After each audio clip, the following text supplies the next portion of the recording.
All right. We're here. It's nowhere near as warm as yesterday, thank heavens, and we're ready and set to go for our first of 2 cards this week. Turn this down as well. I've still got this turned up from F1 yesterday. If the mic's a little bit loud, you have to tell me. Hopefully that's good. But, yep, here we are then. Pick Lawyer against MaxyUFC today. Great main event, of course. The calm before the storm. Thursday night's card, VFL 250. A longer card, but also on the front page of Twitch. Should be a blast. But we have business to take care of, course, prior to that. And this is where we land tonight. Some great title fights, including, of course, Mark Dev versus CRZ Mars. Some people will say Mark Dev tactically chose his point to go for this welterweight title. He had Evo there. You know, Mark Dev has not been here for the last, 2-3 weeks. Has he sat out and waited for Evo to move up before he starts to sign again? You could ask the same question about Dry Connigan. Dry Connigan, to my knowledge, has signed up for Thursday. He won't be involved on the Thursday live card. You can't sit out for 3 or 4 weeks and then aim to get back in on the biggest card of the year. So it's an interesting time in that welterweight division. Are people tactically ducking? Are people tactically picking when to sign up to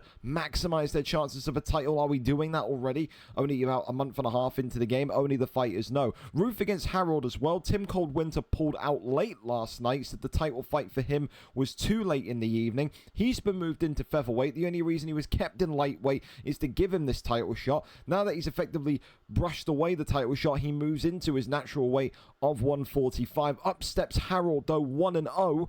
When the opportunity knocks, you have to take it with both hands. He aims to do that here tonight, as well as Koji or Kyoju. I don't know why Inked Beast has changed his name to this, but it is Inked Beast. He takes on Jay Hypes tonight, 2 of the best grapplers in the heavyweight division competing for the vacant gold. Without further ado, though, we go straight into it tonight. We've got a lot of fights to get through, and it is going to be Shubs versus Harley up first. Of course, Shubs in this one tonight coming in 1-5.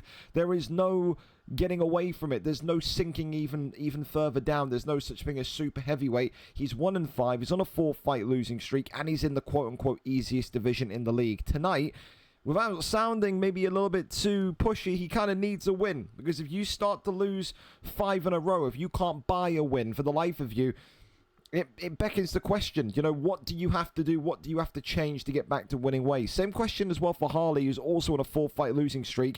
0-4 for him, hunting for his first win tonight. Someone's 4-fight losing streak ends here tonight. The 1-5 Shubs against the 0-4 Harley, number 18 in the heavyweight division, against number 20 in this heavyweight division. We go over and up to it to start off our card here tonight. Let's go and see exactly where we're at.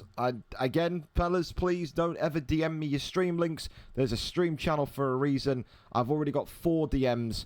I don't need any more. All right, here we go, though. We're ready and set to go. Jesus, I've been flashbanged by sound, eh? Phenomenal. All right. Thank you to these two as well for being ready on time. Appreciate that. And, of course, as well, thank you to everyone here tonight that is competing or is just watching. Makes the difference massively. Like I said, hopefully another card tonight where we have no issues. No issues means you got a maximum chance of getting on the live card on Thursday. Already guys like Allergy Zeno and co who forgot they were going to the cinema, or OLMCR who had that surprise 4 a.m. holiday that 40 of you laughing reacted to. Those guys, of course, I can't trust them, won't be on the card on Thursday. Of course, Pavlovich tonight against Vitor Petrino. Standard. It's exactly what you'd expect now in these 4-star bouts for heavyweight. Again, you've got that speed, that agility of Petrino, but you've also got that brawn and power of Sergey Pavlovich. Keep in mind, though, the big factor in this one tonight is whose confidence is going to be higher. Both of these two are on an 0-4 streak in the last 4 fights. Someone has to break that losing streak here tonight. First knockdown of the night comes from Harley, who immediately walks back in. And oh, that's a great slip hook there.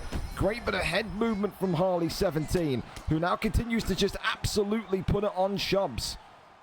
Got to try and find a way to come back into this fight quickly, because you can already see right side of Shubs' face with Pavlovich is busted open.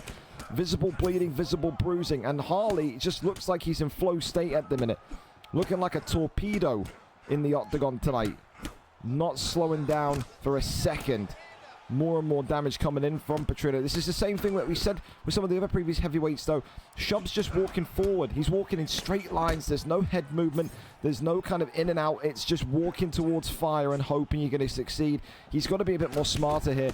He's not going to survive this fight fighting this way. Uppercut drops him, and Harley here looking for the finish. Is it going to be? It should be. And this one tonight is not over yet. It's what I'm saying, though. It's crazy. Shubs is not an amateur. We've seen Shubs have, what, 15 fights, 16 fights in UFC 4. He is just walking in a straight line. There is no head work. There's no footwork. There's no anything. There's just nothing. He's walking into traffic every single time. If he gets this back to the feet, Harley that is, he's going to win this fight before the turn of round 2. For now, though, Shubs looking to enact some ground game. If you can't win the stand-up, win it on the ground. And some shots here raining in. Shubs, though, ultimately not able to get any significant damage in. Only a couple of strikes there. Tries to go over into sprawl and does so. And Harley here gets right back to his feet. Minute and 13 to go to get that knockout. And you got to be thinking Harley wants it here tonight. Such a great start from the Vitor Petrino pick.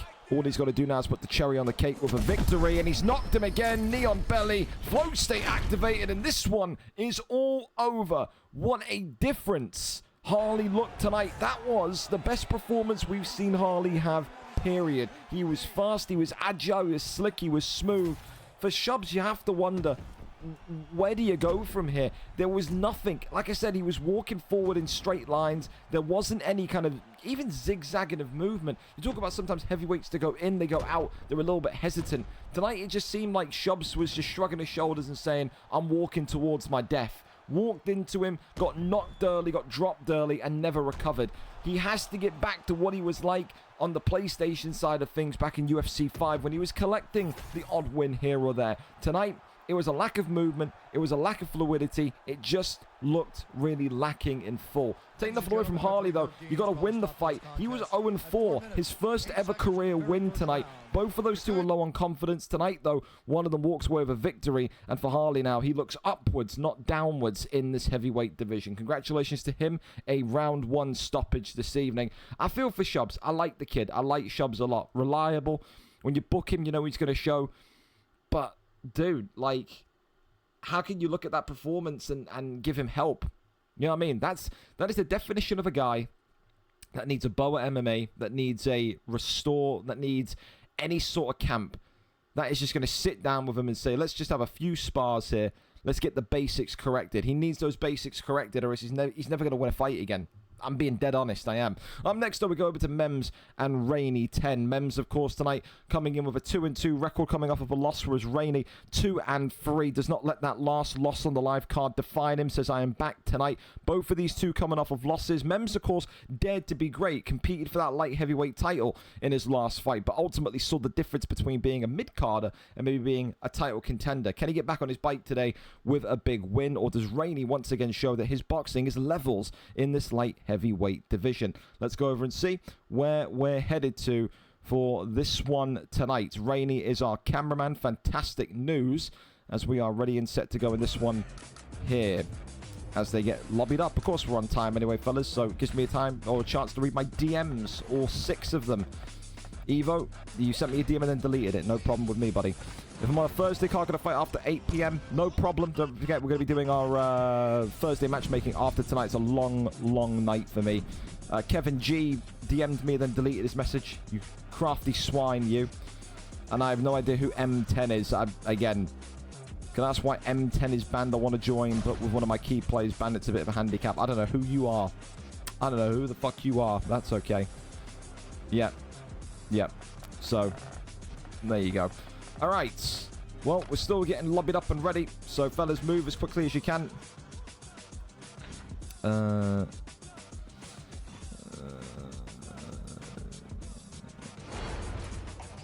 I hear them in the lobby. That's fantastic. That's fantastic.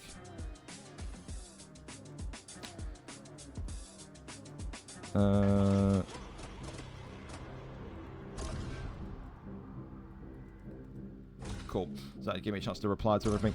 Dicey as well. That's all good. Again, fellas, please stop sending me DMs of stream links. There's a stream channel. I'm pegging you. Please make it easier for me today. Whack it in there. Here we go. Though we're ready and set for this light heavyweight action tonight. Rainey and Mems. Former #1 contender Mems against promising prospect Rainey. We saw him in UFC 5. didn't we, with Rainey? He was just phenomenal, but he was inconsistent. And you want to talk about inconsistency, maybe you can say he's living up to that tag. 2 and 3 in his first 5 fights. Looking tonight to go back to level pegging. Looking tonight to go to 3 and 3. You would wonder if he has got...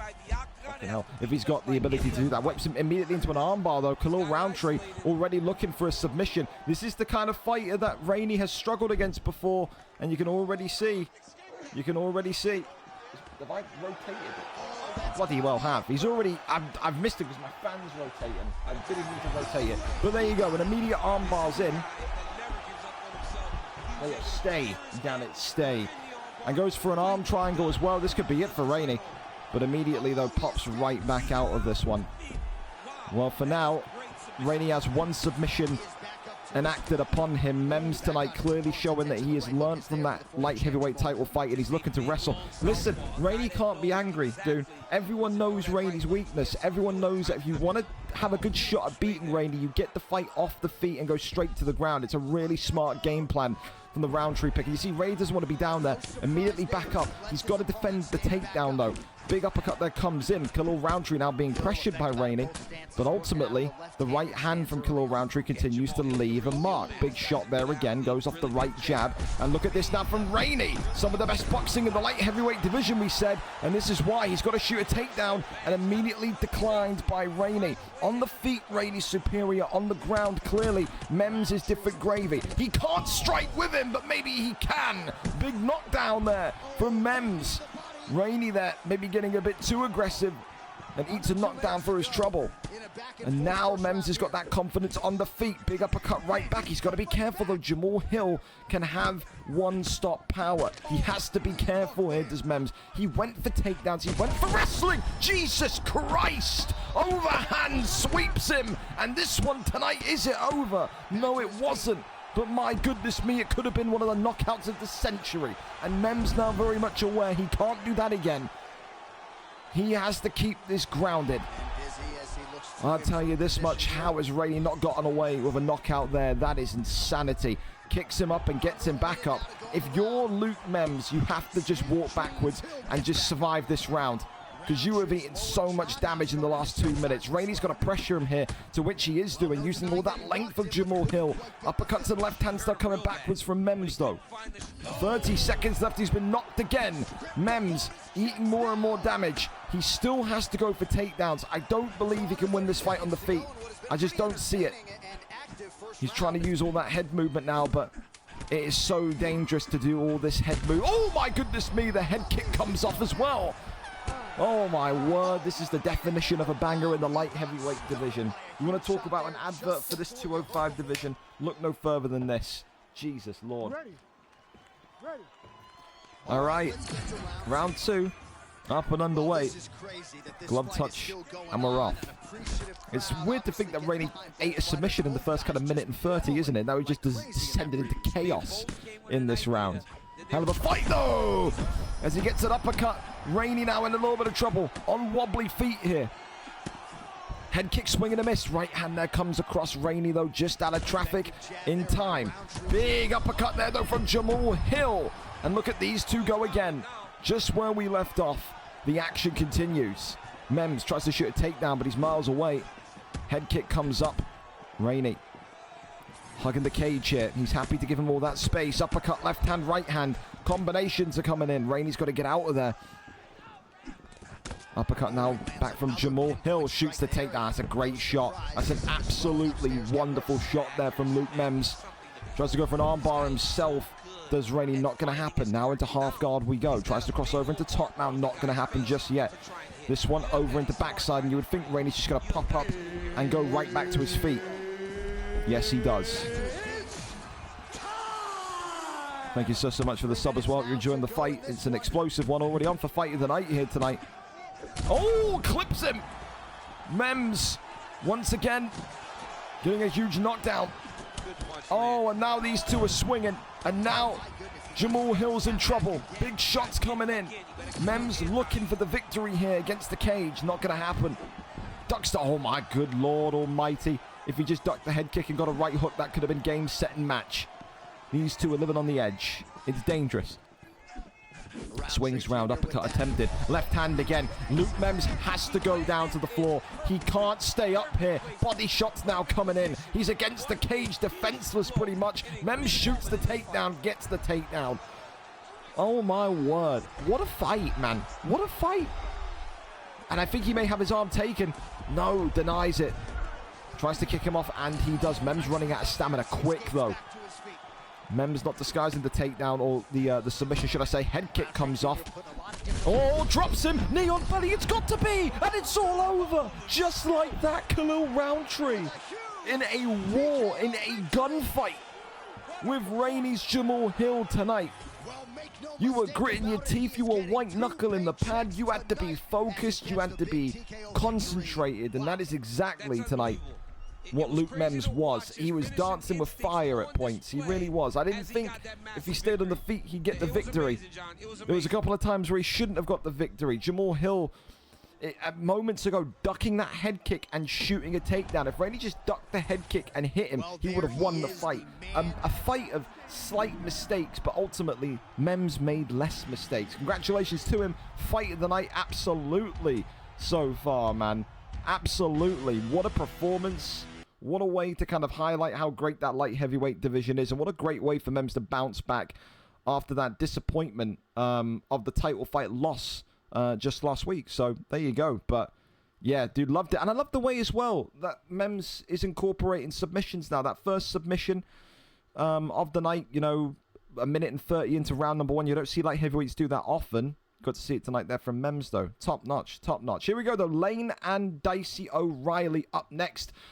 Lane, 1-2 in this matchup. A great FIFA striker on his day, but can he strike gold tonight? He's on a 2-fight losing streak. Dicey makes his debut in the heavyweight division after a strugglesome time in the 205 division. He tonight is looking for his first win as a heavyweight. You get a win, you're up to about 11th in the divisional rankings, so huge for Lane. Win here tonight, 2-2, puts you into the top 10 and gets you on the way to contendership. Let's go and see what the fight picks are going to be tonight as these fights continue to roll on forward. Fantastic so far, fellas. Keep up this energy. Vitor Petrino against Sergey Pavlovich, as expected, the two most favored 4-star heavyweights.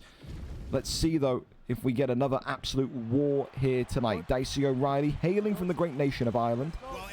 Can he restore some pride to his name and to his country? Lane, of course, representing Wales tonight, so it's a proper home nations matchup.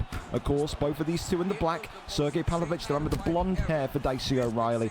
The shaved head for Lane, who is 1-2 tonight. Body shot there immediately comes in. Of course, Dicey refers to himself more as a kickboxer. He struggled against grapplers in the 205 division, so tonight he should be right at home against what he maybe looks at as an even matchup. Leg kick there comes in immediately. The one thing that you can already see from Lane a minute into this fight is he's just got to get that distance a bit more down correct, because he's throwing strikes to the wind. Eats a head kick there now as well. And now this is where Dicey O'Reilly, you would think, can start to maybe turn on the, not the aggression, but the speed. Turn up the tempo a little bit. Dictate the speed and pace of this fight. And you may well come away with a win here in your debut in the heavyweight division this evening. Of course, for Lane, keeping a little bit on the outside. Shoots a takedown. Dicey there. Saw that coming from a mile off and immediately shakes him off the ankle. Eats a head kick there. Vitor Petrino with those little short arms, though, starting to maybe be seen as a disadvantage for Lane. Great head work as well from Dicey. This is the thing, Lane's got to worry less about the power of Pavlovich and use more of that speed of Vitor Petrino. Vitor Petrino is so quick for the heavyweight division, but if you don't throw punches in sequences, you're never going to really be able to kind of see that or identify that. Big left hand comes across, goes back down low to the body, tries for an uppercut there, does Dicey as well. Love the way that Dicey tonight as well is just targeting that midsection. Get that abdomen on fire, get that torso on fire, and then the gas runs out quicker for Lane. Elbow there comes in. One thing I want to see from Lane as well, if he is confident in the takedown, don't just shoot one, get denied, and then run away from it, you know? You feel like you've got good ground game or you've got the ability to hold him down there. Then, hey, you know, one takedown shouldn't be your limit. Head kick there comes off. That's a nice one. There's another takedown is shot, and another big bit of defense comes in. This is the thing, though. Dicey O'Reilly, as I said, he's been facing grapplers. He's been facing wrestlers in that light heavyweight division. So, of course, naturally, his defense is going to be higher. It's fantastic takedown defense so far from the new boy in the heavyweight division. Lane here, eating another head kick, but blocks that one up nicely. So far, I can understand what Lane's thinking. He's thinking, I've been stuck with a lot of shots here. I've had my body taken. He just seems way more confident with the Sergey Pavlovich pick. Lane's just got to get out of his own head and just work off the basics. Eats a big left hand, though. And now Pavlovich storming him down here in round number 1. You got to go back to those basics. Oh, my goodness me. Swings that head kick. Nothing there. Work off the jab. There's been too many times when Lane has started to... Well, wanted to start a sequence of strikes with a heavy body kick like that or a head kick. Work the jab. Find a way to incorporate the head kick. Your first strike should not be a heavy, long strike. Takedown lands, but obviously with 12 seconds left, he did nothing, and that there leads to round number 2.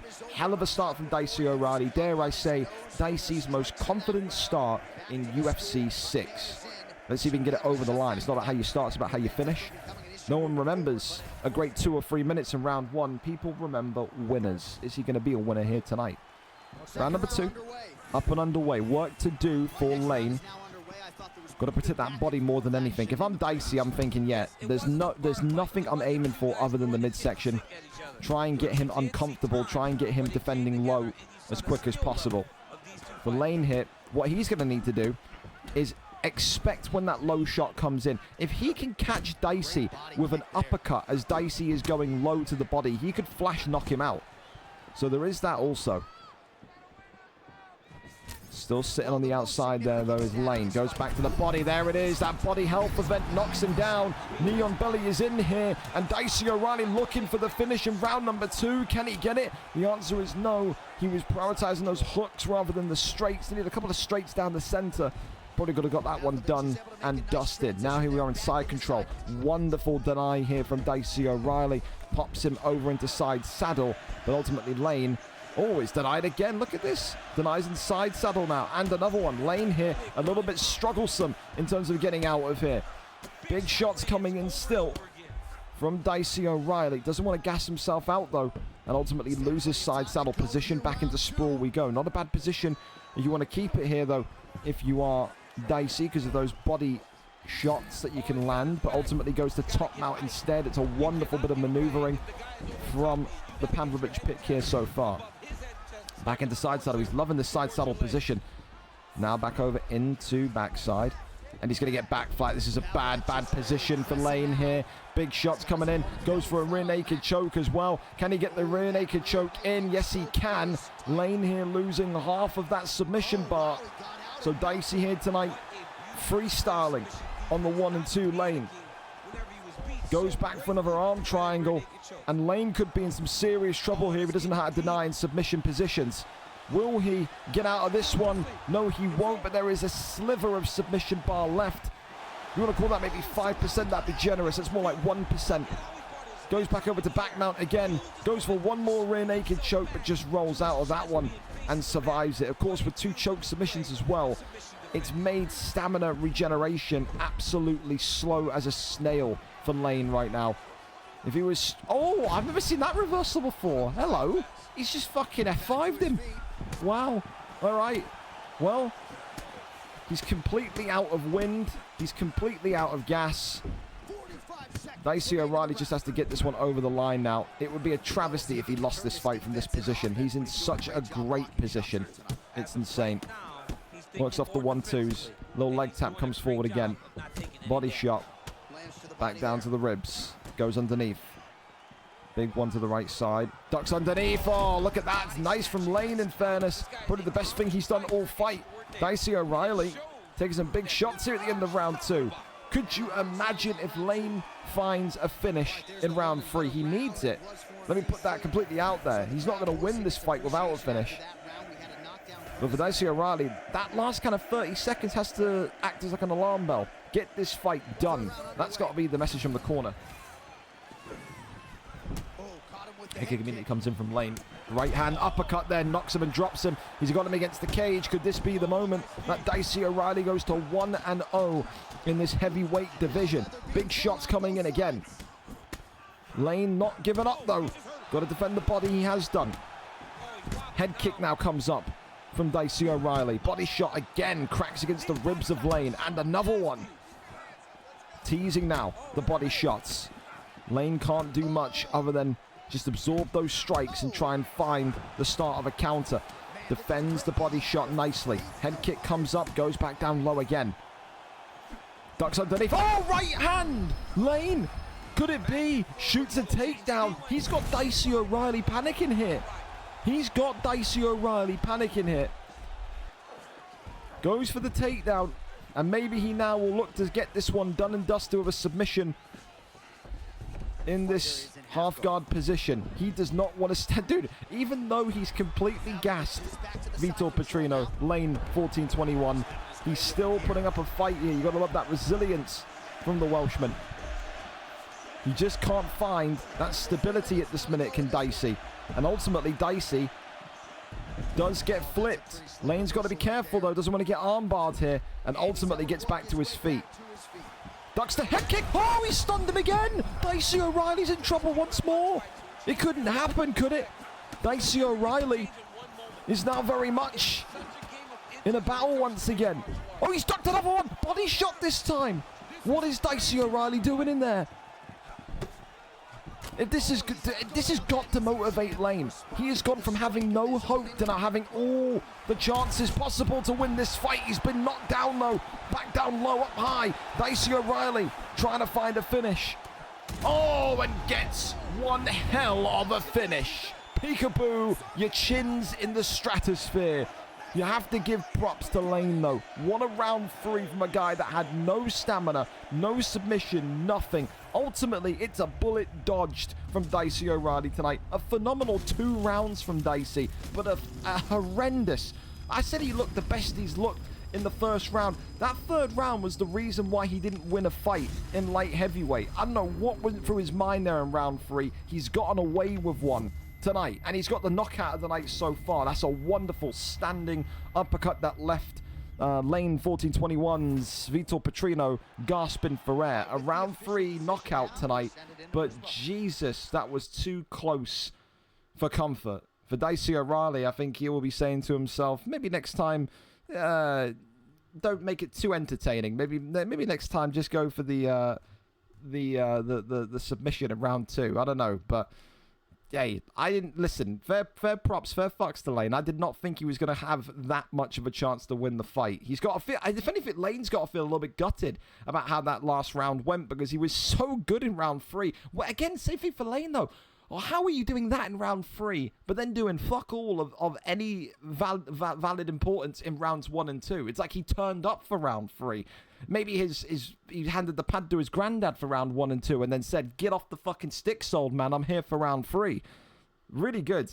If Lane won that fight tonight, that would have been one of the upsets, one of the comebacks of the fucking century, man. I'm telling you that for absolutely free. Up next, we keep on going as Leone takes on Elite Josh. Leone tonight, I think he's Italian, everyone's favorite Italian. 0-0 in this light heavyweight division, finding his way to a new division once again in the 205.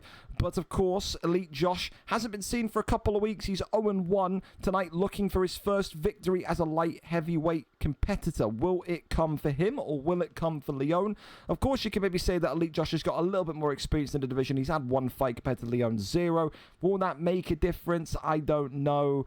My opponent is in the red corner, so therefore he has to invite me. For instance, who invites doesn't matter. Yeah, whoever invites who doesn't matter, mate. It doesn't. God bless you. You're a sweet innocent child, man. But yeah, the whoever invites who doesn't matter. Don't worry. All right, here we go then. Johnny Walker against Khalil-Rountree. We're all ready and set here for this one tonight. 0-1 against 0-0. Both of these two hunting for their first win in the 205 division. Appreciate these two as well, being ready and set to go early as well. Helps the card massively. For Johnny Walker, we haven't seen a Johnny Walker pick on UFC 6 so far, have we? We get to see him tonight, though. All that height, all that reach. But, of course, Khalil-Rountree for Leone in the white trunks tonight has that significant power buff. So, for Elite Josh, has to try and find something here in terms of maybe consistency tonight. He learned maybe a couple of lessons from that first fight where he went 0-1, but he's already been stunned here by a big bomb. Maybe he didn't learn too many lessons because he's still come out of the first kind of 60 seconds throwing one of those extravagant head kicks that we know Josh likes to throw. Johnny Walker is definitely a fight pick that fits his style, but it is the type of style that can get you in trouble. If you're Leon tonight in the Khalil Roundtree corner, you got to be telling your guy, just be patient, just wait, set traps, and that knockout will appear. Of course, front kick there comes forward. Josh here, still looking to try and survive the strikes of Khalil Roundtree. 1-2 head kick there was nicely executed by Roundtree, but only onto the block of Johnny Walker. It's the one thing that you have to say as well, when you've got these tall fighters like Johnny Walker, Elite Josh has to do that art of staying on the outside and fighting inwards. He doesn't need to engage in a pocket brawl with Khalil Roundtree. That is how you go to sleep quickly. And I think quite the opposite for Leon. He's got to just march him down. We've often said in the heavyweight division, in the light heavyweight division, pressure boxers, forward footers are the types of fighters that create so much chaos and so much, I don't know, disintegration in terms of maybe the game plan. However, right now Josh is doing a great job and just working off that 1-2-3 combination that he's got going. Little front kick there comes in though from Roundtree, goes down low, but good head work there from Elite Josh just to avoid those clubbing blows. Still, little shrug of the shoulder there from Khalil Roundtree. Have to think here, the thing that I'm really liking so far from Leon is that he is just confident to kind of switch up the targets as well. The level change is excellent. Again, that's what you're looking for, the basics when it comes to this light heavyweight division. And right now, it's the distance management, it's the level change, it's the execution, the shot selection in particular from the Roundtree pick is wonderful here tonight. I don't want to say Josh is doing terrible. He's clearly losing this round, but he himself has got a couple of good shots in here in the last couple of minutes as well. He is starting to kind of fight on the outside a bit more. That's when Khalil Roundtree's got to close the gap, close the space. Big shot that comes in, and now Johnny Walker's starting to get those hands and feet moving a little bit more fluidly. Started off as a bit of a dominant round for Khalil Roundtree. It's looking like it's going to end a bit of a 50-50 round, which is exactly what you want to see in a tight matchup. Still working off that jab, however, not able to connect even on the block yet as Johnny Walker. Body shot comes in from Leon, and again, you can see already that drop of stamina on Elite Josh's Johnny Walker. Now you can see he's noticing that and trying to get some body shots off from distance himself. Little left and right handers up here, though, comes Johnny Walker. And ultimately, this fight will go to round number 2. A good start from the Khalil Roundtree pick, but maybe faded a little bit towards the end. Definitely like that Josh grew into the fight there. He's got to start as he finished. He can't take 2.5, 3 minutes to warm up, though, in round number 2. Has to be a little bit more proactive from the start. Here we go. Round 2 up and underway. He's still got to give it to Khalil Roundtree. It's still a 10-9 round to Roundtree. But he does not want to give Elite Josh the feeling, the thought that he's back in this fight. Big uppercut there. That's a good start from Leon. Looking now for all that pressure. Once again, forward footing the build towards Johnny Walker. Left and rights now from Johnny Walker. Flow state activated from Johnny Walker. Acts is almost like a bit of a timeout. It's got Khalil Roundtree retreating here. Head kick attempted. But, oh, ultimately it's the left-handed uppercut from Khalil Roundtree that knocks down Josh. Maybe, and again, you see it in the heavyweight division and the light heavyweight division often. When people activate flow state down in those two beginner divisions, they almost feel like they're invincible. You can still take damage. You can still get knocked out. You can still get knocked down. Flow state is not this invincibility shield that so many of those guys think it is. You have to keep your wits about you. Big shots in, raining down to the body again. Crawls over into half guard. As Khalil Roundtree still looking to make a positive move here. The posture up, rains down some big shots. Khalil Roundtree swinging down onto Johnny Walker. A couple of body shots. This one there resisted. That one pulled in. Still nothing. Goes for maybe an arm. Well, I think he was going to go for a guillotine choke, actually, excuse me, but ultimately is rejected. I love it, dude. I love it from Leon. This is the kind of confidence you'd want to see from a guy that's just been effectively relegated from middleweight to light heavyweight. He's fighting like he's got a purpose. He's fighting like he wants to show that he shouldn't be down here, and I love that. Gets right back to his feet. The hand fighting is over, and now once again, the striking will commence. Again, don't like how Josh is still walking immediately towards the fire. Got to keep doing what he did at the end of the last round, which is to fight from the outside. He has to make Khalil Roundtree walk forward. He doesn't want to chase Khalil Roundtree. Tries to go back down low. Right hand there Only entered the block. Minute and 45 left to go here of round number 2. Left hand was nice from Josh there. Still goes back down. Uppercut's nice from Josh here. Body shots now coming in. Johnny Walker again. Elite Josh again towards the back end of a round is coming alive here. And it is now Johnny Walker who has got that stamina advantage ever so slightly. Body shot though. Oh, that stunned him.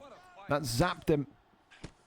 That's a reminder to Elite Josh that he may not be able to take too many body shots. Again, you look at the top left of your screen there. That body health of Elite Josh is probably less than 50%. And it's only going to get worse and worse with every connected body shot. Josh has to defend himself down low. Uppercut there, though, is nice. And Elite Josh here trying to activate a free piece. But ultimately, the head kick is blocked up. Leon's got to be a little bit careful as well. He's making it too obvious when he's going low. And that's what's getting him stuck here. Another great fight, though, in this light heavyweight division. We head to round 3. Again, same as last round. A little bit of a slow start for Elite Josh, and then boom, comes alive in that final 90 to 120 seconds. Another round for Khalil Roundtree, yes, but do not be fooled. Khalil Roundtree may be up on the scorecards, but he's nearly lost the fight twice in that round in particular. He himself, the Khalil Roundtree pick in Leon, has to be a little bit more smart now. You're up 2 rounds. You don't need to take as many risks. If you win on decision, who cares? A decision win is still a win. If he gets over-aggressive, if he starts to hunt too much for the finish, I do fear he could throw this fight away. Round 3 up and underway. For now, Khalil Roundtree in the white leading 2 rounds to 0, 20-18 on the scorecards, you would imagine. All he has to do is avoid being finished here, does Leon, and he will win this one tonight. Shoots the takedown, and that's a wonderful shot selection that puts him into side control immediately. Half guard position. That one there is resisted, tries to work a couple more shots to the body. Denied once more, tries to crawl over into top mount now, gets to top mount. Still here in half guard, however. Works down a couple more shots to the body. This one there resisted, goes over into side control. Half guard again. Couple more body shots being sent forward. Half guard once again, though. For Khalil Roundtree, I like it. I just feel like if it was me, and this is a kind of, you know, shows you my thinking. I'm up 2 rounds. I've nearly lost the fight twice. I'm just keeping him down here, man. I'll take the decision. Big shots raining in here, though, from top mount. This could be it here. Khalil Roundtree, 1 or 2 strikes away. He is limiting the danger that he knows that Elite Josh can bring.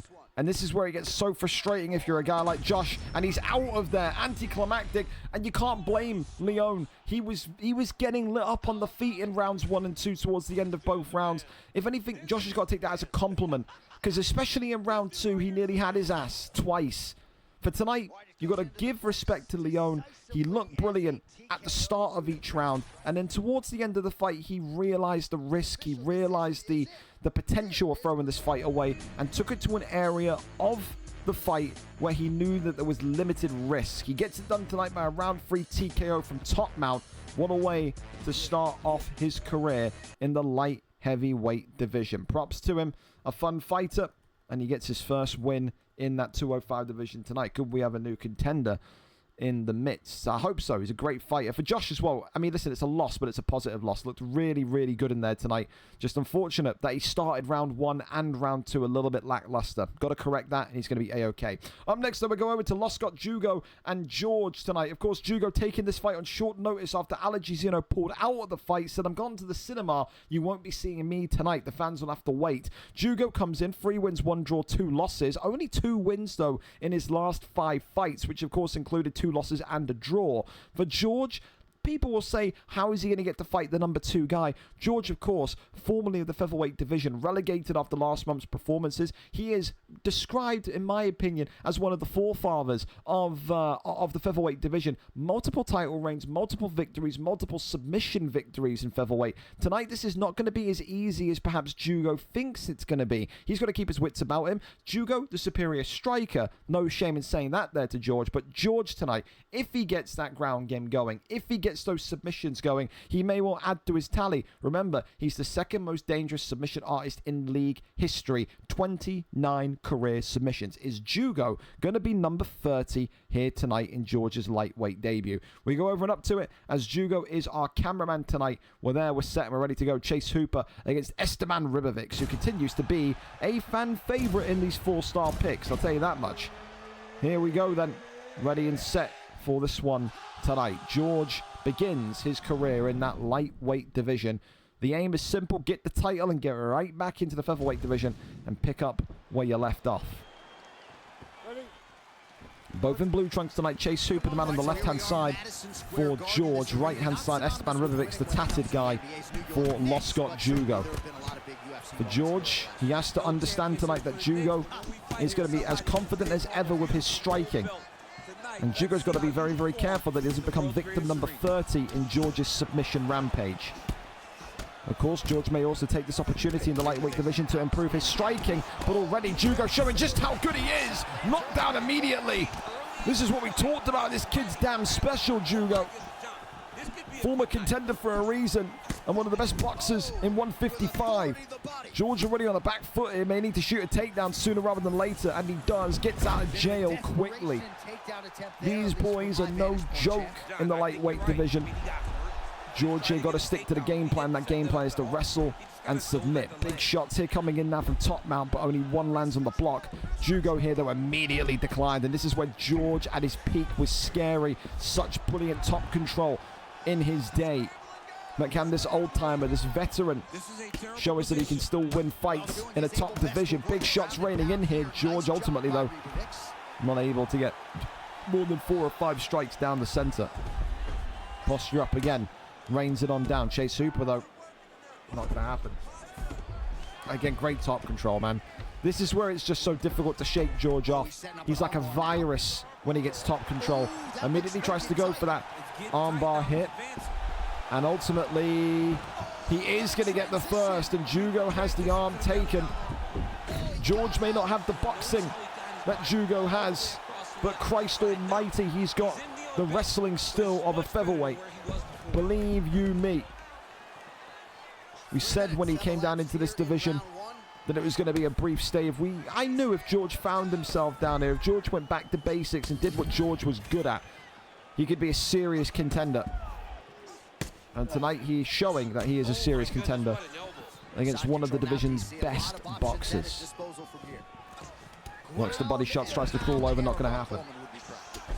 Couple of shots here. He just can't get him off of him right now. Jugo is stuck down there. He is in the middle of the deep blue ocean. No paddle, no boat, nothing. 58 seconds has never felt longer if you are Loscott Jugo. And maybe this is what people were saying. No wonder Allergy had to go to, quote, the cinema. Maybe he knew what was coming here tonight. Because George has looked damn excellent, hasn't he? Not great in the first 60 seconds when he tried to box, but for me, he's probably one of the best grapplers in this lightweight division now. Goes for the arm triangle, and this could be a one and done here tonight if Jugo's not careful. Ultimately, the chase is going to happen. George is going to run out of steam first, and we're going to go to round number 2. Yes, we do. Every fight and every round starts on the feet. That's the only positive you could give Jugo if he's a little bit dejected after that one. But like I said, man, I repeat it, 29 career submissions. Weight changes have happened. You've seen those kind of killers move up and down the division. I think George is the best. I think he's the best jiu-jitsu artist in lightweight right now. I do. When he fights like this, and he's not doing anything stupid on the feet, when he's like this, he is incredibly, incredibly dangerous. Imagine him with Charles Oliveira on a main card. Ridiculous potential. Round 2 up and underway, though. Jugo's going to find a way back into this fight. Tries to go back down low. Look at this. George already getting some shots to the body here. The big million-dollar question is, at what point is George going to shoot another takedown? Will it be a case of box until you're hurt, box until you're in a dangerous position, and then shoot? Head kick, though, did crack open Esteban. That shows you how kind of dangerous Jugo is playing the game now. He's expecting George to go for takedown, so he's leaving that head unprotected. Nice combination, yeah. That haze of confusion is what George thrives off of. 1 inch away from getting slept. Works off that double jab, ultimately nothing there. Left hand there comes across. Right hand, left hand was being peeked for. Goes back down low again. Right hand comes up. Avoids it, uppercuts, nice. Works off the double jab. Body shot comes in, shoots the takedown, and ultimately is denied and reversed. So Jugo's takedown defense now has woken up as well. It's what he needed to see. Avoids that one. Left hand comes across again. 3 minutes left of round number 2 here. George is starting to lose a lot of stamina though. This is a really smart idea from Jugo, because if George is out of stam, if he's out of gas, there's less possibility that the submission happens. Look at the stam difference immediately. George is going to have to really play this one smoothly if he wants to get a tap here tonight. That is a big, big difference, a big chunk of stamina gone. And listen, George has been on a bit of a losing streak. He may well say, I'm okay, I don't even need a finish tonight, I just need a win tonight. He may look to control wrestle Jugo into a decision. It wouldn't surprise me. It wouldn't. Posture up is there. Rains down one strike, but ultimately just whiffs. Gets the secondary strike, though, through. 1 minute and 50 to go of round 2. And George back into that brilliant position of top mount where he is a predator. In a good way. Not a deviant way. All right, but he is treating Jugo here tonight as the prey, and he's happy to sit here and remain here for the whole 80 remaining seconds accelerated. Another big deny. Jugo has to just kind of snap out of this as well. He can't try and outsmart George down here. Triangle choke is in though. George trying to lock this one in, immediately saying no is Jugo. Keeps him locked in though. Oh, that's a bad one from Jugo. But he is going to get out of this one. I don't know how he's done it. It favoured the defender, or the defendee, should I say. And ultimately, Jugo has just avoided being tapped there in round number 2. That was really close, though. That was ridiculously close. Another takedown shot, another takedown denied. Goes back down low to the body. Big uppercut now, though. George busted open. Red health pack underneath his eye. But it does look like we're going to round 3. And fair play to the perseverance and the resilience as well of Jugo. Again, I've seen so many fighters across the years, man, have the round 1 Jugo would have had and just went, there's no point, I've lost. Take me now, Jesus. But ultimately, he stayed in the fight. And the way that he's worked George's stamina, he may still have something to say about the result of this one tonight. Round 3 up and underway. You've still got to say it's George's fight to lose. He will be up on the scorecards unless the judges are snorting cocaine on the side. Oh, uppercut there, though. Jugo getting that boxing going. And George is in some trouble now. Got to be very, very, very careful, does George. Gets right back to the feet, though. Doesn't even want to keep him down there and sprawl. He wants this one upstairs. Big shot there from the left hand. Body shot comes in. Right hand now. Or sorry, the right side of Rivovic's there being assaulted. Shoots the takedown. It's a great shot, isn't it? Going to take the back here. Is he going to drag him? Going to backpack him. He's backpacked him. And George now gets him right back down. However, dominant position for Jugo. Jugo's got to be careful. Jugo denies. The camera inverted. This is even more dangerous. If you're not confident on the ground, puts him into rubber guard position. George has got 3 minutes to work here. If he wants to claim victor number 30 in his submission streak, then he's got roughly 3 minutes to do it. A couple of big shots. Pokes out of there into half guard. Again, camera inverts. And then right back into rubber guard we go. And some big elbows now raining in. Pops right out once again. And then gets up. Here we go then. Jugo says not going to go down that way, buddy. 2 minutes and 20 seconds. Another takedown. George doesn't want to even risk it upstairs with Jugo. Big body shots there, though. Huge from Jugo. He just cannot afford to be taken down. George has got to survive 2 minutes with him on the feet here. And Jugo will take those chances. Swing and a miss. Oh, head kick there comes off. Left hand there. Once again, elbow now. Right hand is good. George now in trouble. George is leaning back. George is in huge trouble. Minute and 30 seconds here. George shooting a takedown. He gets it. Wow. He is surviving in there. How's that feel to be on the wrong end of that? I mean, honestly, I've never experienced And now, it wouldn't surprise me if George just held him here. He'll pat him on the head. He said, "You've had your fun, but this victory is coming home with me." Big side saddle position here. The block's compromised. He could be out of here.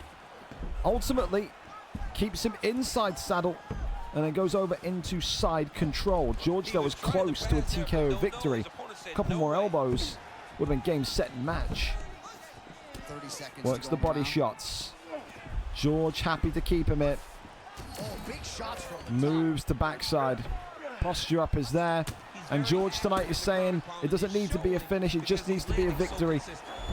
I think George is going to take this one 29-28 as this one heads to decision. We'll see. You feel for Jugo a little bit because he looks so good on the feet. But let's listen in. Maybe he's robbed it. Who knows? Ladies and gentlemen, after 3 rounds, we go to the judges' scorecards for a decision. Ladies and gentlemen, it's a this draw. is a split draw. A split draw. Wow. As you articulated throughout the broadcast, both men should be happy with Never their leave it to the performances judges here tonight. Oh, Perhaps God. not that thrilled with the result. It's a draw. Oh, you want Split to win. draw. As a fighter, you want to win, wow. especially when you had It's moments. another draw There for were many Jugo. moments in this fight where these guys were just Oh, so even God. though, that the draw Wow. being the decision A doesn't split really leave draw. me disappointed. Never leave it to these pesky judges, man. They're doing cocaine on the sideline. I'm telling you. Are we going to get to see the scorecards? We are. One of them gave it a... Go back to the scorecards right now because I saw a 30-27 in there. You show me those scorecards right now, Jugo. I saw a 30-27 flash up on my screen. 30-27 Ribovics. What are they watching? It's the striking judge, but I don't care. 30-27. 29-27 from the grappling judge. A 10-8 in round 1 from the grappling judge. And then from the neutral judge, a 10-8 to Hooper in round 1. 2 judges gave Hooper a 10-8 in round 1. 30-27 Ribovics, 29-27 Hooper, and 28-28 draw. A split draw here tonight. Jesus Lord Almighty. Have you ever seen that in your life? How can the judging be, like Keza said the other day in the Discord, how can the judging be so varied? I don't know. I don't know who's going to be more happy with that one, George or Jugo. Maybe Jugo? I watched that and thought Jugo had lost the fight. So ultimately, a draw doesn't kind of take his stock down or up. Jugo's going to go to 3 wins, 2 draws, 2 losses. That's one of the weirdest records in lightweight history. The only bad thing is, in recent form, though, he's going to have 1 win in his last 5 performances. 1 win, 2 draws, 2 losses. For George, he starts his lightweight career as 0, 1, and 0. I mean, that is quite something. That's quite something. King of draws, man. King of draws. That's crazy.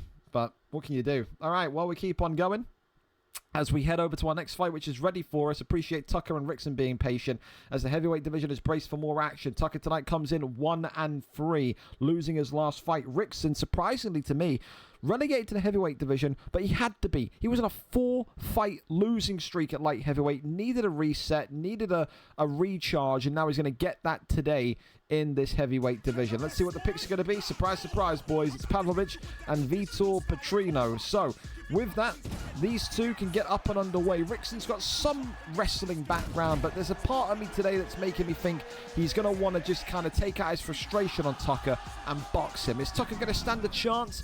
He's going to have to try and find a way. This is the kind of fighter that you need to beat here tonight, Tucker, if you want to go and compete for heavyweight gold. He will be an instant favorite to secure championship gold. Here we go. The red trunks side for Pavlovich, green trunks for Tucker, and there's no glove touch. Of course, for Rickson, he's used to light heavyweights, but maybe not heavyweights. He's going to need to be a little bit more aware about maybe the sluggish feeling of someone like Sergey Pavlovich. Tucker, of course, getting Vitor Petrino, so you got that agility, you got that speed ever so slightly in your favor. Overhand there comes on in. And immediately you can just see Tucker walking down Rickson, but not really doing anything much. It is Rickson getting all the shots off at this minute in time. You can't afford, if you're Tucker, to be stuck in the mud for too long here tonight. Sergey Pavlovich Little leg kick there comes off. Uppercut now pops through. Head kick comes off now as well. It would interest me to see if Rickson does shoot tonight, because again, I say that, oh, never mind, big left hand comes forward. I will say this, Rickson, when he does want to wrestle in this division, the light heavyweight division, is a serious Swiss Army knife. The type of fighter that can instantly go and compete for titles, should he kind of perfect that element of his game. For right now, though, Tucker eating some damage. Red health pack immediately opened on that left side. There's a slight cut, but it's significant enough for Pavlovich to maybe target for the rest of this fight. Body shot there. Kind of sends him towering, but it's not going to be anything too rippling at this minute in time. Head kick there comes up again. Works up the double jab. Oh, the uppercut was dangerous. Tucker got to be a little bit more wary of those incoming strikes, doesn't he? Head kick comes forward again. Left hand there, pops on through. Still sways on by. Big body shot now. Pavlovich overhand comes in. Rickson looking for those power strikes. Seemingly wants to kind of maybe get one of the big KOs rather than a simplistic one. Swing and a miss there. Both of these two struggling to connect on the other. Takedown attempted. Rickson saying, not today, buddy. Denied instantly. Big knees here to the body. Again, takes the back here. Couple of knees to the back of the fight. Body shot there comes forward again. Front kick. Uppercut right hand. Left and right still coming in. Body shot. Both of these two are a little bit tentative. You can see, I can understand Rickson maybe being a little bit kind of, you know, precarious because, well, not precarious, but cautious, I would say, because we know that he's on a 4-fight losing streak, but he has got a couple of these stuns off, and then he's almost kind of backed away. He's not chased the kill. Maybe he's trying to be calm here, not put himself in a position where we can throw the fight away. But he's got Pavlovich. He's got the ability to get the stun and then hunt for it. Look at him working at trying to shut the Little body shot that comes in from Tucker K. Oh, big shot there, though, from Pavlovich again. Head kick is blocked up, goes back down low. For Tucker, you've got to say, there is positives in this performance. Well, maybe not if he gets knocked out here. Pavlovich looking for the finish here with 10 seconds to go. Body shot there, rips through again. Head kick now comes up. But we will go to round 2. The positive for Tucker is that he's been stunned 3 times and he's survived. He's gotten out of there quickly. He's just struggling. He doesn't know still, Tucker, because he's still new. He's still learning. He's still trying to put the pieces together. He doesn't know when to throw his strike. He doesn't know when is the most confident time to throw a sequence together. And he's just getting stuck against Pavlovich, who is a little bit more knowledgeable. He's a little bit more aware of when to throw and how to throw. It's an experience issue. That is clearly what it comes down to. Oh, it's a fake glove touch into a head kick. Well, if you're gonna fake glove touch head kick, you better hope you win the fight. Tucker may be feeling like desperation is the only way to come out of this one, and he's been knocked down immediately. Lifts him up here, does Rickson, slams him down. And now Rickson has got to try and keep him here. Can't do it though. Tucker right back to his feet. Little fist pump there. Rickson not happy with the fake glove touch head kick and now very much wants to finish. He's got to fight smart though. If he fights with too much emotion, may well be the victim of one of those Tucker knockouts tonight. Big uppercut there comes in. Speaking of the man, goes back down low. Tucker now pressing. He's got that confidence. He feels like maybe he's in the head of Rickson after that fake glove touch head kick. Still walking forward. That left hand was just pulled. Overhand now comes in. Uppercuts. A good period of pressure here coming from the Vitor Petrino selection. Left and rights again. Works off those jabs. Oh, sleeps him though. And he says, come back up. Come back up if you want it. And Tucker obliges. Body shot comes in again. He's wanting to punish him now. He took that fake glove touch head kick personally. Body shot comes in again, head kick once more, but only onto the block of Pavlovich. Front kick, goes back down low. Body shots now are ripping through the defenses of Tucker. Uppercut now right back from Vitor Petrino. Tucker not giving up. Body shot though, wakes the ribs up of Petrino. Head kick comes forward. Swing and a miss on that right hand. Body shot again, cracks the ribs. Right hand now drops him. Rickson putting on a beat down on Tucker here tonight. Well, you must laud the Body shot again, drops him against the cage. He wants him up. He says, you're not fake glove touching now, are you, son? He is pouring it on. And Tucker K is stuck. Tucker K doesn't know what to do. He doesn't know where to go. He doesn't know how to defend himself. Body shot drops him again. He says, we're not done. Get back up. Shoots the takedown.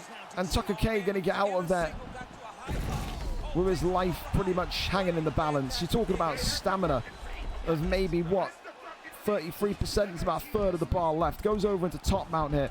Could you still imagine if Tucker K finds a way to get this one over the line?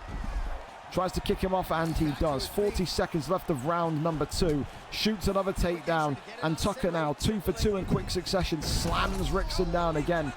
He knows he can't stay on the feet here with Rickson.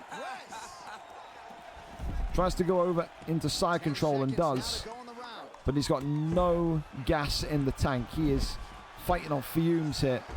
And ultimately we go to round number 3. I wonder if we're going to see a glove touch. I'm going to put 50 quid on no glove touch. I don't know what's giving me that feeling, boys, but I've got a feeling. Imagine if Rickson fake glove touches him now. That'd be funny. One right back. That'd be funny.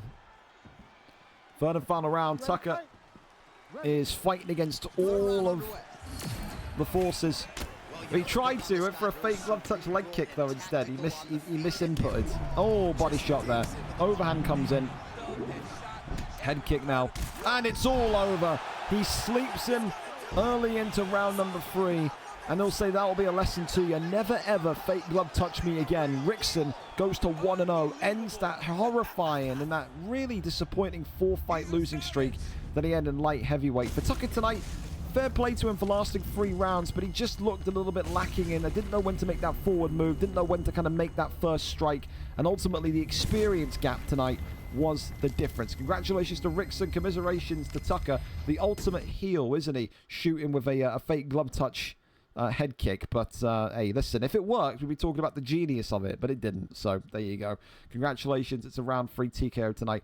Rickson gets his heavyweight career off to a bang. We keep on moving as we head over to Seal and Kanto, if those two are ready for us. Let's see if we've got a link. Yes, we do. Excited to see Kanto rejuvenated and revived here tonight, but Seal's a dangerous, dangerous man. 1-2 in this division, yes, but he fights above that in terms of his record. His kickboxing, excellent. Will he look to go for takedowns tonight? If Kanto's got that belief back in his system, he's got one of the best takedown defenses in the middleweight division when he was there. He starts 0-0 tonight after a disappointing streak of losses again. He too will look to prove himself that he is better than this 205 division. Khalil Roundtree against Nikita Krylov, ready and set for action here as our Fight Pass prelim card continues to roll on. Thank you to these two as well for being on time and ready. We appreciate you massively. Let's go and see who gets the dub in this one.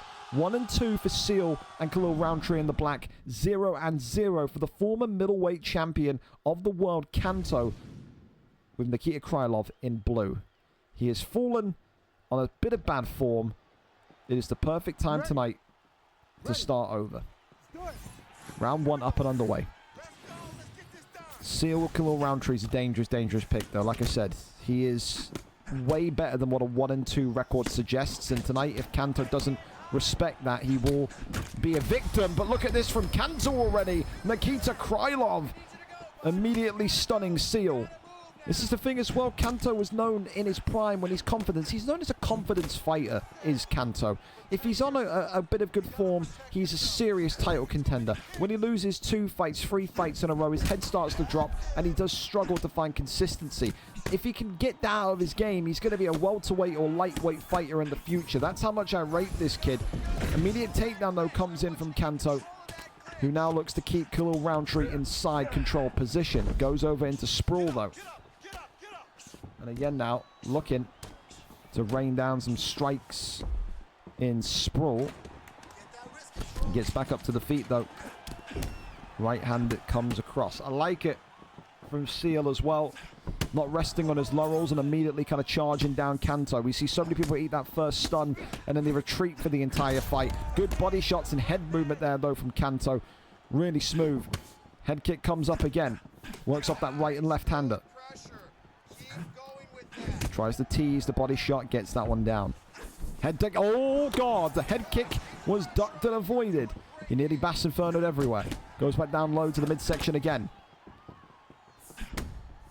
And just see here, though, Kanto's almost competing like he's in the Matrix, mate. Like he knows what's coming before it's even thrown. He's getting the correct head movement, the correct footwork. He's ducking when he needs to. Everything is looking in perfect place tonight from Kanto with his Krylov pick. Seal, though, continuing to just show that brawn and that strength of Khalil Roundtree. Says he will continue to try and charge him down. Gets that lean back straight. Gives Kanto a reminder of exactly what he's up against here tonight. Type of fight that Kanto loves, though. None of this sniffing balls nonsense. It's all about staying on the feet. About seeing who's maybe the better of the two boxers. Body shot there comes in again. Nice from Seal. He has recovered well after that stun, I will say. Both of them have, especially when you consider Krylov as well was getting hit by some heavy shots of Roundtree also. Shoots a takedown, but not within the correct distance. Goes back down low. Uppercuts nice though from Kanto. Knocks and drops him. Looking for a finish here. Crawls over into stack guard. And Seal's in big trouble now. Avoids the strike though. And ultimately going to protect and save himself. A good start to the round from Krylov. And an even better ending to the round from Nikita Krylov. And you can just see Seal teasing with that lean back. But that is the end of round one. You've got to give that one a Krylov round. Listen, I feel like Kanto right now is feeling back confident again. It looks like Kanto is happy with where he is. He didn't look terrifically happy whenever he fought in the middleweight division. For Seal, I don't mind his performance. There's been some good moments in between the first issue at the beginning of the round and the last issue at the end of the round. I just feel like there's some mistakes in his game still. When you saw he ducked the head kick earlier on, when you saw that last one earlier in the towards the end of the round when he leaned backwards and then he sent forward a straight rather than a hook. If he hooked him, if he uppercutted him back, maybe he would have got a flash knockout because that's how powerful Roundtree is. He's just got to make the correct decisions on the counter strike. You can't be doing pull back, pull straights. You know what I mean? You got to be doing pull hooks or pull anything, pull elbow, anything to get that extra damage on. It's still winnable for Khalil Roundtree, but right now, you would favor Nikita Krylov with how Kanto has began that first round. Overhand there comes in. Tries to shoot the takedown, but still not completely in range. Body shot there comes back out once more. Oh, yeah, left hand there comes forward. Brilliantly placed there. Ultimately, little front kick though from Krylov. Shoots the takedown. That one there is denied. Brilliantly. Works off the jab. Still goes with that left hand. Head kick there comes up. Still the 1-2s down the center. Front kick again. Body shot. Left hand. Uppercut again. Body shot again. Now these two are starting to get their own style going. I will say as well, Kanto's got to be very wary. That body shot that Khalil Roundtree keeps landing is not only zapping the health stats, but it's also zapping the stamina. Ultimately though, a takedown lands, and now maybe Kanto tries to show his mixed package. He's not just a striker like he was maybe when he debuted 2 years ago. Definitely does have that little bit of wrestling in his back pocket now as well. Cage butterfly here, tries to stand back up. He does find his way back up, gets the flip, and then down into side control we go. Over now into sprawl once more. Suck shots to the body. Can Khalil Roundtree find a way in this fight still? Attempted to take the back here, and he does. Really like it from Kanto. It's so... Like I said, for me, I always like to see guys rebound when they get relegated down a division. There's no moping. There's no, oh man, this is so shit. This is probably the best performance I've seen Kanto have. Everything is beautifully tied together. The boxing, the wrestling, the footwork, the head movement, everything. This is performance of the night so far if he gets this victory over the line. I'll be honest. I've really, really enjoyed it. Oi, big uppercut there, knocks him. And Seal could be in trouble. Goes for the armbar now. And Seal's going to have his block taken all the way down. Is this going to go through? The answer is yes. Down to 40% left of that submission bar. As Seal now is in huge, huge trouble. 52 seconds and counting. And it does give the Nikita Krylov pick, it does give Kanto that benefit on the feet when we go back up there at the start of round 3. He is thinking about longevity, and that's a smart thing to do. Ducks underneath. Maybe we still see a knockout here at the end of round 2. Look at that block. One hook drops the block all the way down. Left hand there comes forward. Seal still surviving. It would be one hell of a victory if Seal can find a finish, and he's going to need a finish. For me, 2 rounds to 0 for Krylov so far. Block compromised as well. This is where you have to kind of be really systematic. You know that you've got to go for a knockout, but you know that your defense is compromised as well because of that armbar. Third and final round here in this heavyweight division. Oh, sorry, light heavyweight division here this evening. Ducks the head kick. This is what I'm talking about. It's craziness from Kanto. Why would he throw that? Why would he throw that? And now Seal's got an open opportunity here. Oh my God. If that connected, it would have been over. If that connected, it would have been over. Kanto is going to go back to being simplified here. Head kick comes off now. Seal has arrived in round 3. Shoots the takedown. Kanto doesn't want to risk it. Great deny there, though, from Seal. Left hand comes across. Uppercut now, trying to work on that block. Kanto going to maybe aim for pressure and volume to crack through that block. All it takes is one counter from Seal, though. And this fight's his. Oh, big shot there, though, from Krylov. Works the body. Still working here. Back down low, right-hander from Khalil Roundtree. Shoots the takedown. And the trick works down into half-guard position. Almost similar to what we saw in those earlier fights tonight, where maybe Kanto's been a little bit spooked. But what he's seeing on the feet, he just wants to control the fight and get it over the line through a decision. Got to be a little bit brave here now, though, to Seal. Ducks the head kick, and now he's stunned. And Kanto here tonight. Rocket shots to the body. Elbow drops him. Oh, God. Oh, Jesus. Oh, it's alive. And kicking the overhand drops him. This could be it. Could he go into stack guard? Big shots raining in. And Seal tonight. Has he done it? He's so close. Oh, my God. Oh, my God. Big shots. Not still able to do it. What in the hell has Kanto done? You still got to be so careful. Both of these two now know that it's one counter and it's over. Big left hand from Kanto. Shoots the takedown. Denies the takedown. Seal feeling like he's got an opportunity here. He's got to conserve that slight bit of stamina he's got, though. He has to. Big ones down the center again. Fakes to go low. Both of these two are absolutely shattered in terms of stamina. Uppercut there, whiffs. Shoots the takedown. Kanto's just looking to try and get this one over the line. He's got the takedown. And now very much you would think he stays here. It should be. It should be 29-28 to Kanto right now. It should be. Gets the flip. Right back up. 27 seconds. Are we going to see a knockout here in the light heavyweight division, in what has been an absolute war of a fight? Right hand comes across, overhand is blocked, and yet, oh, it's all over, just like that. Nikita Krylov, Kanto, gets it done with 3 seconds remaining. He nearly threw the fight away. He nearly threw the fight away, but ultimately, all of that damage earlier on comes back to reward him. For Seal, you got to feel so gutted for him, man, because that was a brilliant round 3 performance, but he just took too much damage. He just took too much punishment in the first 2 rounds. You got to think, if he didn't suffer that armbar, would his block been in a place where he could have maybe won that fight with a bit more trustworthiness in that block? Because you could see at the end of the fight, the last 60 seconds, he didn't trust his block enough to kind of throw the wild strikes that he was doing. Hell of a fight, though, for Kanto. He put it all together. I'm still going to give him performance of the night, but I will say that 3rd round performance was probably very concerning for me. The first 2 rounds, excellent, Kanto. That 3rd round, though, oh, you're a lucky man. You're a lucky man. That's all I'll say, all right? That's all I'll say. Gets it done tonight.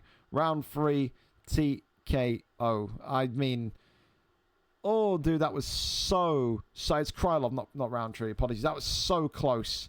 That was so close to being a disaster for Kanto. And if he lost that fight, Jesus Lord, his morale would have been through the floor, man. Thank you so much again over the last couple of fights to B-Man for the resub, for Moondog for the follow, for Ash for the resub, and also VFL Wrexham for the follow. But, oh, dude, crazy. Crazy, crazy, crazy. Ash up next, though, against Zero as we keep on going in what is a phenomenal card so far tonight. Ash tonight, 3 wins, 3 losses. 3 wins in his last 5 coming off of a loss. Whereas Zero Jin tonight, the former heavyweight champion of the world, makes his jump up into the middleweight division. He wanted a move. He gets a move. He's 0-0 tonight. Both of these two equal in record. Both of them looking to go positive. But is Ash going to be one jump too far early on in the middleweight career of Zero Jin this evening? We're there, we're set and ready to go. Ash is our cameraman here tonight as Michelle Pereira takes on Shara the Bullet, or will it be someone else? A reminder, of course, Ash in the red corner, so therefore gets first priority pick.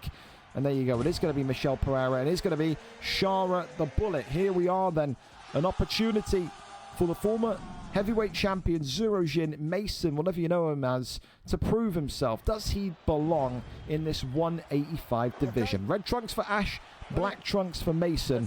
Here we go.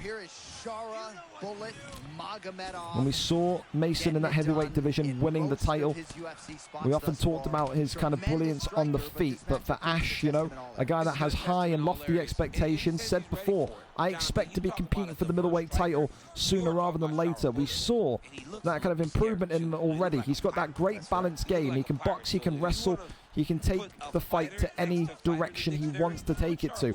It is going to be the most interesting fight tonight for Mason because, yes, although he gets to use lighter fighters, he's also fighting against a higher level of opponent. And so far, Ash is showing that. A great stun already early on into this fight. And it's just the fluidity of this Michelle Pereira. That's the one thing. That's that undisputed boxing background. He came from that game. He was not a UFC guy before undisputed boxing.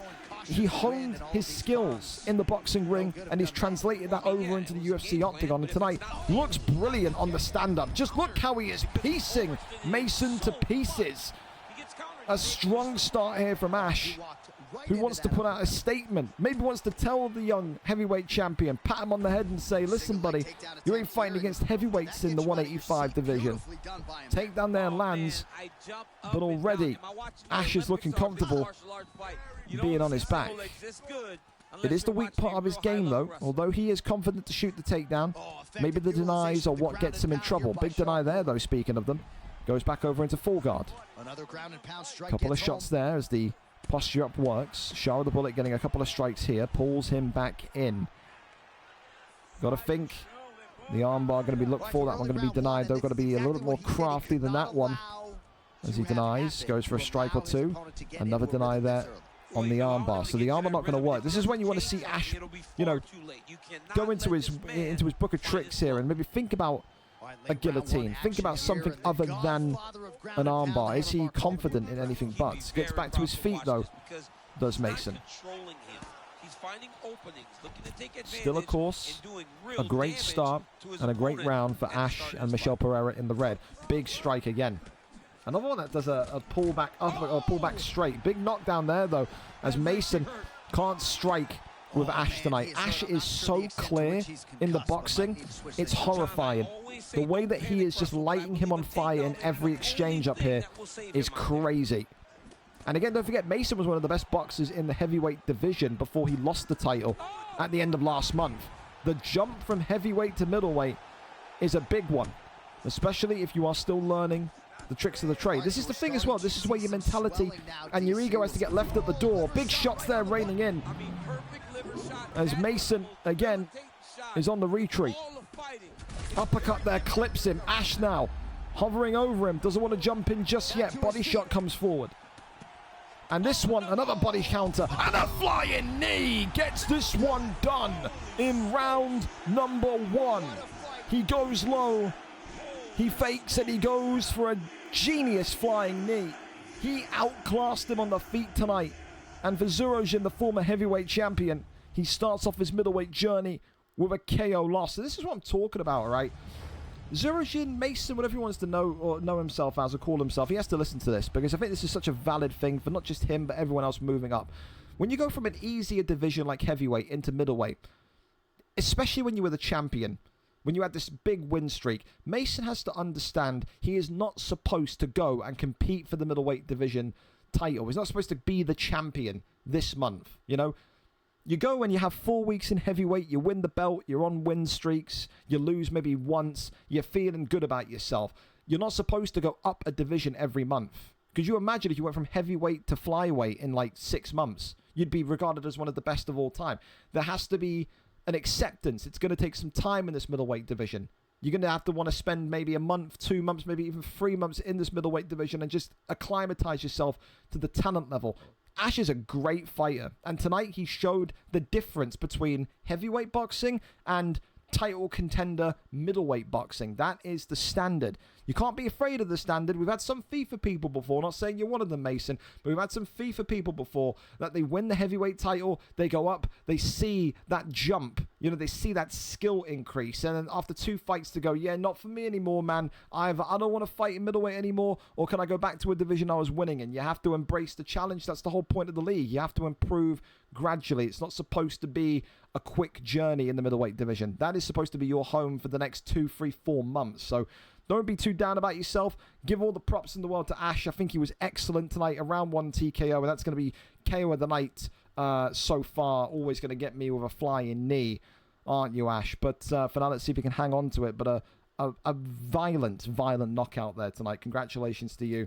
Top marks indeed. And like I said, I just hope that Mason Zurojin listens to that. It's not supposed to be win, easy, go 2-3-0 in the middleweight division, win the title, go up, go 3-4-0 in the welterweight division, move up. There's going to be, and it has to be, an acceptance that when you move weights, the people you face are obviously going to be better. So just keep on that. You'll be fine. I still have trust and faith in you in that middleweight division. It's just going to be a little bit of an acclimatization period. That's all. Damison and Lucky, though, up next to conclude our Fight Pass prelim card tonight. Damison coming into this one, what as a 3-2 heavyweight competitor. His original opponent, OLMCR, pulled out 4 a.m. yesterday morning, saying that his parents have organized a surprise holiday. If your bullshit detector isn't going through the roof, then I don't know what will make it go through the roof. Lucky, though, agrees to step in and says, give me that opportunity. 2-4 today, Lucky. Looking to make it a 2-fight win streak. He goes to 3-4. He will literally be closing in on a title opportunity again. He'll be on a 2-fight win streak. It may well have to be a contendership opportunity for him should he win here tonight. For Damison, though, as well, win here, go to 4-2. You put yourself in the top 3 of the heavyweight division. Maybe he too will look at that as an opportunity to compete for the belt. Who knows? Damison against Lucky, 2 fan favorites. We're there, we're set, we're ready to go, as Lucky is our cameraman here tonight. Vitor Petrino against Tank Abbott. You've got to be careful of Lucky's wrestling. He's shown consistently now over the last couple of victories that he is prepared to sit in top mount with this rather large man and rain down violence. Will he do it here tonight is the question. Black trunks for Lucky, yellow trunks for Vitor Petrino. Can the War Machine reign supreme once again? No doubt about this, though. It is his toughest challenge in the heavyweight division so far. Damison back on that PlayStation division in UFC 5 was always seen as a kind of yo-yo fighter. He would go up to the kind of middle division, then come back down. He never really found consistency, but when he was in this kind of beginner division, he was always a dangerous knockout artist. So many knockouts on record from Damison. He needs to add another one today, and he may well add another one today. Big shot there, but an immediate takedown from the league's Tank Abbott. So already, good start on the feet from Vitor Petrino, but can Damison now find a way to escape the top game of Lucky? Lucky as well rushing a little bit too much. He's trying to immediately transition, tries to work that GA, now denies him again. And again, Lucky's got to understand as well, this is a great opportunity. These two are at a similar level to one another. These two both will be looking at this fight and saying, I win here tonight, it's got to be some sort of bounce up for the title next. Lucky here, though, could be about to get submitted. Look at this. Lucky didn't watch his stamina whatsoever, and he's nearly tapped and won. Huge start here, though, from Vitor Petrino, who may well get it done in round number 1. Lucky is completely flailed on the ground here. The arm's going to be extended, and this one is all over. Vitor Petrino, Damison, usually a knockout sensation tonight, says, get that title warmed up. I'm more than a boxer. I'm a jiu-jitsu artist as well. I think Lucky just took his eye completely off the ball. I think he's big enough to say tonight, yeah, I completely just forgot stamina existed. He was moving too quickly. He was trying to transition too much. He got denied once, denied twice.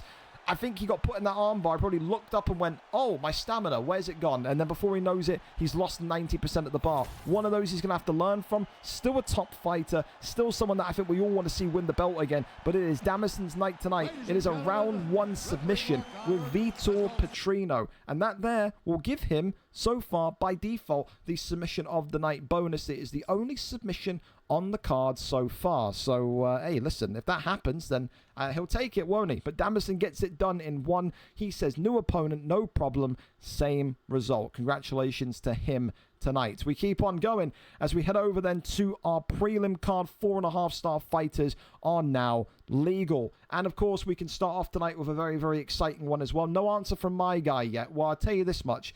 It's fucking Odran's friend. So if Odran's friend, who he's gotten into this, is not here, I'm going to scream. I am.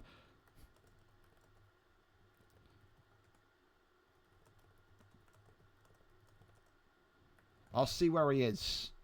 I will answer my DMs as well. You won't be fighting live again either. You won't be fighting live again. Again, I've had someone pull out at 7:42 saying, I confused the time zone. Thought my fight would be at 6 p.m. today, so unfortunately I cannot make it. You're stupid. You're stupid. There's no other way to describe it. You've pulled out at 7:42. Who was this again? Satner. Yeah, 9:40. So, I mean, he's told me in enough time, so I'm not going to kick him, but he's on unstreamed for the next fucking 4 weeks. So, yeah. This is what I'm... The time zone is literally... The time zone is literally in EU and US. How are you that stupid that you don't understand what the fucking time zone is? Didn't realize the time zone and can't fight live today. 4 weeks unstreamed. Until 4 weeks unstreamed, or until he shows me that he's able to read English. Stupid. Moron. Idiots. Thank God it's not the main page card, man. Hey, what a relief. What a relief. So, yeah, we got any bantamweights that want to step in tonight? The door's open, because clearly it was just too much for our good pal to handle there. We could put in Final Block. I'm sure Final Block would take it, get his record up to 3-0. Would it make sense? 1 and 2, it wouldn't make any sense. Fat Butt Loves Food, Rolling. We could ask Fat Butt Loves Food. I would like that fight, see if he's around. We've got time anyway. We're on time. He's loading now. Fantastic. Fantastic. I got Viper messaging me. I can be free. Does it make sense? Does it make sense? 1-on-1. I feel like I've seen you two fight before, though. I feel like I've seen you an adversary, like, recently. Or, like, multiple times. Ooh. Let me check. Dude, you had so many fights. It's ridiculous. Look at you. You're nearing 100 fights. You committed soul, you. Viper, yeah, you literally fought 245. I'm not doing that. You literally fought 2 weeks ago. It was, or literally last week, the 21st. 2 weeks ago. Yeah, I'm not about all that. I want to see if Fat Butt Loves Food is down for it. Because I would like to do that fight. I wouldn't mind that one at all. El Nino Problemo.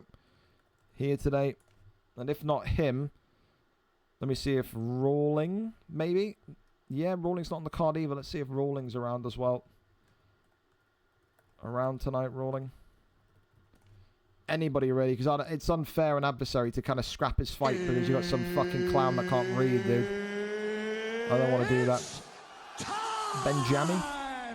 We could ask Benjami. Long time no see, less than 3. Hey guys. Kruger, Scroods. I mean, all of these guys are free, per se. What's the plan? 1 in. Had a guy who can't read time zones. So, yeah.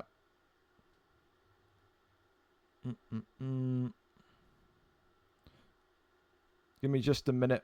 If you just joined us, don't worry. Just had a late pull-out, so I'm just trying to sort this. Because, again, apparently you can't read a fucking clock. Adversary.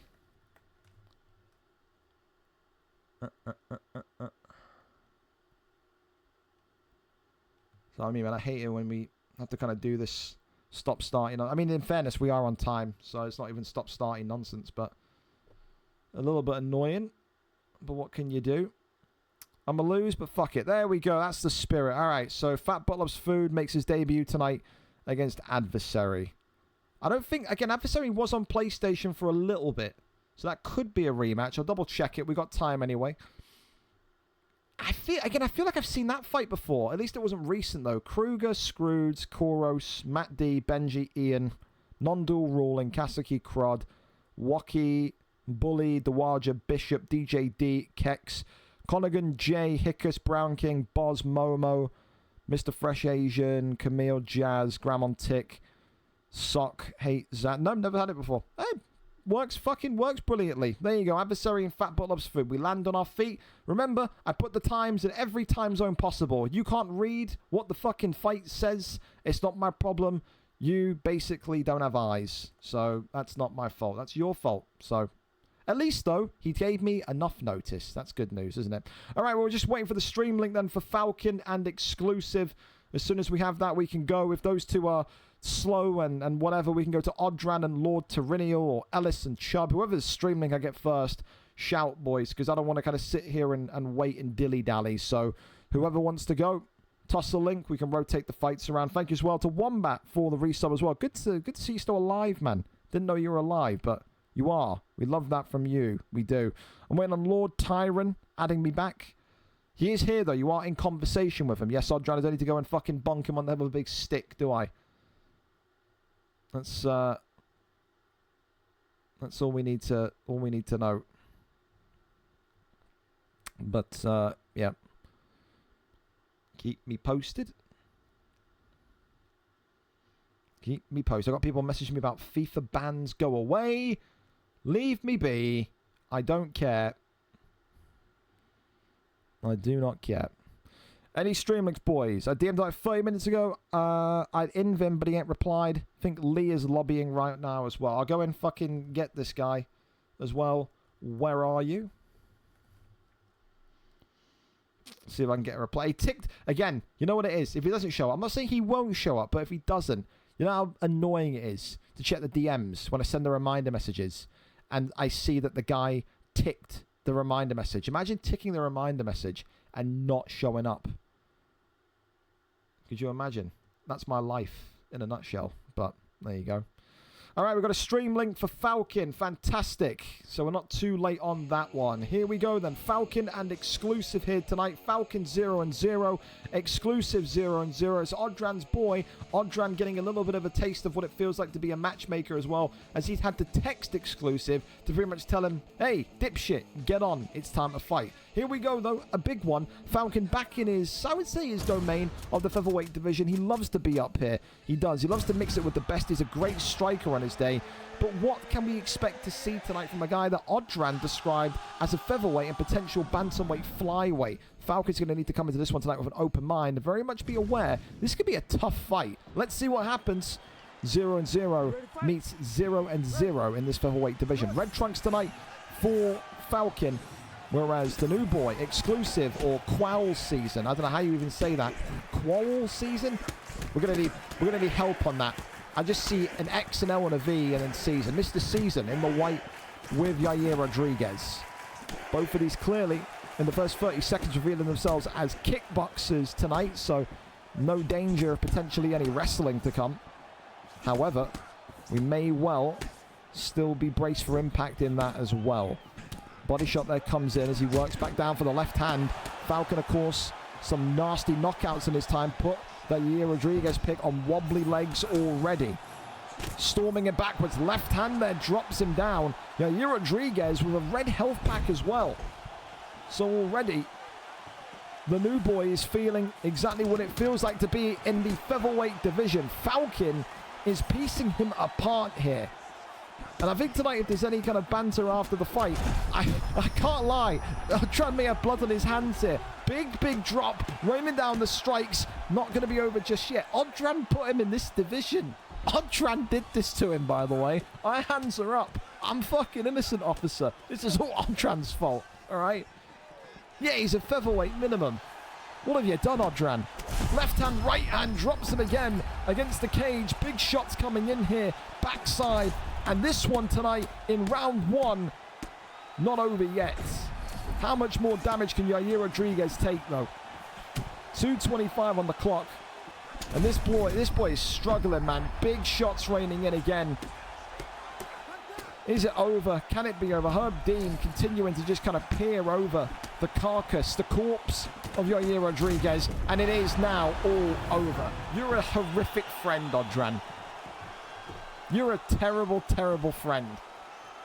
If you are laughing wherever the fuck you are in Ireland right now, you should be ashamed of yourself. You've done that to your friend.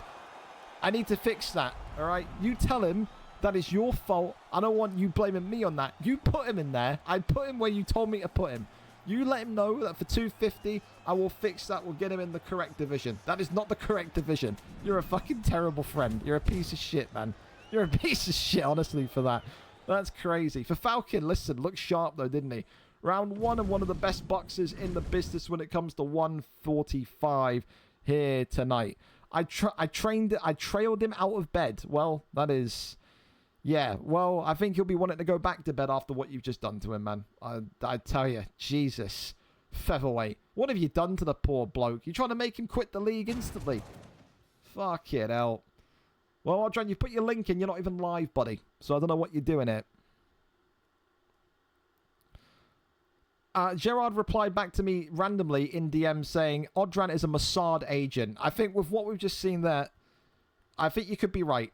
Gerard or Odran, whoever's friend that is, please tell him. Please tell that guy, exclusive season, whatever you want to know, that that will be corrected for Thursday, and that is all Odran's fault. I'm not holding any responsibility for that. Imagine if I looked the other way. Odran said to me, he is featherweight minimum, bantamweight or flyweight probably. Could you imagine if I put him in there against fucking Whimpering Ian or something? Jesus Lord. Odran against Tyrannial, though, here tonight. Of course, Odran relegated to the welterweight division after a tough time in the lightweight division. And, of course, for Lord Tyrant, or Tyrannial, however he prefers to be called, again, wasn't ever really put in the correct division in bantamweight, flyweight. Did the fight, showcased his skills, and I think a good landing point for him tonight is 170. 0-0 against 0-0 after weight changes. Two fighters that were not in the most brilliant of form, looking tonight to start off their new division with a win. Here we go, the 4.5-star picks of legal, and tonight you get to see Leon Rocky Edwards against Joaquin Buckley. Buckley, of course, in the black trunks for Lord Tyrant, whereas Odran tonight in the red trunks with Leon Edwards. He should be called, that should be his UFC nickname. I don't know what his last name is, but fucking Odran the Mossad agent, insert last name. I can't get over what he's done there. That's hilarious, but there you go.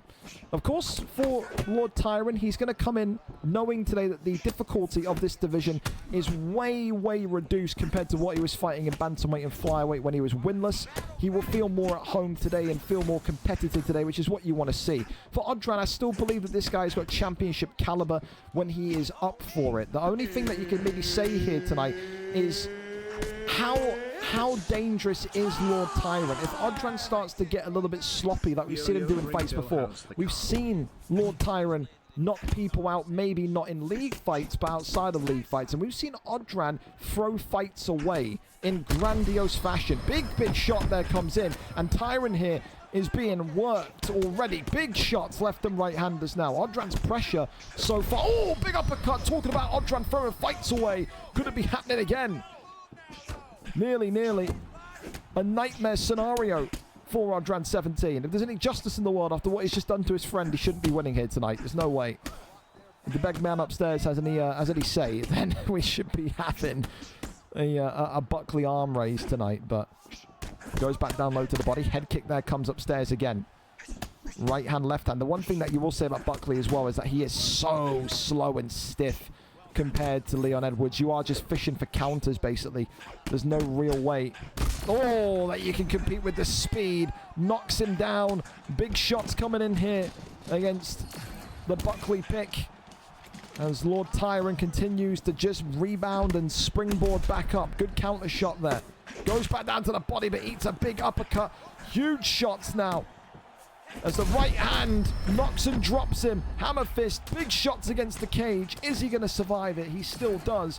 Big knee coming up. It's that overwhelming pressure that Odran has produced here tonight. He has not been able to get away from Leon Edwards. He is sticking to Buckley like glue here tonight. And again against the cage. It just looks like there's nothing but a Leon Edwards knockout written all over this fight. Right and left-handers. Still, Buckley looking. Right hand drops him again. Leon Edwards got to be. Gains backside. And Odran makes a splash in this welterweight division tonight. He just couldn't cope with the pressure and the forward-footingness of Odran tonight. Leon Edwards gets it done in one. What a statement made by the Irishman. He wins. His friend who he sabotaged loses. It's a good night to be an Odran fan. Maybe you could say that. But commiserations to Lord Tyrant. Appreciate him being here on time as well. Love that. But yeah, Odran's night tonight, man. What a piece of shit, though. Honestly, what an absolute grade A stinky friend. I can't believe what I've just seen. I can't believe it. I appreciate you being on time. There you go. Wenfer sent me a link. Are we good to go for Wenfer? I mean, we can go for Jay Preston and Wenfer. If those two are ready and in the lobby, I'm down for it. If it helps these two get out of it nice and quickly, we can go. They're not in there yet. Again, any links that you send me, fellas, please only send me the links if you're in the lobby, if you're readied up. Because beyond that, it doesn't really make any sense. But once you're in the lobby, tell me. Ellison, Chubb, Rakib, and Sanist, Jaw, and Warbsy, whoever wants to go next, you let me know. And we can get you boys peeled out of here nice and quickly. So, keep me posted. Thank you as well to Rapids as well for the Prime. How's the card? It's good. It's good. So far, it's good. We have one guy that didn't know how to read time zones, but there you go. How many fights do you usually do per card? Mr. Moondog, we always do 10-minute intervals. And we do every Tuesday and Thursday. So tonight there's going to be 1, 2, 3, 4, 5, 6, 7, 8, 9, 10, 11, 12, 13, 14, 15, 16, 17, 18, 19, 20, 21, 22, 23, 24, 25, 26, 27, 28 live fights tonight. Thursday will be more because we're on the front page of Twitch for VFL 250. So we'll be starting a little bit earlier. So maybe about 32 plus fights on Thursday. So, yeah. Every Tuesday and Thursday, though, get involved. Every skill level is welcome. And it looks like we're good to go. Jay Preston and Wenfer. Hey, thank you to you two for being ready to go early. Appreciate you massively. All right, then. Jay Preston impressed me with his performance. He lost his first fight, yes, but he was piecing up. He was piecing up Daichi on the feet. He is a very talented boxer. Wenfer, 0-1 as well, looking for his first win tonight. These two are impressive. When you see these two fight in this division, you will not be sat here thinking that they are both 0-1. Tonight, it is Tatsuro Taira against Brandon Royval in this flyweight matchup. I'm excited for this one. Not because we get to see who gets their first win, but I'm more excited to see which one of these talented prospects is going to fall down the ladder and go to 0-2, because they don't fight like 0-2 fighters, man. They really don't. Strap in. It's going to be a real entertaining one. Yellow trunks tonight for the boxer Jay Preston. Wenfer going in with Brandon Royval. Here we go, then. Jesus Christ, I feel like I'm in the arena. Turn that down. Here we are. Tatsuro Taira continues to be a flyweight favorite when it comes to this division. People just seem like he's got everything. Of course, when you think about Brandon Royval, though, you match that reach, you match all of the attributes that you need, but it is maybe speed tonight. Fast and Furious meets Fast and Furious. Who is going to be the first man to take a back step? Who's going to be the first man to eat that stun, that knockdown that puts them in a very, very dangerous position? Jay Preston loves these types of fights. He loves brawls. He loves stand-up wars. He loves to be in matchups against fighters that play the game, quote, the right way. That's what he said the last time he was here. None of this takedown nonsense, none of this sniffing my balls nonsense. He wants to see if you are a superior boxer to him. Already you can see that Wenfer is feeling very comfortable in there, getting some combinations off, but it is down to Jay Preston to try and find some forward movement. He is doing a lot of retreat boxing, I like to call it. He's walking backwards and he's fighting off the back foot, and right now Wenfer is having a field day here. All of that pressure being met though by a big counter uppercut. Look at Jay Preston now coming forward. Head kick there comes off from Wenfer. Ultimately though, goes back down low to the midsection. Big uppercut again. The Brandon Royval pick just continuing to be a little bit too fluid for maybe Jay Preston's liking.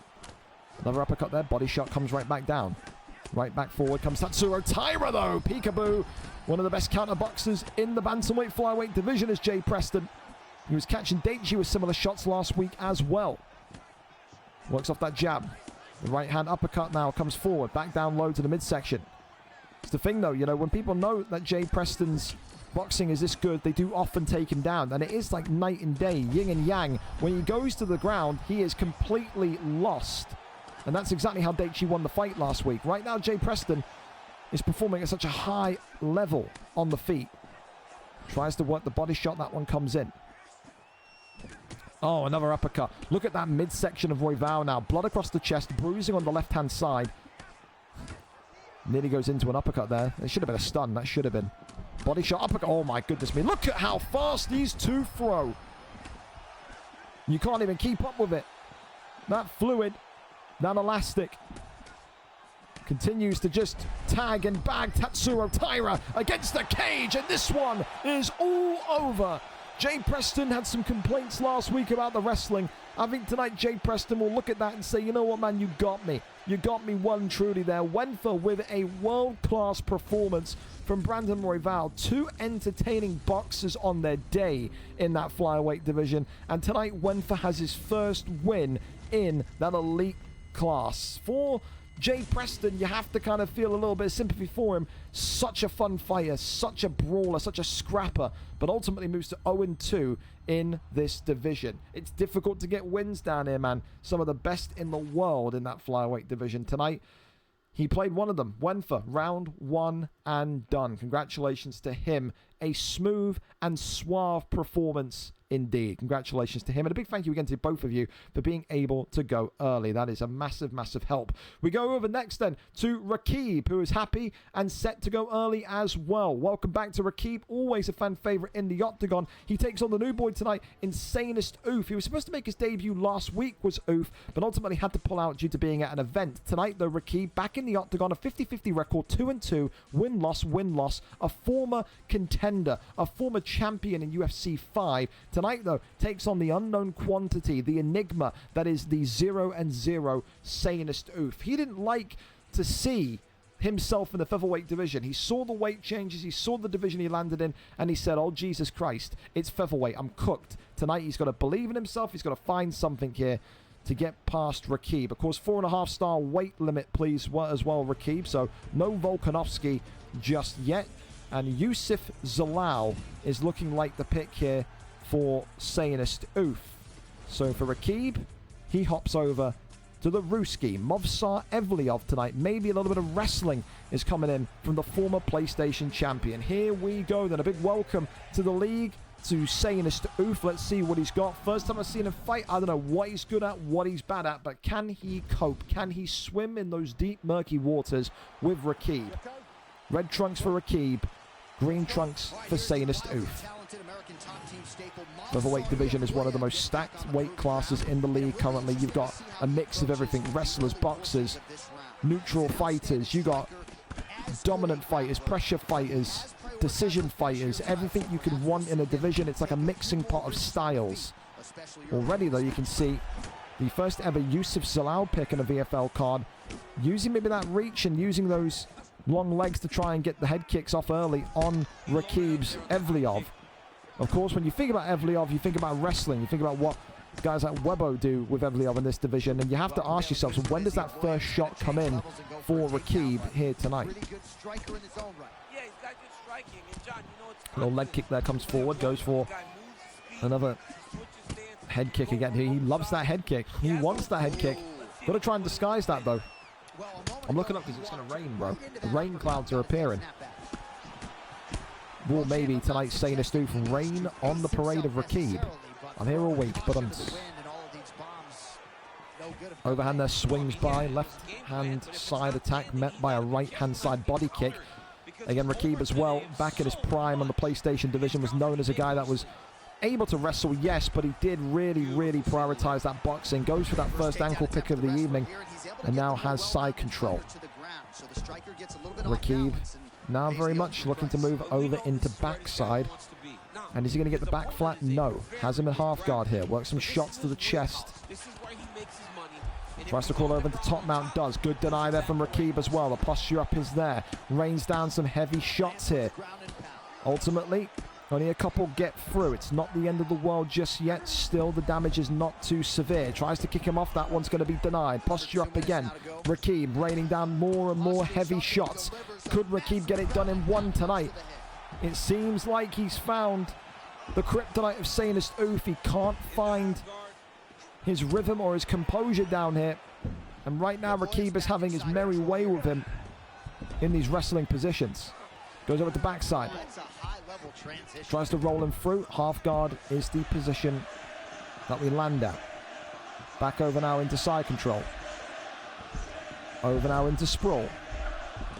That one there denied instantaneously. Goes for the guillotine. And this could be a really difficult position. Denies him once. Rakib back with a bang. No one and done submission, but takes it down by around about 70%. Rakib is looking dangerous. It's legal. Submission is legal. The stamina was there. He was able to deny it, and he doesn't. This one tonight done in one. What a way to get back to winning ways in the featherweight division for the former PlayStation champion. Rakib has never looked so dominant. Congratulations to him tonight. For Saint Estouff, before he looked all right on the feet. Didn't look too bad as a striker, but ultimately there tonight was outdone in those grounded positions. For Rakib, moves to 3-2 and gets right back on the horse. It's now about consistency for Rakib. It's about getting wins in a row. For Saint Estouff, he may well say, okay, you know, it wasn't the worst run around on the feet, but on the ground I got something to learn still. Will he stay in featherweight? I'm not sure. He doesn't look like a featherweight to me, but he needed to make a debut tonight after pulling out last time out.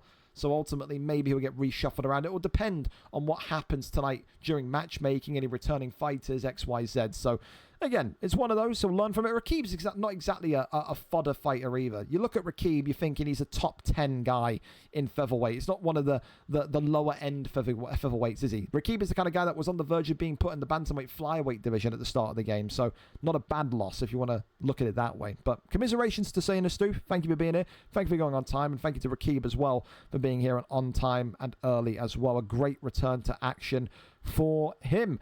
All right, well, we keep on going as Chub Naldinho, everyone's favorite fat man, who everyone kind of pointed at and said, you fight like a dirty piece of shit back in UFC 5, is back in the octagon here tonight with a fan favorite in Ellis JP. Of course, Ellis is the one of the head honchos of this lightweight division now. He survived the weight changes after that win last time out. He's 2-4, 2 wins in his last 5 fights. Looking to make it a 2-fight win streak tonight. But Chub Naldinho represents everything that he hates.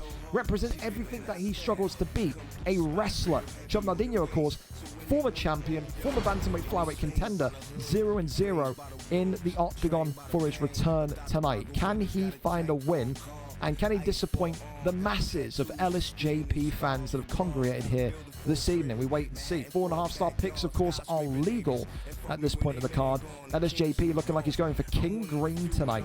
But where does Chub Naldinho make his mark? Where does Chub Naldinho go for his first pick in a comp fight in UFC 6? He said he didn't feel like his old familiar self when he was in featherweight, bantamweight, flyweight.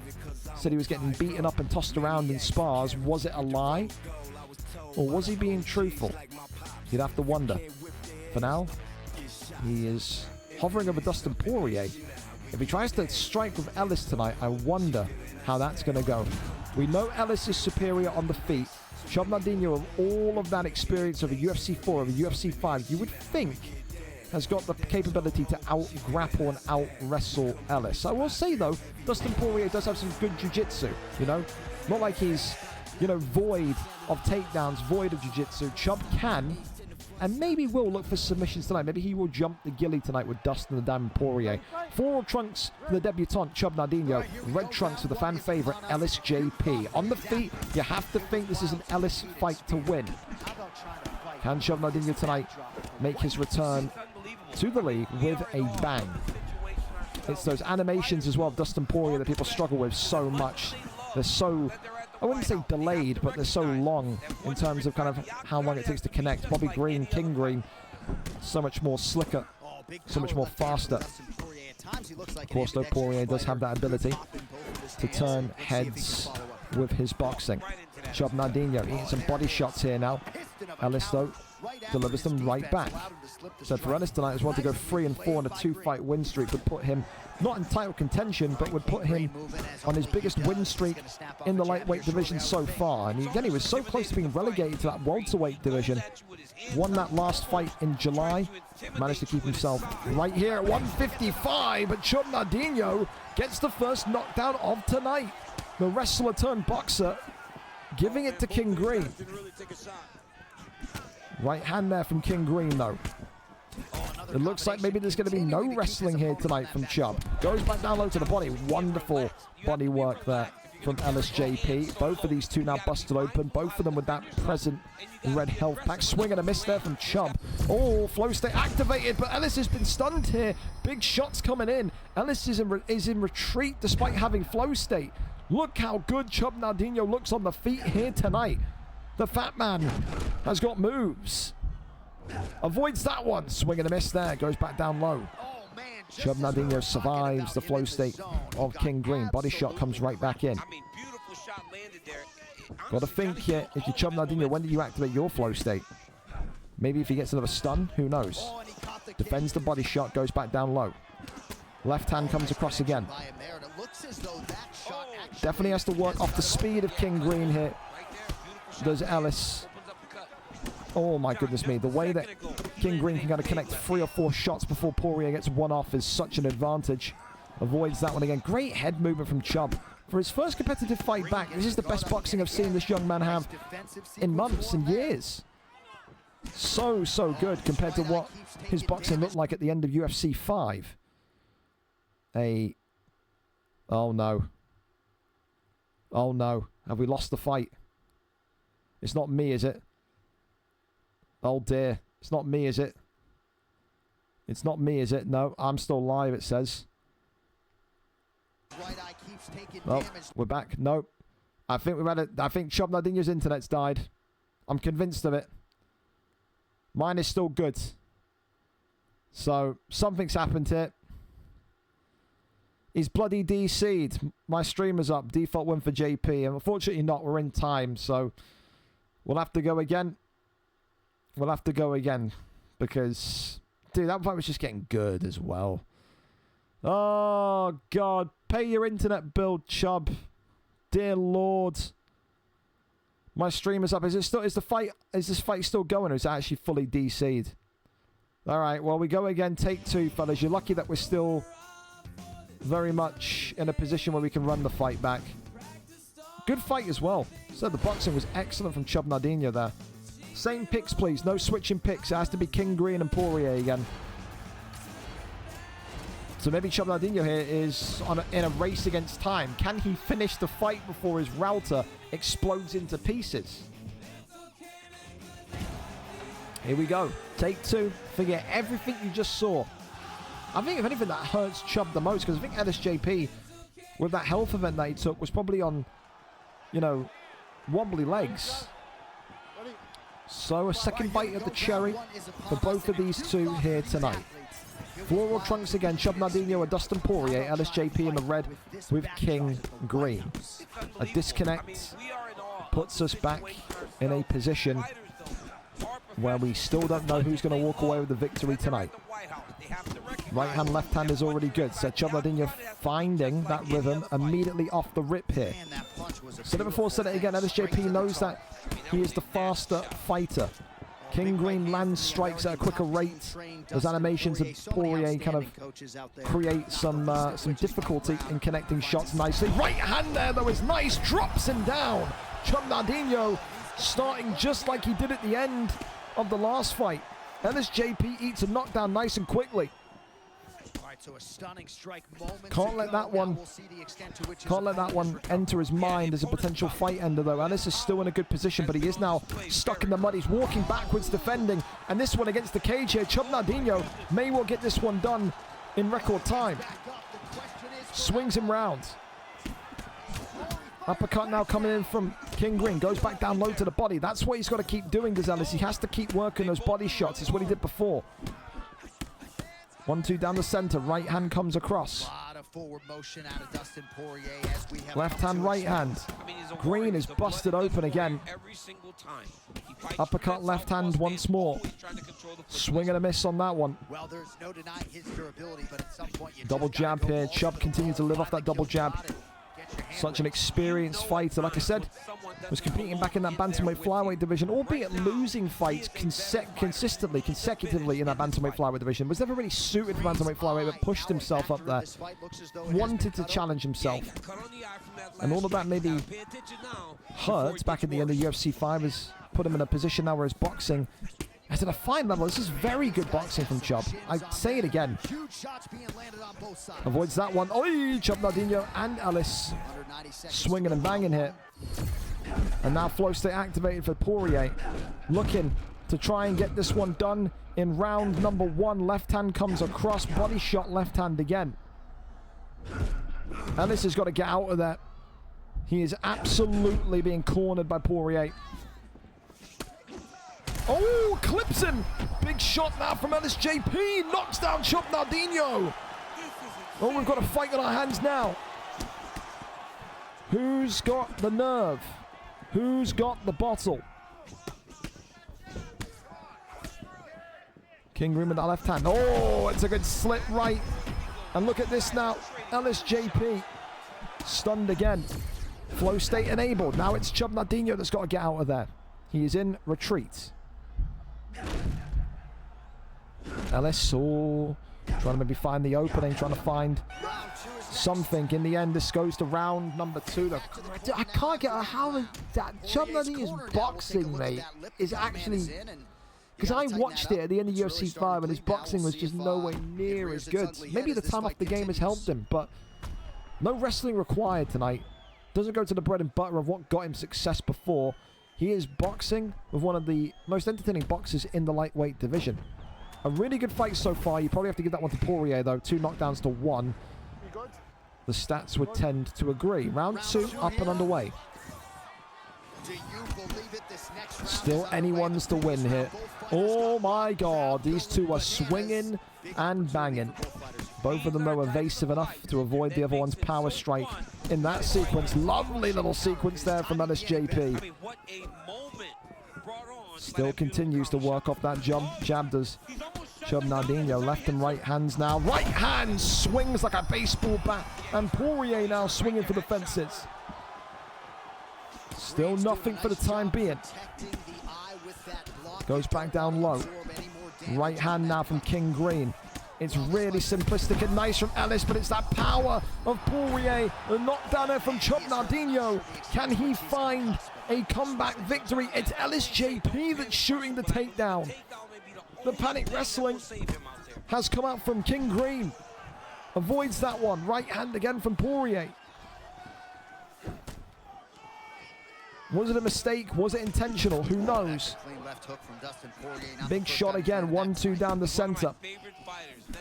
Left hand. Bright red health pack now on Ellis JP's King Green again. Avoids it. Swings and misses though. They stand and stare at one another.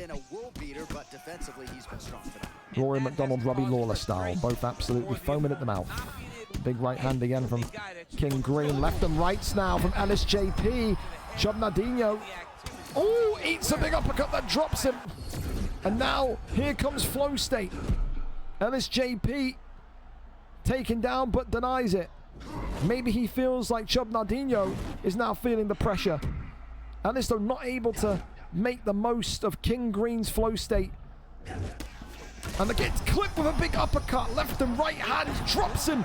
Knee on belly. And Chub Nardinho not able to get it over the line. And collapses down into side control.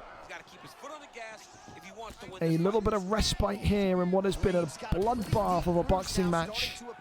Now, ground game is in and the Darce choke is in. And Ellis JP could well be about to fade to black here. Ultimately, though, Ellis gets out, gets into side saddle. Testing Ellis's weak point, his ground game here tonight.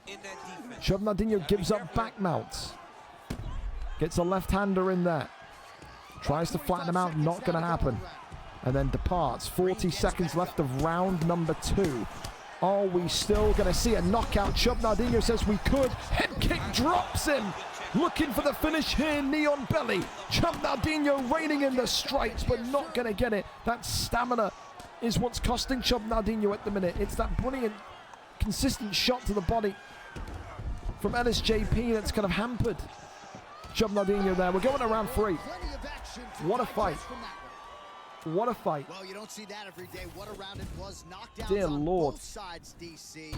Very entertaining fight thus far. And big knockdowns. I just can't get over how good both of these two look, man, honestly. Ready? You good? Third and final round. Glove touch is there, the respect is there, but who is going to win this matchup? Fan favorite against returning heel. Left-hander from Poirier immediately. Swing and a miss from both fighters there. Left hand comes across. King Green now getting those matchstick arms working. Spin kick upstairs, ultimately nothing more to see. Continuing to run out of stamina, the both of them. And now flow state from Poirier. And this has got to be careful here. He's on the retreat, peeling back towards the center of the octagon. Little flying knee comes in. Left hand comes across. Really good evasive maneuvers here from Ellis JP.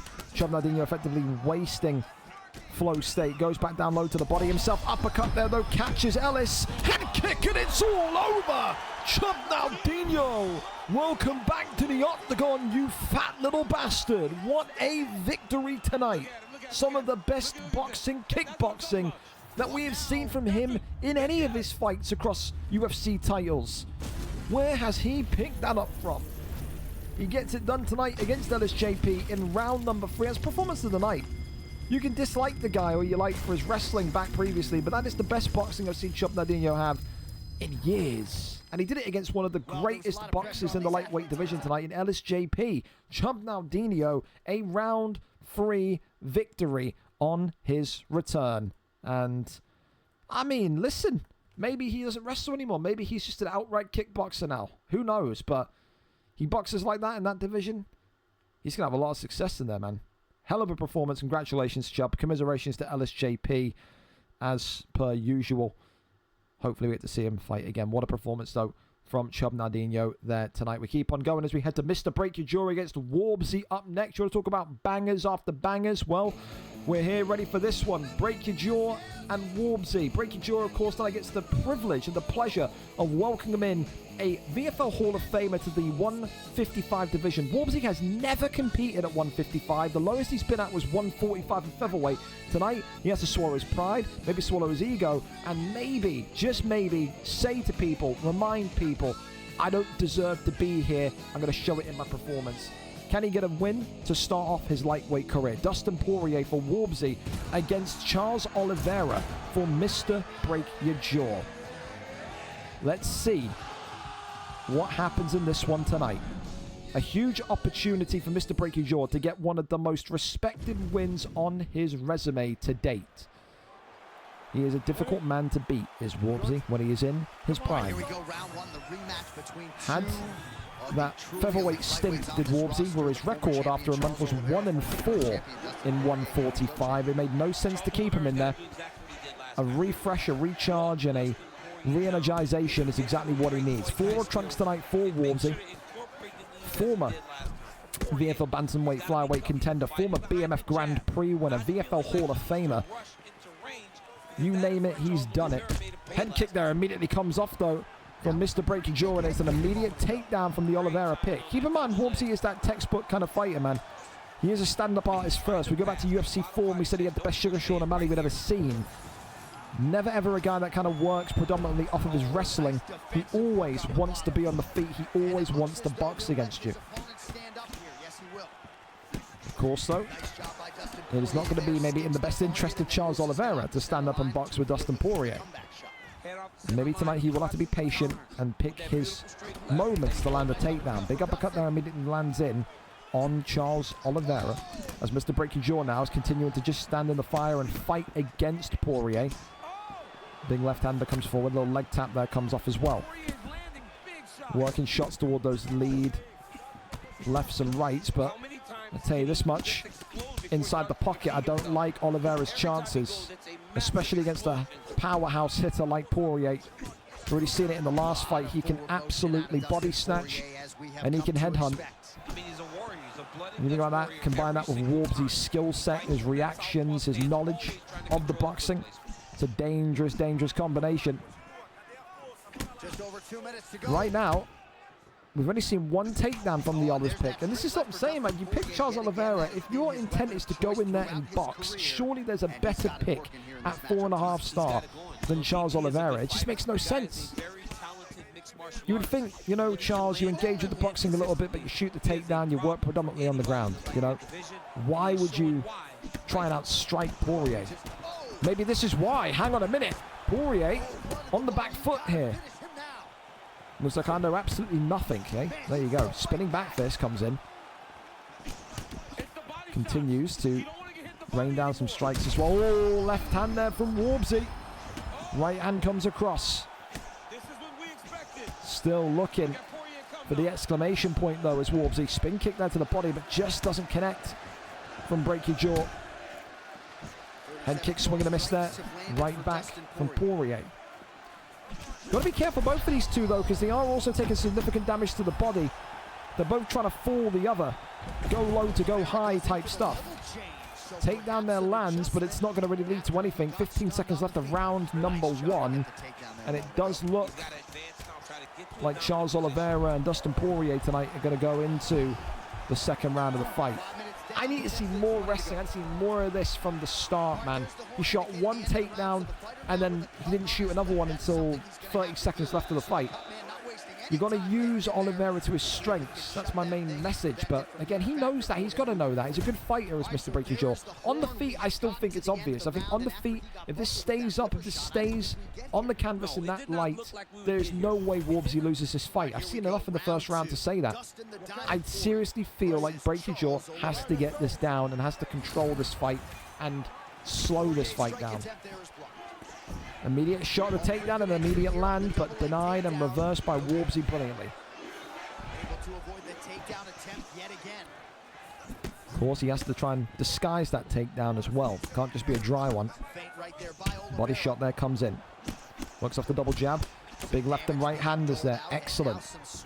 All flying knee is nice. Spinning back elbow from Charles Oliveira. Right hand there comes across as well from Poirier. Works off the jab. Goes for that leg kick and another one. Ah, dude, the way that Warbsy is just, this is prime Warbsy, man. You can't do anything but sit back and just enjoy it. This is what the guy was looking like back in his bantamweight flyweight days with Sugar Sean. Just so slick. You just can't ever feel like you get any sort of success against Warbsy. That's what people used to say in the bantamweight division. You would have maybe a couple of strikes and you go, yeah, I've done okay there. And then before you know it, you blink and he's hit you with 4 or 5 combinations. Right now, I'm more concerned about Mr. Breaking Jaw's stamina because, like I said, the way that everything's being worked together here is like a piece of art from Warbsy tonight. 4, that's a wonderful little drop of the shoulder. And Sugar Sean Warbsy, we'll call him. Sugar Warbs O'Malley is using Dustin Poirier. He makes Dustin Poirier look like a bantamweight. The way that he continues to kind of make Dustin Poirier looks so light and nimble and not so stocky and bulky like we saw with Chovnardinho in the last fight is wild. Stuns him again, right hand across the dome. Charles Oliveira down against the cage. This has got to be it here. Gets him into top mount, rains down the strikes, and this one is all over. That is why he's one of the greatest of all time. What a stand-up performance from a veteran, a fan favorite, and one of the best boxers you will ever see. When he's in form, he is dangerous. Hell of a performance tonight from Warbsy. Gets it done in round number 2. You got a feel for Mr. Breaky Jaw, but at other points you have to look at it and say, why? Why Charles Oliveira? Why? I think he had, what, 3 attempted takedowns? 2 or 3 attempted takedowns? You want to go with Oliveira, you have to get him down, especially since, you know, Warbsy's kryptonite is the ground game. He's lost the majority of his fights through either TKOs on the ground or submissions on the ground. You cannot strike with that guy when you give him Poirier.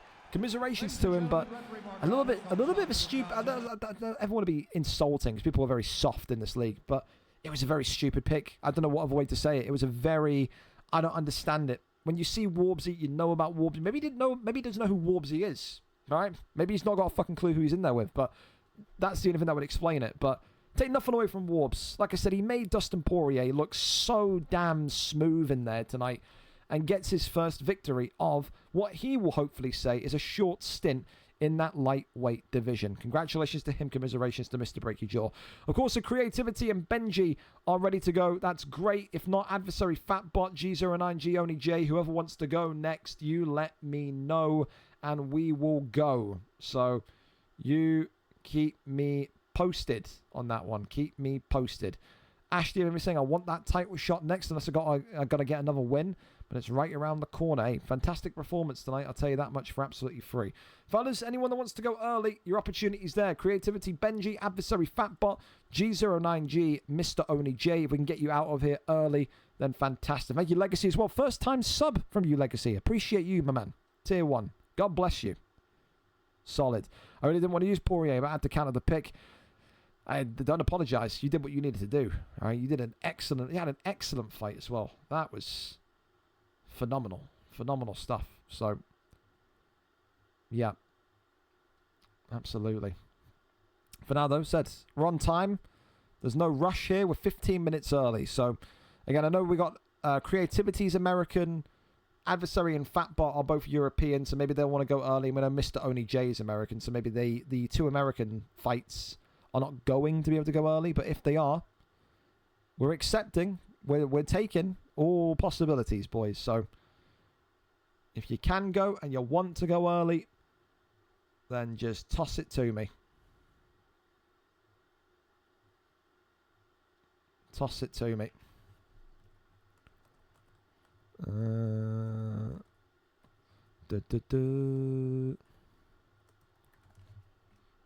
DMs galore, fantastic. Anybody at all, boys? Anyone want to go early? Anyone want to go early? Let me know. Me and Jay are lobbying up now. Absolutely phenomenal. Like I said, whoever gets the link in first will go to first. If it helps you guys get out of here nice and quickly, I'm all down for it. Card has ran absolutely brilliantly tonight again. So, whenever we're early, I'm going to say that, though. So, yes. Absolutely, positively. Again, don't forget as well, you haven't signed up for VFL 250. Sign-ups close after this card tonight. It's going to be a very long evening for me. I can only say don't DM me after the card tonight. I've got to do the updates for this card and then matchmaking right after. So it's a long night of work. But it'll be worth it. I'm excited for Thursday. We're going to have the biggest, hopefully, touch wood, cross fingers, we're going to have the biggest viewed UFC cards in the community's history. Hopefully, we're not going to be capped because of it being a mature game. And hopefully, we'll see some great fights, man. We will. The big bracket, like I said, if it's anything like the FIFA stuff, the last time we had the front page on FIFA, we had 2,000 live viewers at one point, 2,400 live viewers at one point, and 330,000 VOD replays. So it's a bit of a nerve-wracking experience. You've never fought in front of that many people before, and I don't think many of you have. So yeah, if some of you get nervous at being on the main card and being, fighting in front of 80, 90 people, imagine 2,000 people, I'd be shitting your jocks. We've got a link here from G09G, and it looks like these two are getting ready to go sooner rather than later. So we'll keep the volume up, and hopefully will know when they're about to lobby up. But of course, if anyone gets into lobby beforehand, you just let me know. Let me know. I'll let adversary know as well that it's a new opponent. New up for you, by the way, because original guy pulled out. It's Fatbot. It's Fatbot now. So, yeah. And I think we're in the EA menu. So, yeah. Absolutely. Absolutely. So I'm surprised that OnlyJ's able to fight early. Usually the American guys just need to be as close to 5 p.m. their time as possible. It's 20 past 4 for them right now. So, one of those. I think my EA menu is bugged. Well, you may need to hard reset or get him to invite you or do something, buddy. I don't know what to tell you. Hold the power on your hold the power button on your console down for 30 seconds and go from there. No need to apologize. We're early anyway. Literally, we are 10 minutes early still, so no need to apologize. Absolutely fine. Absolutely fine.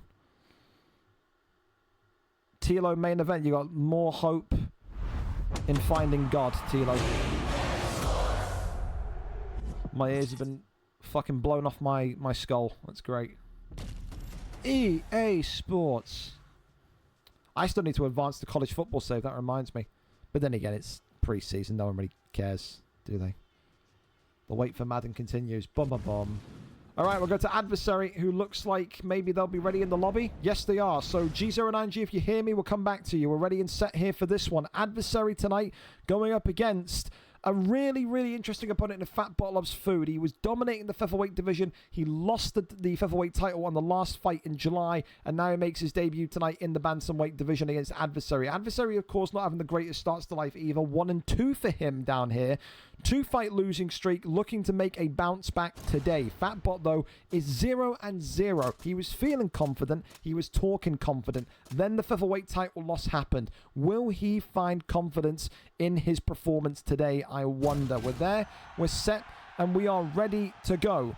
These two do have a record against each other as well. 9 wins to 1 in favor of Adversary, who's got Figueiredo. So maybe, just maybe, this is seen as free food tonight for Adversary. It is Figueiredo against a random pick. Maybe getting ready for the upcoming BMF in a couple of weekends is Fatbot. But there you go. It's Umar Nurmagomedov. So I've seen worse randoms than this.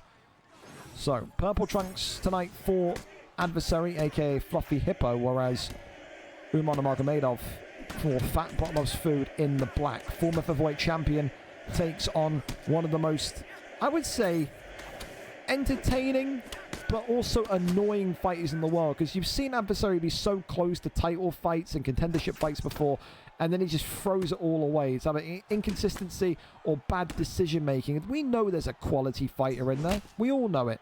But he has to find tonight a way to get over those losses, those 2 losses in a row, and get back to winning ways. If he goes to 3 losses in a row, then there starts to be serious questions. There starts to be serious questions. But come to that bridge, and we'll cross it when we do. Of course, you would probably say that both of these two are predominant boxers at their best. We do know that Fatbot Loves Food likes to wrestle a little bit. We saw it in the featherweight division. First takedown is shot by him.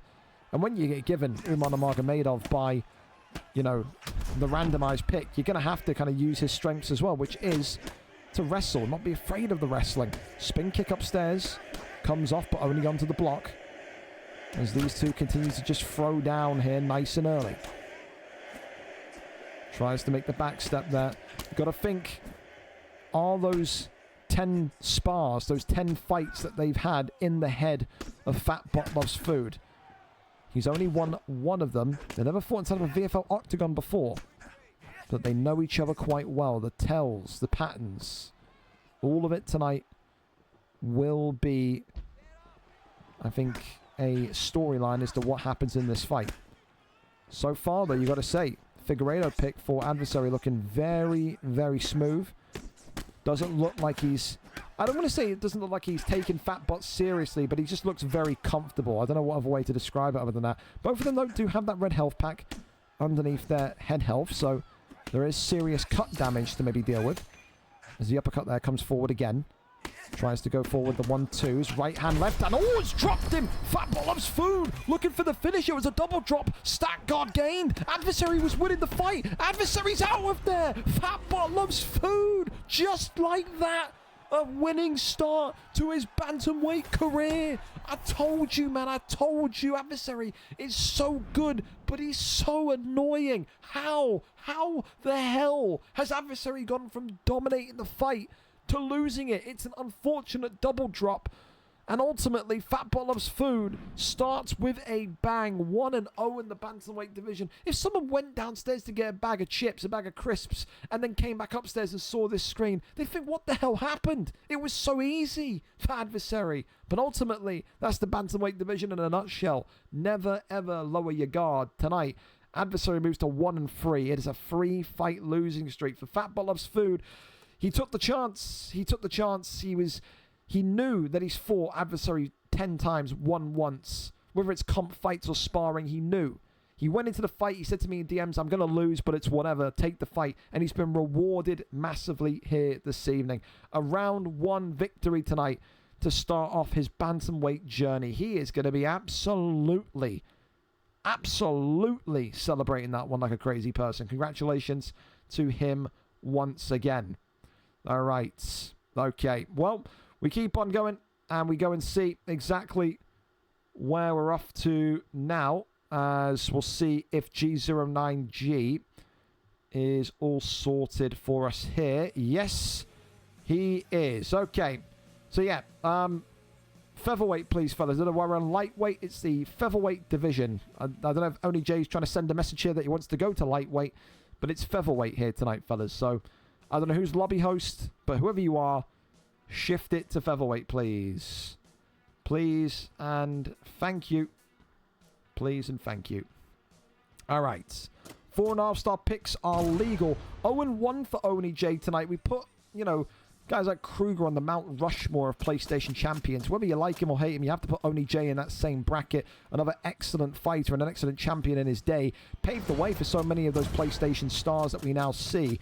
Tonight, though, 0-1 in the featherweight division. Going up against a representative, you could say, G09G of the new wave, the new breed of fighters. He was knocking people out with ease in that lightweight division. Yeah, he didn't win the title. He went up against Reese and he lost in round 1, and he took a lot of flack for that. But I still said on commentary that he was a guy that you needed to respect, and I still say it here tonight. If G09G gets the front foot against Sean Woodson, he can very much win this fight. Very, very bizarre as well for Jay to go with Sean Woodson despite having 4.5-star options, but clearly favors that height. G09G tonight representing the United States. Sorry, Mr. Oni J tonight representing the United States. G09G representing Europe. Knockout artist against knockout artist. Oni J was a guy that was collecting skulls when he was PlayStation champion. He will aim to do the same again today. Purple trunks, of course, for Oni J. Green trunks for G09G, our second to last prelim fight of the evening. Expect fireworks. All that reach, all that length. You would think here tonight Oni J is going to plan to fight off the back foot. Only one fight since UFC 6 release. We've hoped that we'd see more of him. But, immediate start there from Sean Woodson. Clips and bangs G09G's Steve Garcia. And immediately, maybe we're seeing why he's gone for Sean Woodson. How speedy, how slick does this skeleton in purple look tonight? Goes that right hand across. Left hand ducks underneath, though.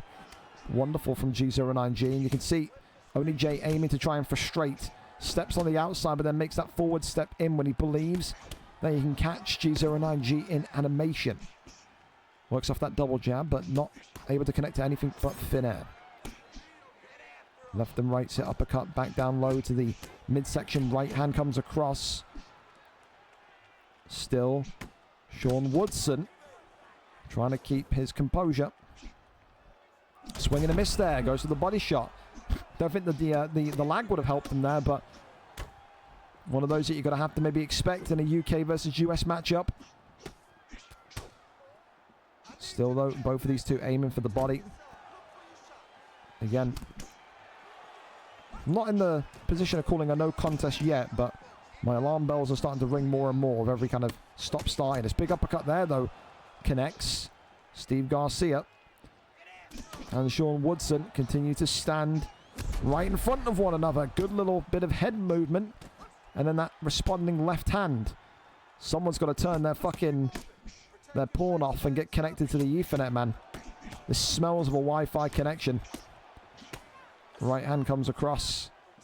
Sean Woodson still swerving on by.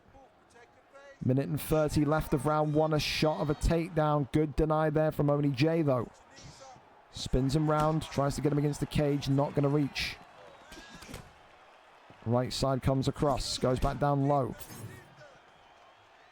Boys, it's getting close to a no contest now. One of you have got to fix your internet. This is getting so close to a no contest, it's not even real. Continues off the 1-2s. When it's like this, it's fine. When it's the stop-starting nonsense, you can't expect me to do much with it. Head kick there, comes up, drops Steve Garcia. Maybe feeling like it's a race against time here. Oni J. G09G continuing to just suffer punishment. Uppercut comes right back, though. Ducks underneath. Definitely the worst connection fight we've seen so far tonight in all of the live fights. Pulls away again. Oh, uppercut clips him. G09G against the cage. Looking for the finish here at the end of round number one. Backside gained. And Mr. Oni J tonight gets it done in round number one. I think G09G is going to be sat there saying, no contest, please, please. And for me, when I have to decide on a no contest, I try and give it as much time as possible before I call it. It was close. It was close. That stinks. One of you two is on Wi-Fi connection. I don't care whatever you're going to tell me. There is not a chance. We've seen other fights tonight that have been UK versus US and they've been nowhere near as bad. The fight will stand just about, but the message is clear. To either one of you, whichever one of you two fuckwits is on Wi-Fi, you better fix that. You are not fighting on Wi-Fi against cross-ocean competitors. There's no chance. Buy an Ethernet cable, get connected up. Round one victory. Oni J gets his first victory in the featherweight division. But yeah, I think that'll be controversial circumstances. I think absolutely you're gonna have half the people saying it should count, half the people saying it shouldn't count. But dude, there's no reason in the big 2026 that either of you should be fucking sat there on Wi-Fi. It's facts. You got nothing to say to me on that. Cabbage nets. Cabbage nets. Feels good having 0 ping on Fortnite on my Wi-Fi. It's fantastic. Replace John Anik with Gringo. I think you could replace John Anik with fucking, what's his face? Oh, let me think of the name. Oh, God, I can't think of the name. Webbo. Who's the fucking guy that lives in a fucking trailer from the ESFL community that everyone, like, you know, bullies for being basically stupid? I can't remember his name. You replace John Anik with him and it would work. Hard to have good connection when he's 1,000 miles away. Be on Ethernet. One of you's on Wi-Fi. Beast Mode Magic. No, it's the other guy. The guy that was fucking busted for having a fucking... Well, but you know, he's a big meme, mate. He lives in a fucking trailer. He's like really, really, really stupid. He got busted for having a Zen back in UFC 4. Like, he's been around for a while, mate. Hammer, thank you. Thank you, Warp. So you can replace John Anik with fucking Hammer and it would work. Because no one likes John Anik. So, there you go. Yeah, you could fucking replace John Anik with Hammer and you'd be fine, man. Benji hasn't replied yet. Well, you better get a fucking move on. Oi.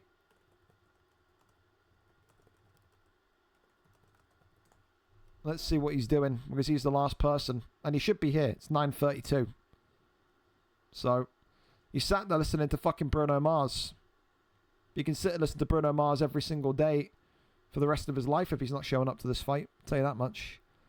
To be fair, I'm surprised that Benji's still stuck around, because he was 0-4 in the featherweight division. But I guess we'll see. I guess we've got to start pinging him. I guess we'll start calling him on Discord as well. There's always fucking one, isn't there? There's always one. But I guess we'll see. I guess we'll see. If he's not here, we'll get a replacement fight sorted, but it'd just be stupid from Benji, wouldn't it? It would be proper stupid. But again, we're not talking about the smartest bloke in the world, are we? When's the main card? Devlin, going to need you to read, buddy. I can't make it any more simple for you. I've got a bit of a fucking problem here at the minute. Let's go and see if Benji's on Xbox. Because I can do it from Game Bar. Benji PP2905. 46 days ago. That's refreshing.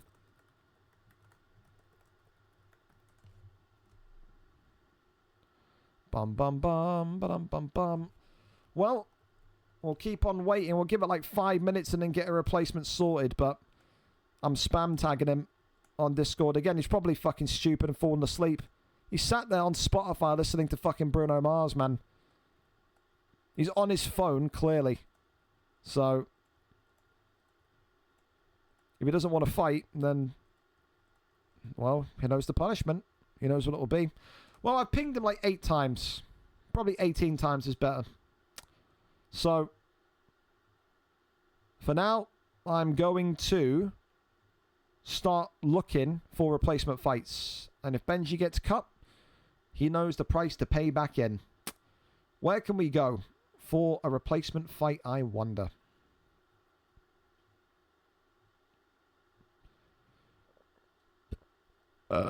Excuse me.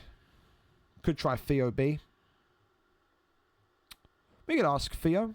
See if Theo's down for it. Sorry, I was eating. Yeah, hurry the fuck up. Hurry the fuck up. There you go. Can't read a clock. Eating your dinner at 9:30. Fucking hurry up, man. I'm not waiting for Buzz. Don't worry. I'm waiting for the last prelim fight, Mason. Don't worry.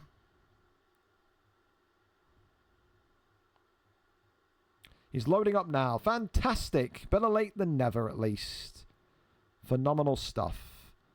Phenomenal stuff. All right. So no need to message Theo B as we wait and see then. So these two will get lobbied up. Creativity representing the United States against Benji representing the great city of Leicester. Wow.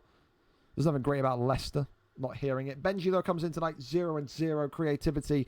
Everyone's favourite West Coast fighter. If you thought Ping was bad in the last fight, well, you ain't seen fucking nothing yet. 1-1 tonight is Creativity looking to go back to winning ways. Haven't seen Creativity on a live card in what feels like months. So good to see he is available today and able to kind of make these live cards because he is a fun fighter to see when he is on form. But is he going to find that form tonight? Benji has not been on form. The last time Benji recorded a competitive win in any weight class, not just, you know, the lightweight division, the featherweight division. The last time Benji recorded a competitive win on a numbered card here in VFL was all the way back here. VFL 237 against Harris Campbell. That was on the 14th of May of this year. So it's nearly been 3 long months since Benji has tasted the sweet nectar of victory.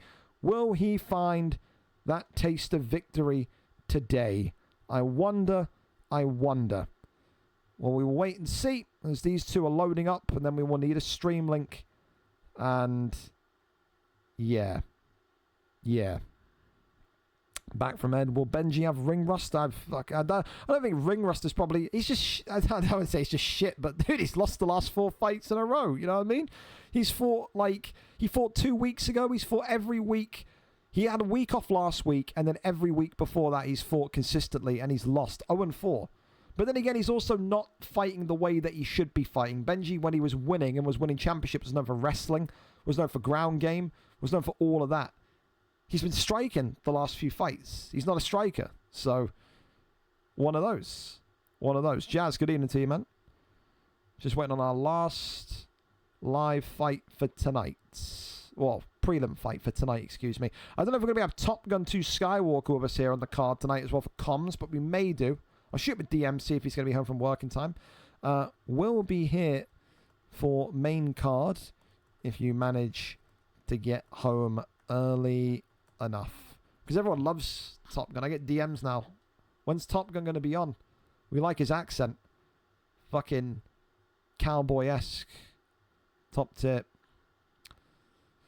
Well, alright, we're in the lobby. Jesus Christ, I've been flashbanged by colour on Benji's stream. He does like the brightness up, and you're going to have no sound. It's going to be weird for me. It's going to be weird for you. Benji likes to fight in the silence of his own mind, doesn't he? Of course, tonight we're in the lightweight division, please, folks. Of course, creativity on the west coast of the ping is going to be a little bit crazy, but nothing too out of sorts. 4.5-star picks with no Ilia Topuria as well, please. There will be one day where eventually Benji will decide to turn the fight audio on, because we only ever get to hear his voice. So you don't even get to hear any of the punches, nothing, dude. But Charles Oliveira looking like the mark here for Benji PP this evening. But where will creativity, the man hailing from California, go tonight? Of course, 8 hours behind, if I'm not mistaken, is creativity. So just after his lunchtime sandwich, he rocks up here tonight and puts on the mitts. Maurizio Ruffi or Benoit St. Denis, perhaps? Where will he go? What will he do? Maurizio Ruffi seems to be the selection for him. Here we go then. Final prelim fight of this evening. Maurizio Ruffi for creativity. Benji PP 2905 with Charles do Bronx Oliveira. Is that a signal tonight from Benji that we're going back to basics, that we're going back to the wrestling? Reminder, you're not going to hear any game volume in this one tonight because Benji plays with it off. So we're in a library and the colorblind mode is very much on. He's like a Labrador, is Benji. Lovable, but can't see colors for shit. God bless him. White trunks tonight, of course, for Ruffi. Yellow trunks tonight for Benji PP 2905. Former PlayStation contender is creativity. Former VFL champion across multiple divisions. Lightweight, featherweight. He's done it all as Benji. And of course, this is what I mean about how you could tell the last fight someone's on Wi-Fi, mate. Because these two, West Coast of America against England, and there's no stop-starty stammer. So that is a clear repeat again to you, Oni J, to you, G09G. Whoever's on Wi-Fi, get that shit sorted. Because I can't have you fight if you're on Wi-Fi. Both of these two will be feeling a little bit of delay in-game, but the connection is smooth as can be. Right now, though, Benji looking to try and box tonight rather than wrestle, which is always concerning. A slight nick and cut on creativity. You can already see that above the right side of his face. A little bit of blood there pouring as Benji PP continues to try and tackle the legs of Ruffi. Creativity, of course, does have more knockouts in his career, I would say, than, well, more recent knockouts in his career, because Benji has been fighting for a long time. There was a point in time where Benji used to be a vicious knockout artist, even when I fought him years and years ago. But ultimately, in the last kind of 12 to 18 months, he has been more of a predominant grappler, and this is where he loves to be. Full guard position as the posture up is there. Rains down a couple more strikes, but yoinks him in. Tries to go over into perhaps backside. Not going to happen. We remain in full guard. Crosses over to the half guard position once again. Denies and swipes away the arm of Ruffi. Crawls over into top mount. No, not going to happen. A couple of light taps to the head and gets that flip, roll and rotation. But right back into full guard we land. Posture up is there. And ultimately, back to the feet. That's where creativity wants to be. Can live up to his name when he's on the feet. Feels like he's one of the most creative strikers in the league. That's what he said back in his PlayStation days. Had that incredible 4-fight win streak at one point. Put him in a title shot contention. Big shots here already. As Benji PP is on wobbly legs with 57 seconds left of round number 1. Right side now being targeted more and more. And it's a big drop down now. Benji struggling to find himself here. Right hand again. He can't compete on the feet with creativity's Ruffi. He can't. Look at the top right of his screen as well. The head health is absolutely burnt to a crisp here on Du Bronx. But I still feel like with 5 seconds after the rounds, you can come back into the corner between rounds 1 and 2 and say to him, if you're in Benji's corner, you're not completely out of there yet. Yeah, it's not a great round. It's definitely a round where you look at that and say Ruffi's won it. But I still think it just requires one successful stint of ground game from Benji and he can win this fight. We know Charles do Bronx Oliveira has that ability to get a one-and-done submission. if Benji gets him down, puts him into a rear naked choke or any sort of submission, can he one-tap him? I think he can. I think he certainly can. Immediate takedown and gets the land. Creativity's kryptonite. The wrestling. Now we're seeing some ping issues. Now someone's turned on their pornography in this game. It was a smooth as fuck round 1. Now look at this. Tries to crawl over. Not going to happen. That one crawls over though into half guard. Bit of stabilization there now on the ping. I said that too soon. Crawls over again into top mounts. Right side. Benji not able to get the deny. Still with the posture up. Rains down some big strikes here, but half guard posture up, we're not going to get any damage whatsoever. And this is what you want to see from Benji. Just the ability to kind of limit the damage and almost raise the annoyance of your opponent. Couple of strikes there to the right side. Gets right back to his feet, though. Creativity. Immediately shot and taken down again. Benji is back to his relentless best. Hunts for takedowns. Like certain fighters hunt for knockouts. Got to try and keep this dominant base here, though. So if it stays like this, you would think it'd be 1-1 going into the third, but we talk about that like there's not still half a round to go. Creativity's aim is going to be to get back to his feet here as soon as humanly possible. Big deny there, though, from the Cali native. Goes over into top mount now. Tries to go for the posture up. Rains down some big, big shots here. Still, Maurizio Ruffi leading the way. Tries to kick him off. Ultimately, cage butterfly is the position that we landed. Now back into backside. But then sweeps him aside and gets right back to the feet. Another takedown and another land. He can't deny a takedown. Creativity's old demons returning to the forefront. A brilliant striker, but on his day, he just struggles with the initial takedown defense. He's got some good denies. You've seen them here already tonight. Can get a few denies in dangerous positions, but it's the initial takedown defense that has always been a concern. Crosses over now into half guard. Rains down a couple more strikes. Hammer fist coming in, back over into full guard. Tries to go to the left-hand side, not going to happen. Tries to kick off and sweep, not going to happen.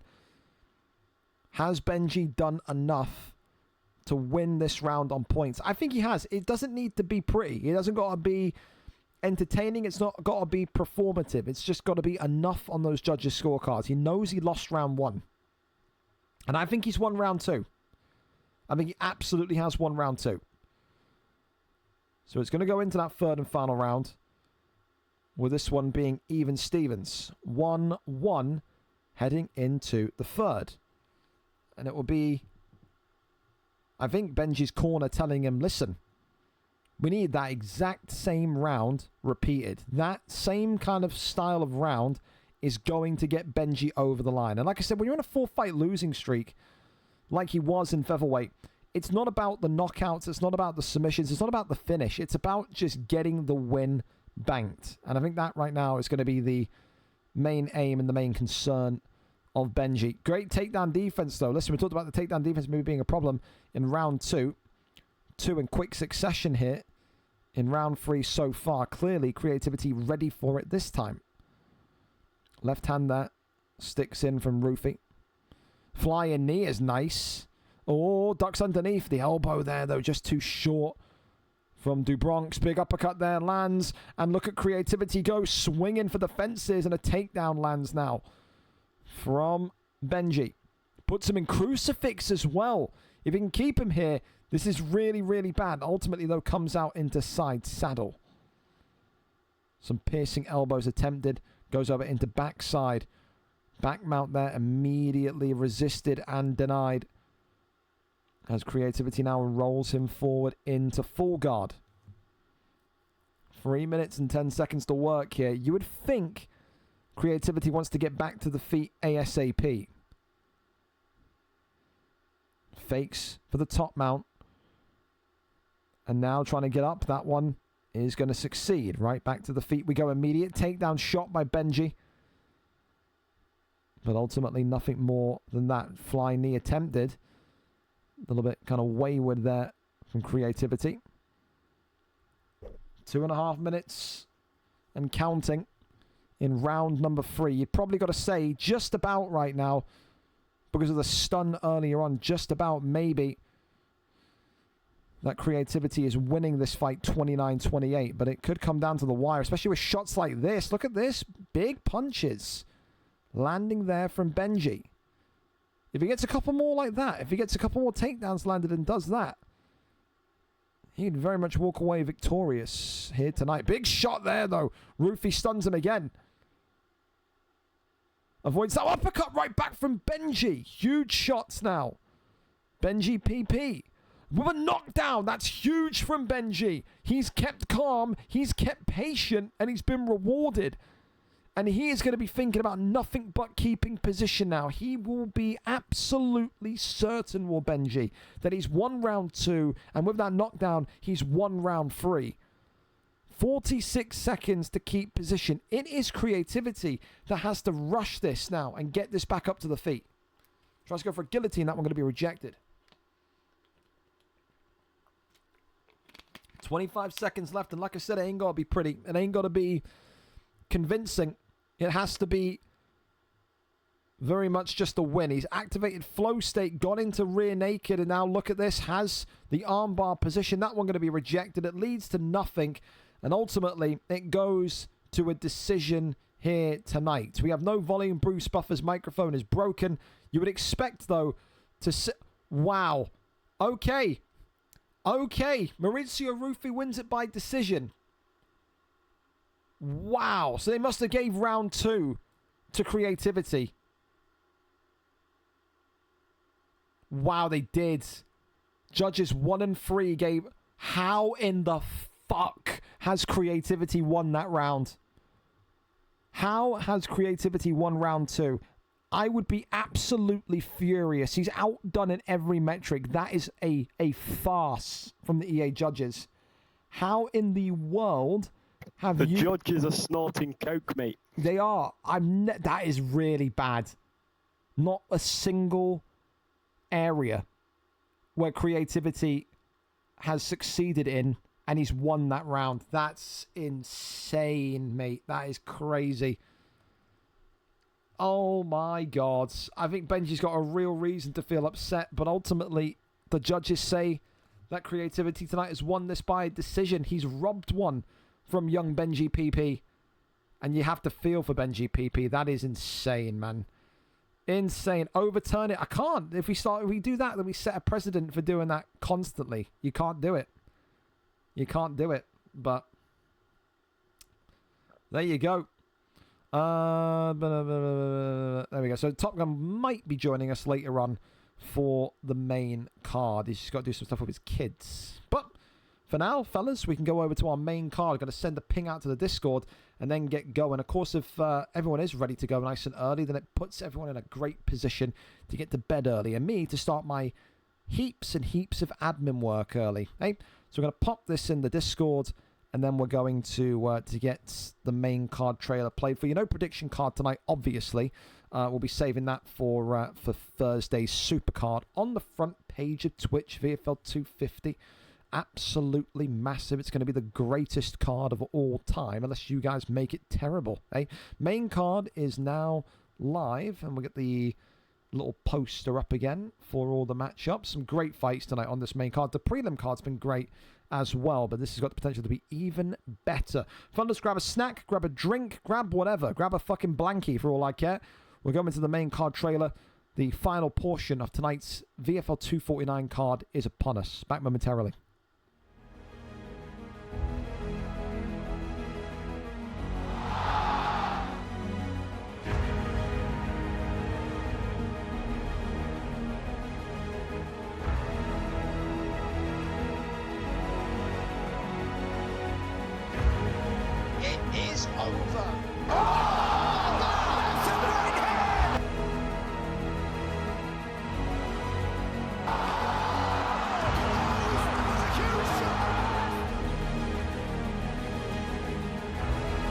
Oh my God. Leg beat up, man. Oh, big left from Poirier, now a right hand. Oh my God. SLG Jokers has put the former middleweight champion to sleep. Light heavyweight champion. Goodness. It's time.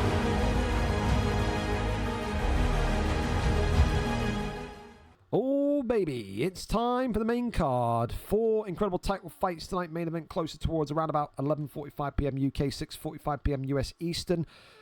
Pick Lawyer against Maxi, 2 of the very best to ever do it in there for that flyweight championship of the world. Mark Dev, fan favorite, takes on CRZ. Mars gets another opportunity at that welterweight strap. Roof against the promising Harold, who steps in late last night. He took this fight after Tim Coldwinter pulled out, saying the fight's too late for me. The 1-0 Harold in the right place at the right time to get a title opportunity tonight. And of course, the man formerly known as Inked Beast, now Kyoju, takes on J-Hypes, a battle of the grapplers in the heavyweight division for that vacant strap. Tonight, though, we start off very, very quickly, and we go to the light heavyweight division for what feels like a #1 contendership opportunity. Boz 10 against our Ninja Boy at 205 here this evening. Boz 10, of course, knows that he is on the cusp of greatness. He is 3-0 tonight, 4-0, which surely book him an appointment with AFC Neve at VFL 250 on the front page of Twitch. Ninja Boy is the guy that can shatter everything. If he wins here today, 4-5, you take out the invincibility of Boz and you take that spot at VFL 250. Who wins this one? Boz, 4-0 potentially if he wins here. He will be the favourite tonight, or the underdog. 3-5 are Ninja Boy. 8 fights in this division compared to Boz's 3. Does that make any bit of difference? I wonder. We're there, we're set, and we are ready to go for this one. 5-star fighters, of course, are legal on the main card. Best of luck as we see John Jones takes on Alex Poatan Pereira. We saw it before, and we'll see it again, boys. You look at this guy here with all of that power in his hands. You cannot strike with him. If Boz chooses to strike with him tonight, yes, we know how good he is at striking, but if he chooses to strike against Pereira, he switched to Jones. This is a bit more viable for him now. If I'm him, I'm going right back to Pereira. I'll be honest. I don't think he should go Jones against Gustafsson. We've never seen Boz wrestle. I don't think we will here tonight either. Gustafsson in the blue against Jones in the grey. Let's see who gets this one done. If you want to be a betting man today, you've probably got to say that Boz tonight in the blue trunks is a -400. He is that much of a favourite. Very much expected to come out of this one 4-0 tonight. Both of them from the UK, and it's an immediate start here. Already Boz showing just how good his boxing talent in this division is. If Ninja wants to survive this tonight, he cannot engage in too many striking affairs with Alexander Gustafsson standing alongside of him. Maybe use that wrestling of John Jones to be the difference maker. Boz, their immediate takedown defense, though, showing that he is going to be difficult to get down to the canvas. Big uppercut there. Boz on the other side as well has got to get out of his own head. If Boz tonight walks into this one thinking that he's the greatest fighter to ever live, he may well get stunned and he may well get beat here. Big shots coming in already. Boz 10 eats a head kick. Oh, left hand, right hand is nice. These two light heavyweights moving with vindictive speed already. Neither of these two leaving the other alone. Left hand again. Beautiful shot selection from Boz. For a light heavyweight, it's just phenomenal. Knocks him down. Oh, Ninja Boy now eating shots to the body. Got to try and find a way to get out of here. It's all the pressure that you would want. Boz 10 looking for another round 1 victory. Gets up from underneath John Jones. You can see Boz does not want to be on the ground in any capacity. He calls himself the most dangerous striker in the light heavyweight division, and you are seeing why. He is absolutely annihilated our Ninja Boy on the feet. However, right hand there from John Jones. Not going to be too much there in that one, but I tell you this much, I think John Jones, when he gets that stun again, if he does, he's got to go for a head kick of some sort. The takedown defense, can I just jump on this again? World class. The best takedown defense in the light heavyweight division for Boz 10. Big shot there though from Boz. Body shots once more again, and this one could be coming towards its conclusion. John Jones, how is he still alive in there? He's stunned Boz again though with that spinning back elbow. And this one again, body shots. It is all over. The best boxer in 205, 4-0, and he has just booked his spot at VFL 250. Is Neve going to be able to take this kid down? Is Neve going to be able to outbox this guy? I don't think he does. This is the most informed version of Buzz 10 that we've seen, and he's just made Ninja Boy look like fodder there tonight. One and done, as he has done 3 previous times. Nobody can lay a glove on this kid. Phenomenal performance, and worthily so, the new contender for the heavyweight strap. Congratulations, Buzz 10 gets it done in one tonight. Statement made, title shot secured. Commiserations to Ninja. He knows I'm a big fan of him, but tonight it was too much. I still think he made a big mistake flipping from Pereira.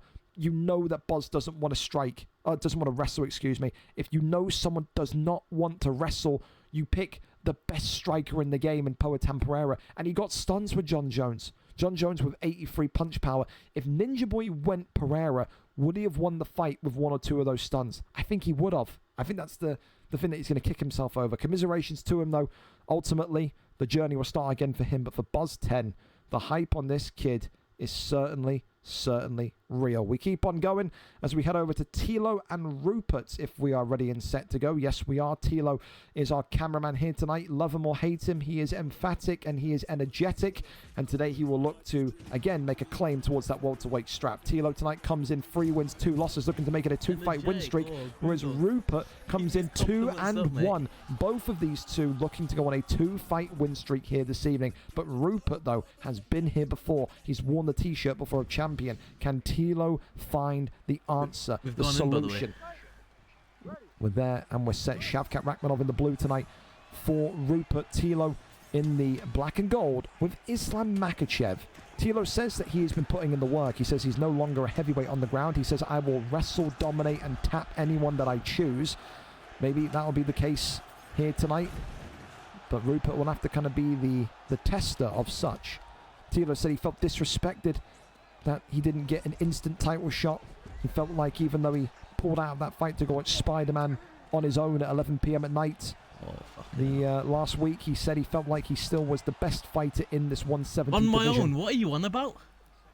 He's very defensive for a guy that went to the cinema on his own. He's now been put into an armbar. You've got to pay less attention to the commentators and more attention to the fight in your screen there, Tilo. Shut the fuck up. For now, Tilo may well be about to have his arm taken here. He's locked in, and maybe, just maybe, Tilo's in some serious trouble here. The arm going to be extended? No. Big deny there. As the hand fight will continue. Fakes that one. And Islam Makhachev going to maybe try and have the arm extended. He is! And the arm has been extended. I should have just fucking transitioned though. And already, if Tilo is trying to impress the top contenders with his wrestling, he's failed in dramatic fashion. First 2 minutes of the fight, he's lost about a quarter, maybe a third of that submission bar. For now, Rupert, very stoic, very calm. Not a guy that speaks often, not a guy that talks and trash talks. He talks with his actions in the octagon, with his fights, with his resume. And he says tonight Tilo is the perfect opportunity. He called Tilo a springboard. Said he's the perfect springboard towards another welterweight title opportunity. No one in this division truly respects Tilo. They think he's more a fucking what? People see Tilo more as a gimmick fighter. You know, he's the type of guy that just talks a lot, like a Colby Covington, but doesn't really have maybe the talent to be a welterweight champion. As again, he's getting angry with the facts here. Goes over into sprawl. Tries to go to backside. Not going to happen though. Shakes that one off again. Tries to go for a Darce choke here. Tilo's in big trouble. And this could be a one and done here tonight. Rupert keeps him locked in. And this, is it going to be? No, denies him. Keeps him upright though. Tilo though fading. And Shavkat Rakhmonov not going to get that one in. A big sigh of relief there for Tilo, who in the first 4 minutes has maybe seen that he's got some work to do with that ground game. Said Rupert's dangerous, man. A yo-yo fighter between the welterweight and lightweight division. This guy, of course, has had welterweight title reigns before. Tilo wins here tonight. He could say that he's beaten a former welterweight champion. That would be enough to qualify Tilo for a welterweight championship opportunity. 24 seconds left here of round number 1. Tries to go for his own Darce choke here. Says to Shavkat, says to Rupert, how'd you like them apples? Can Tilo secure this one though? Looking to rein this one in. And Rupert, is he going to eat the submission? He does! And Tilo just about gets that one off. So, one submission each. 25, he's growling. I don't know I don't know. Hey. I don't know. Maybe it's Tilo. I don't know what the fuck he's doing there, but he's Rampage Jacksoning everywhere. But both of these two with submission secured. Head kick there comes off, no glove touch. And I think now Rupert's going to take that personally. You'd say, though, both of these two maybe just need one more submission landed to get this one over the line. High-stakes matchup in the 170 division tonight. Both of these two want to be competing for the gold at VFL 250 on Thursday. Front page of Twitch. It is going to be something special. Goes down here into the sprawl position. That one there denied. And ultimately now Tilo will hold him in an upright position again. Going for another Darce choke here, and Rupert hasn't read it. This could be really, really damaging. Always activated flow state as well. Rupert could be in big, big trouble. Is Tilo going to secure a welterweight championship opportunity? I think he is. I think he is. This one, is it in? Yes, it is. Yeah, Tilo boy! gets it done. Who said I can't grapple, boy? Round 2 submission. You stupid cunts. He's absolutely lost his mind. He's tapped out Rupert. He's tapped out a former champion in round number 2. I'm gonna bum every single person in this fucking division, mate. Well, let's keep it to fighting. I'm gonna bum ya. Mark Dev, I'm gonna bum ya. Mars, I've already bummed ya. I'll do it again, bro. We respect every fighter's preference, but let's just keep it to the fighting. Tilo there gets it done tonight by a round 2 submission, and he is ecstatic. He says, that title shot cannot evade me any longer. And listen, love him or hate him, you gotta be accepting of the fact he's just tapped out a very, very tough fighter in Rupert, who has won the belt not once but multiple times. And Tilo now, adding that wrestling to his game, looks like a serious threat in 170. Could we be seeing Tilo v Mark Dev, Tilo v Mars? He'll be keeping his eyes firmly peeled on that 170 co-main event here tonight. Huge, huge performance from Tilo. Gets it done by a round 2 submission. Up next, though, we keep on going, and it is a battle of 2 veterans in the featherweight division. Dylan Lawler tonight against Koros 67. Chatify, of course, comes in 3 wins, 1 loss, looking to make it a 2-fight win streak. The man that he faces, Koros 67, he's been in this division before. He's won the belt. He's moved into bantamweight flyweight, but now finds himself also 3-1, chasing a 2-fight win streak. This feels tonight like it is a title eliminator. Win here, and it may well be that your next fight is for that featherweight championship of the world. Number 5 meets number 6. Wales meets Scotland in Dylan Lawler against Chatify. Let's go over and see where or what these two have got in store for us. Koros is our cameraman here this evening. Ilya Topuria and Alexander the Great Volkanovski here tonight. As Bruce Buffer has yelled, it's time not once but twice. He's echoed here. That's we own good sound systems here in the stadium. We do. You know who Ilya Topuria is by now. The man with hair. Ilya Topuria in the red and gold for Dylan Lawler, aka Chatify. Koros, of course. The bold man Volkanovski also in the red and white trunks. Koros, of course, will say that maybe his stand-up is that little bit more slicker than Dylan Lawler, than Chatify, but with Ilya Topuria, you can never ever count out the power and the dominance of the Spanish Georgian. Tonight, it is going to be about who succeeds in the pocket. These two will both want to be right in front of one another. The first man to take a back step could well be the man that struggles the most in this fight. You have to be permanent, you have to be volume-based, and you've got to be connected tonight. Those are the 3 bullet points if you want to win this one and go to 4-1 in what is described as the second hardest division in the league. A little leg tap there, comes off immediately, shoots the takedown. Dylan Lawler tonight saying, we can get this done on the ground also. Interestingly as well, because Koros back in his day, back when he was coming up, was a phenomenal wrestler, but kind of strayed away from that in recent times, hasn't he? He's become more of a knockout artist in the last kind of 6 to 8 months. Chatify also has done the same. We haven't seen Chatify really win a fight through his ground game in some time either. Has been knocking people out left and right in the featherweight division and lightweight division. Tries to get up though, does Koros, and finds a way up. With 2 minutes and 55 still to go. Drags him right back down though. And this may well be what Koros has to kind of live through tonight. These exchanges. Tries to maneuver but keeps him locked in at the back here. Goes over into backside position. Rains down a couple of big strikes here. Volkanovski swings, but no, keeps Volkanovski locked up here in backside position. Fakes, then goes back up again.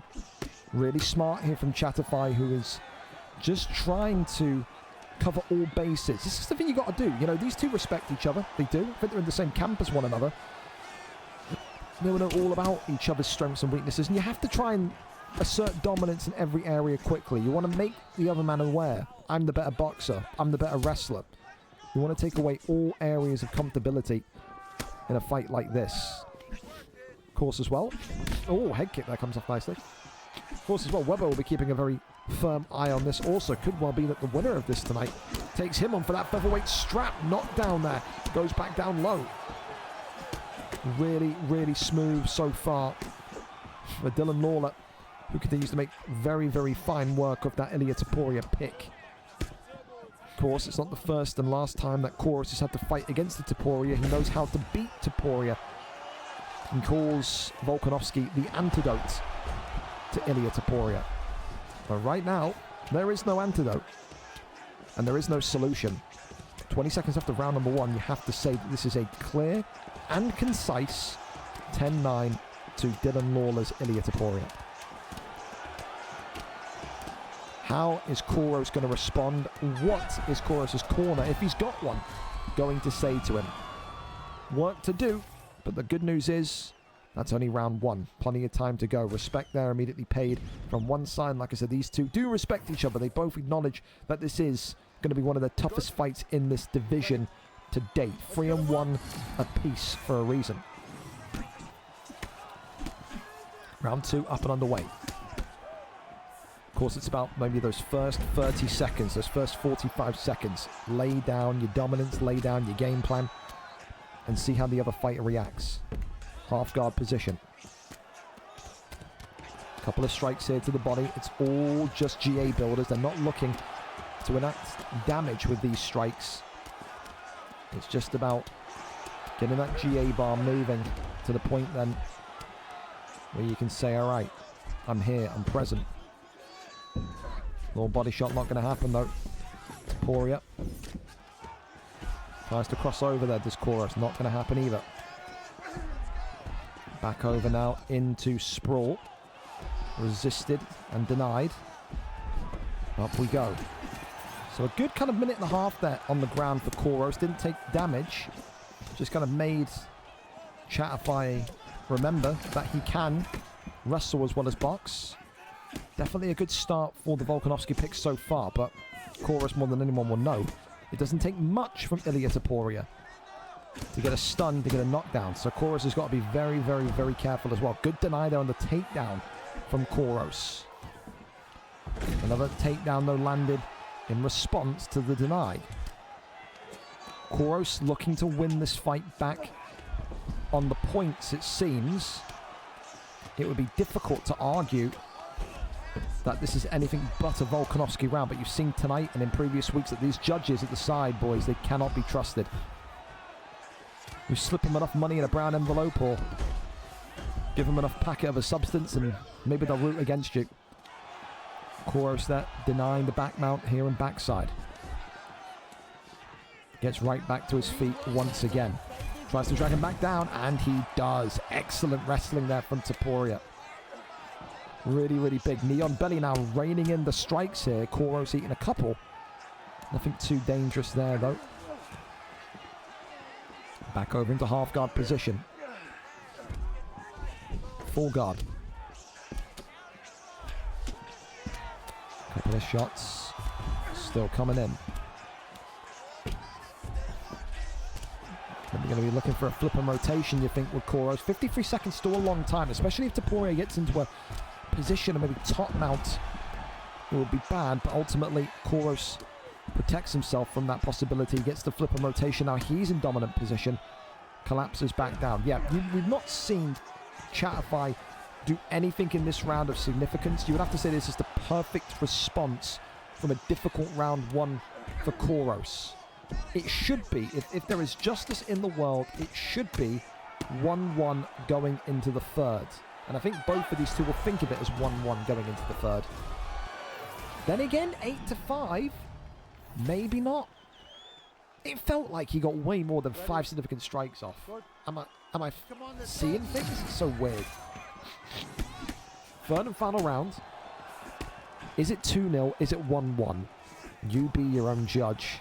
I'm gonna go by what I've seen, and I've said it before. If I'm watching the fight in my living room 2 o'clock in the morning and I'm seeing that 2 rounds, I'm thinking 1-1. I am. Ultimately, though, it comes down to this third and final round. A knockdown can change everything here.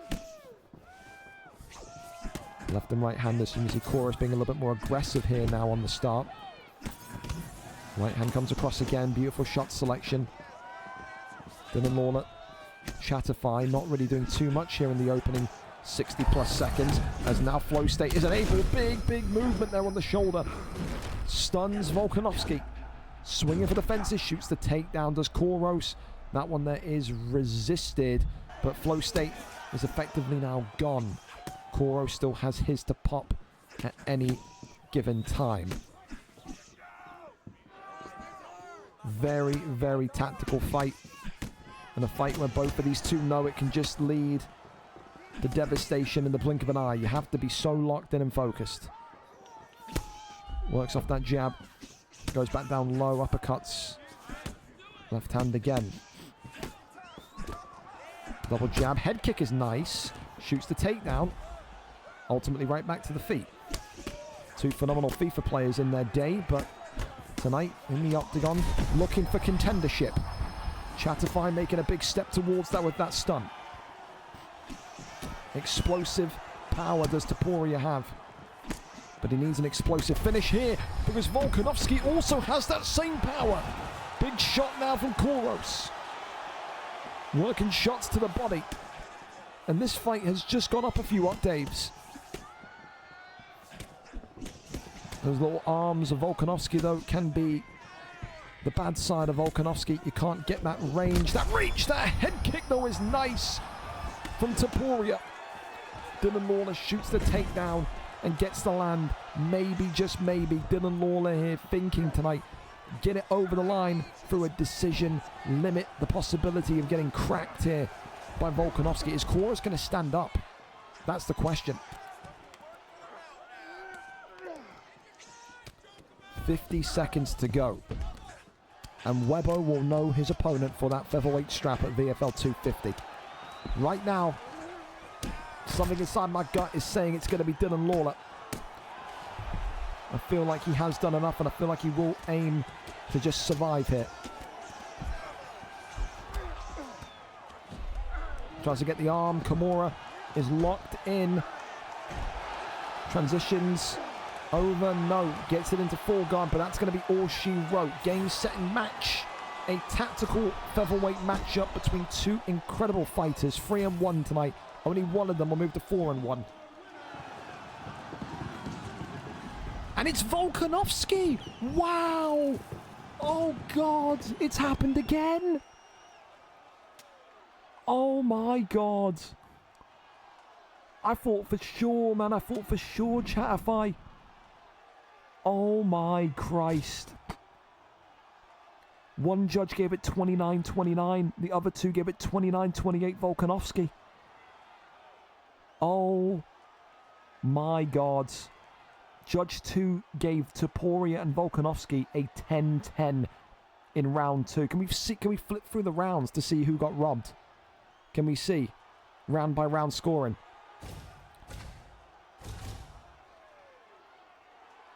I think even they're looking to see where the 10-10 came from. Can we see the round by round scoring, fellas? I was certain that Dylan Lawler had won that one. Round 1, that's a clear Dylan Lawler. You can't get any more clear than that. That is a clear Chatterfy. The knockdown secures that round. Round 2, I can see why it's a 10-10. Not too much there. Looking at that 8-5, it's not enough to give it either way. I've got it, dude. I've got it a draw. I've got it Chatterfy 1, a draw 2nd, and then Koros in round 3. So I would have had a draw. I would have had a Chatterfy 1, draw 2, Koros 3. I don't think that's crazy from my perspective looking at those stats. Round 2 is a very kind of... It seemed like a Koros round. I said on commentary it felt like 1-1, but you look at those stats, there's not really a lot going on there. So in the end, listen, we say it again, time and time again. If you don't get the finish, you are playing a dangerous game. And Koro 67 tonight, will he feel deserving in that? Will he not? I don't think he'll care. He's in for that featherweight championship opportunity for Chatterfight, for Dylan Lawler. He will feel devastated. That felt like a great opportunity to go and assert himself. But there you go. Ultimately, 10-10 should not be a thing. Koros won the second. Round 3 is just a knockdown in the cut. Dude, there's gonna be a lot of conversation about that. I still feel like watching the fight. It was a close fight, but I just felt like Chatterfight did more there. I did.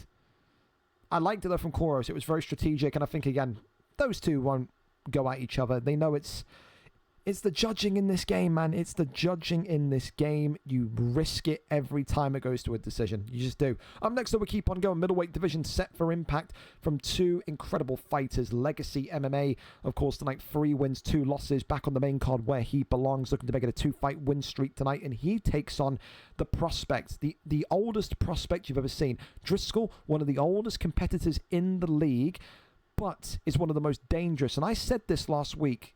With confidence, with all that momentum, he is the most dangerous jiu-jitsu artist in the 185 division. You think about the record, the resume, 37 career submissions to his name tonight. The Irishman looks to make it 38 and looks to make it 2-0 in this division while taking out a top 5 competitor. He said he felt ashamed, embarrassed to be in that middleweight division, considering where he was at the end of UFC 5, competing in the lightweight division, competing in the featherweight division. His aim is to succeed in this division, win the belt, and get out of here as soon as possible. He does not want to make it a long stay. For Legacy, he is the guy that can show him tonight that he cannot take this division too lightly, and he cannot look at the top 4, the top 5 of this middleweight division and think it's going to be an easy ride. He has to put some respect on his division's name tonight.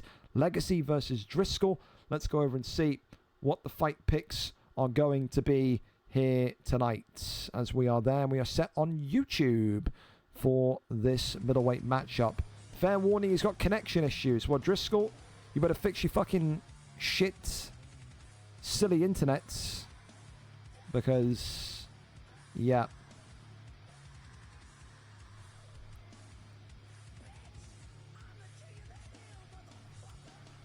We've got Ethan messaging as well. Green, you're about real quick. Never mind, my opponent was a Derek. We good now. That's fine. You're absolutely fine, Ethan. Absolutely fine. All right. Looks like we're just adding each other up and getting into the lobby. So no rush, boys. We're absolutely early. Like I said, we're 9 minutes early. So don't you... Wait, why is this not live anymore? I was on a replay. Oh, God. I was on a replay. All right, I'm here now. Sorry. For some reason, it was on a replay. You sent me a VOD link, and it was on replay. It's okay. Sean Strickland and Driscoll, we're here. Apologies, boys. I was stuck in traffic. All right, Sean Strickland tonight for Legacy in the grey trunks, whereas Driscoll is in the yellow. That's why YouTube sucks, by the way. No offense, but yeah. Twitch superior, just saying. Of course, Driscoll's main road to victory tonight will be through the ground game. We can't mince our words. Although he had a fantastic debut in middleweight, you still have to look at Driscoll and say that he is a noob when it comes to the striking. He's not a guy that you can trust in to go and get finishes, to go and get knockouts, but he can get knockouts on the ground. He wants, sometimes too much so, to go and secure a submission. There's almost a craze from Driscoll to keep that #1 spot in terms of career submissions in the league. And that's cost him before. It has. Ultimately, if you are Legacy, you have to know tonight that your opponent, hailing from Ireland, is maybe a little bit kind of, you know, eye-rolly towards this division. He doesn't want to be here. He doesn't feel like this division represents his ability. You need to shut him up and you need to shut him down tonight. He feels like no one in this division can touch him grappling-wise, and right now, in the first half of this round #1, maybe he's correct. Legacy there getting some big shots here from Rainer de Ridder. Ultimately, though, pops back over into top mount. And Driscoll is going to be happy to make this very much an experience tonight for Legacy. He wants to show people at the summit of this division that no one is going to stop him in getting the title and then getting right back out into those echelons of welterweight and lightweights. Fiercely competitive is Driscoll. You've ever played FIFA with him, you know. You take a throw in incorrectly, he yells at you. You take a corner incorrectly, he screams at you.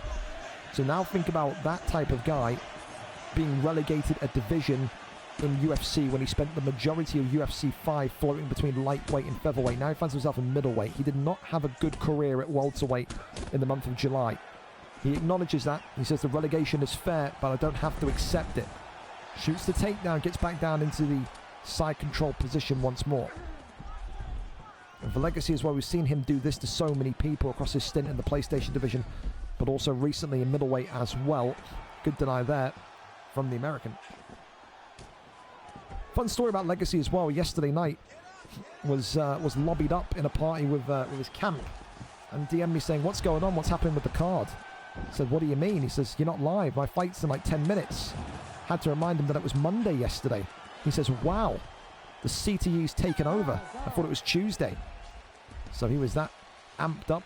He was ready for the fight 24 hours in advance. Round one, though, and you got to say, so far, Driscoll is probably leading the way on the scorecards. And like I said, in a position like he's in, he will be hunting for a finish. I don't believe Driscoll is the type of guy now, with the way that he's been talking and the way that he almost feels disrespected, that he's going to be just grinding out decisions in this kind of situation tonight. He wants to make a statement. That's what he said. Immediate takedown again from Driscoll onto Legacy.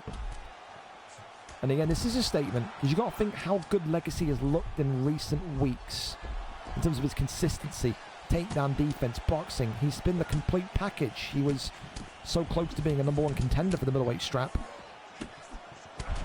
And he still is. He wins this fight tonight. I don't think there'll be much stopping him asking for a middleweight opportunity. At VFL 250, Driscoll there, though, with some heavy, heavy hands. Shoots another takedown, gets another land. Got to try and find a way to kick off and get going once more. Crosses over into half guard position. Still tapping away, tagging away. That one there is resisted as well. Over into side control. Goes now into sprawl. Backside. Tries to kip him up, but ultimately keeps him locked in. And this is the thing, people often, attribute Driscoll with submissions, but it's also his defense on the ground. When he is feeling good, when he is feeling confident, when he doesn't want to kind of put his head into a brick wall, he does feel absolutely like he is one of the best in the business. He rolled him through there into a rear naked choke and then decided to concede position and go back into half guard. Legacy again, full guard position. Yoinks him back in. Now gets the flip and rotation. Legacy on top here with Sean Strickland.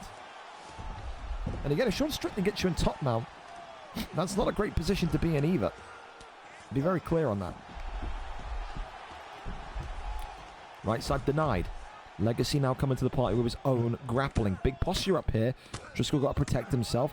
Big right hands coming in. And ultimately survives the flurry of strikes that drops on down. Back to half guard. Working shots to the rib cage here. Tries now to once again maintain position, does Legacy. 55 seconds left of round number 2. In a real showcase of top-end middleweight division grappling. Great to see it. Great to see it. Especially from Legacy, who when he entered the league months and months and months ago was a predominant striker, really embraced that wrestling background that maybe his camp is installed within him. He'll still be believing he can win this fight tonight. A better round 2 definitely though for Legacy. Driscoll with a little less control as this one heads to the third and final round this evening. Could we be in the position of calling sort of 1-1 round? I think you have to. 5 out of 17 for Driscoll. I think you've got to say it's 1-1. But again, I repeat to you both, you have seen tonight Not once, not twice, but I think, what, 3 times? The judges are smoking drugs. Be careful. Third and final round. 1-1 on my cards. A great response round from Legacy. Lifted up, though, and slammed smack bang center on the Paramount sign in the middle of the octagon. Couple of sharp shots here coming. Reina de Ridder. Big posture up there. Rains down some big strikes. Goes on down. Keeps him positioned. Got to think here. If you are Driscoll, do you need to maybe start to be a little bit more brave? And maybe looking for an arm triangle, looking for an arm bar. Because a submission locked in would absolutely give you the round. This doesn't give him the round right now. Posture up, half guard and full guard strikes don't... Well, I think posture up, full guard strikes doesn't count as significant strikes. Maybe half guard does, but I don't think they do. Driscoll has got to do more from here. He has to get some serious damage in. Good double deny there from Driscoll. Posture up again. Power transition over into half guards. Definitely sees what Driscoll respecting the talents of Legacy here tonight. He is aware that he's in there against a decent wrestler. But is he decent enough to come away with a victory? Posture up. Goes over into side control. Definitely more of a, you would say, significant strike position, if you will. Could be back-to-back decisions coming. Good get up there, though, from Legacy. Another takedown, another land. Driscoll, once upon a time, was being booed whenever he was on the card. Back when we had UFC 5 and the Xbox division and PlayStation division was separate, people said that he's boring. Driscoll said, I don't care if you think I'm boring or not, it's about winning. Puts him into a guillotine here, but ultimately can't keep it in. And pops his head out, does Legacy. Right back to the feet we go. 90 seconds left of this middleweight fight, which does maybe have contendership connotations. Another takedown, another land, and Legacy just cannot stop it from happening. Full guard position once more. Driscoll with all the control, but has he done enough damage in this round to have his arm raised here tonight? That's the thing that's concerning me. If I was in Driscoll's corner right now, I'd be absolutely loving the control that he's had. But it's that key question mark on damage in round 2 and 3. I don't know. I just don't know. From what we've seen tonight, it's too difficult to decipher. As it does look like, once again here tonight on the main card, we will go the distance. We will go to a decision. Has Driscoll done enough, or has Legacy stolen this fight? You're listening to Bruce Buffer with the decision. It'll be 2-1 to somebody, but I just don't know who.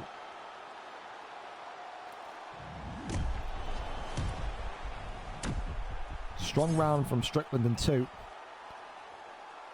You would think all the control from Driscoll in 3, though, could be enough, but we've seen 10-10 rounds, haven't we? Here we go. Bruce Buffer's microphone is off. Who's going to get their arm lifted? Oh, no, there isn't. Sorry, Bruce. All 3 judges scored this contest 30-27. 30-27. Winner by unanimous decision. The Ridder. 30-27 though, bro. Really? I don't agree with that either. I don't know how you can look at that unanimous 30-27 and say Driscoll won round 2. Very bizarre, man. 90 significant strikes landed overall by Legacy. That's what Driscoll does. 9 minutes of control time. He doesn't aim to have entertaining fights. He just wants to win. Showed again tonight. Maybe he's not the best finisher in the middleweight division, but he's the best control grappler at 185. It's always an experience, to say the least, when you have to take on Driscoll. He gets it done tonight, moves to 2-0 in that 185 division. Maybe knocking on a door to a title fight. We keep on going as Gerard takes on Finnan in this one tonight. And Finnan had a special message to deliver to me tonight. He said, when I beat Gerard tonight, when I dog walk him tonight, I want that piece of shit Webbo. Give me Webbo. He was very, very annoyed at what Webbo was saying to him in that fighter lounge today. And I think the message is clear. He wants Webbo to watch this tonight. He wants Webbo to see what's going to happen to Gerard tonight. And then he wants to deliver a beatdown of his own to Webbo for that undisputed featherweight championship of the world. So let's see if he can do it. Let's see if he can impress us enough. Kouros has already sat there hoping tonight, crossing his fingers, that it's going to be Gerard that wins this one. If it is, he's got a clear path for Webbo. If Finnan can do what he says that he's going to do, if he can dog walk Gerard, if he can make this not even close, then maybe Webbo's got that grudge match, and maybe Finnan will get that grudge match as well. We go over and up to it. Featherweight action ready and set for us tonight. Gerard 4-3, 3 wins in his last 5, coming off of a loss. Finnan, number 4 in the division, 3-1, 2-fight win streak, looking to make it 3. We are there, we are set, and we are ready to go in this one tonight. Gerard is our cameraman. Ilia Topuria against Alexander the Great Volkanovski. Finnan tonight, is he overlooking Gerard, and is he looking too much over the shoulder towards Webbo? We're going to find out with this performance, no doubts. Here we go.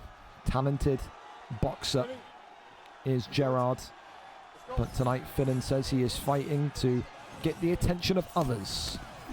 White trunks tonight for Finnan. He is the favourite coming in on a 2-fight win streak, but Gerard has that Ilia Topuria pick. And I'll tell you this much now, Webbo is the master trash talker, the master troller. If Finnan loses tonight, he may want to turn off that Discord for the entirety of the evening, because Webbo will be relentless, especially now that he knows that Finnan came into my DMs earlier on and asked, demanded the Webbo fight after this one tonight. He was absolutely furious with the comments in the Discord earlier on for Webbo, but there you go. Of course, for Gerard, he's been constantly disrespected in this division, besides being 4-3. People don't look at him as a serious contender. Right hand there, though, already from Gerard. Looks to prove to people again, that he is absolutely able to compete at the highest echelon of this division. What better way to make that statement clear than ending the win streak of a very top fighter like Finnan here tonight. Throws back down to the body. Left hand comes across. Big shots there again from Topuria. Holds the arm out. Left hand there comes open. Works up the double jab straight down the center. Goes back down to the body. Right hand is nice as well. Still double jab being worked. That's what I like about Gerard, man. He is so simple. He is so stylistically basic, and that is sometimes kind of sneered at by the top guys. But you don't need to be flashy. You just got to do the simple basics correct. The jabs, the straights, the hooks. Connect on your opponent. Outland them. Before you know it, you're in a title fight. Right now, though, both of these two are pretty busted open. Red health pack on both of them beneath their head health HUD. Body shot there comes in again. Left hand there. Back down to the body shots. Uppercut, though, is nice. These two turning up the dial of tempo again. Just when you think the fight was maybe starting to slow down, it speeds right back up. Works off that right hand again. Nice from Gerard. Look at that now. It's a red health pack and red eye on Volkanovski. We've not seen a doctor's stoppage in this game on a comp card yet. Are we maybe going to see one here tonight? Head kick comes off again. Works off the jab, still off the hook though. Comes Finnan, right hand back across the dome. But it's been very, very fast paced so far in this 145-pound divisional matchup. Right hand again, being sought after by Gerard. Eats a big shot there from Volkanovski, but ultimately no stun, no rock, nothing. It's all clear and calm still for the time being. 18 seconds left of round number 1. And I think it's... oh, the knockdown may well have just stolen it for Finnan. Oh, uppercut there against the cage. Is this over? No, it isn't. We go to round 2, but a very, very strong ending there for Finnan and Topuria. Well, for Finnan and Volkanovski on Topuria, should I say. Excuse me. Again, said it before when we saw Kouros earlier on, Volkanovski is the Topuria killer. He is the answer for so many of the top guys when they see that Ilia Topuria flash up alongside them. It is just those short little T-Rex arms that kind of put Volkanovski at a disadvantage at times, which is why you've got to be brave and really fight inside the pocket. Gerard does have the ability to sit on the outside and work inwards, and he may well need to. Body shot, though, rocks Gerard. And look at this now, eating shots left and right. Finnan there tapping the nipples, maybe a message to Webbo.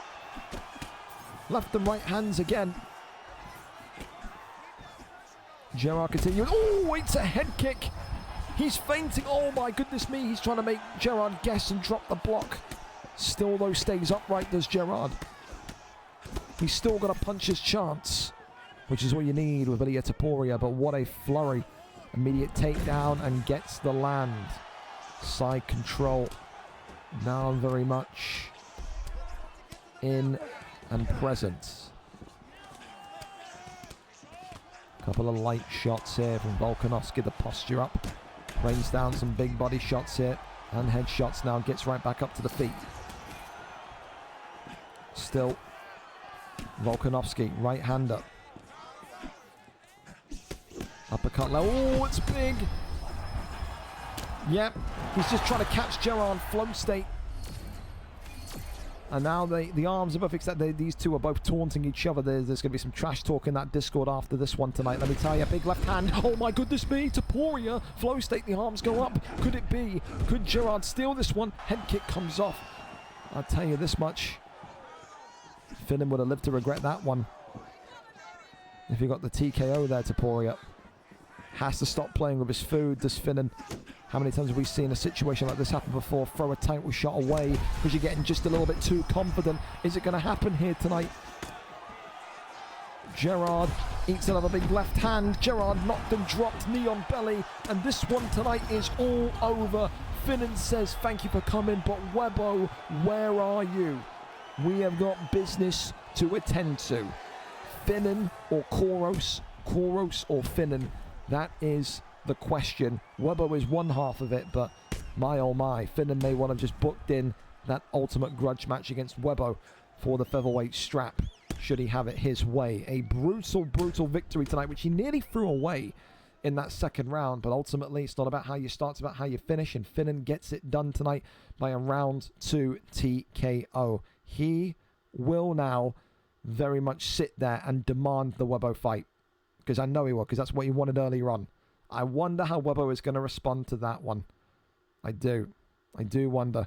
Can't talk when you're laying on your back, lads, don't worry. Well, that's what Webbo says. Webbo not impressed by his performance, GSP style. We go over then to our final non-title fight of the evening, if they were good to go early.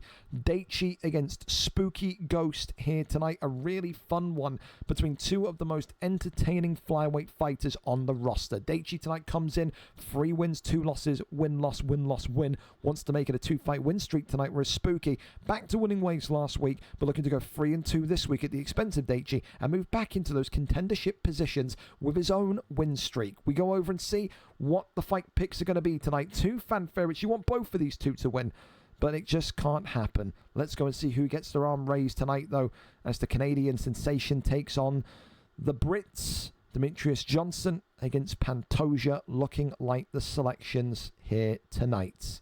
Make sure as well, fellas, you remember, VFL 250 matchmaking is going to be live tonight. You got until the end of this card to log for either a streamed fight or an unstreamed fight. We're on the front page of Twitch on Thursday.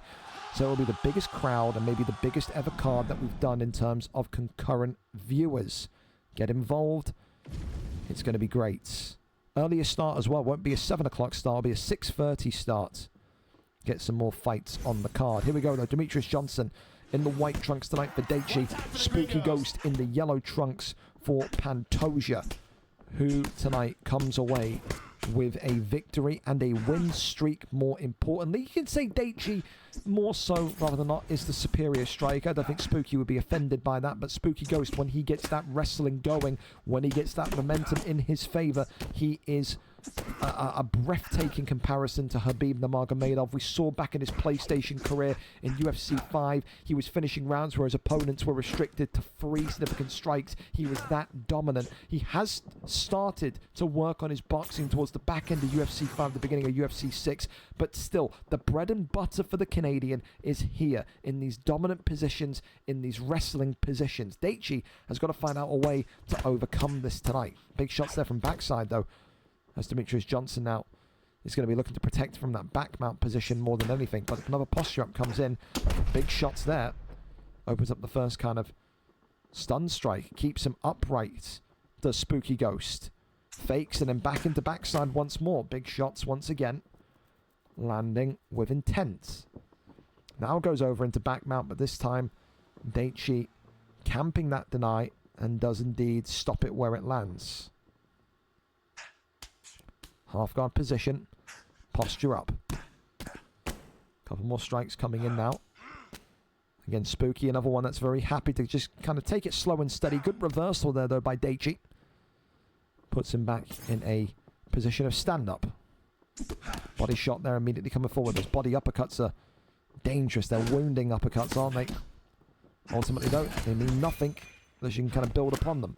Right hand there comes across. And again, Pantoja with such venom and sting will make you regret ever wanting to stand with him. But it's smart, though, from Daichi. You know, use those body uppercuts, use those body shots to take away the gas tank, take away the body health, and therefore there's less likelihood of Spooky getting in a submission against you.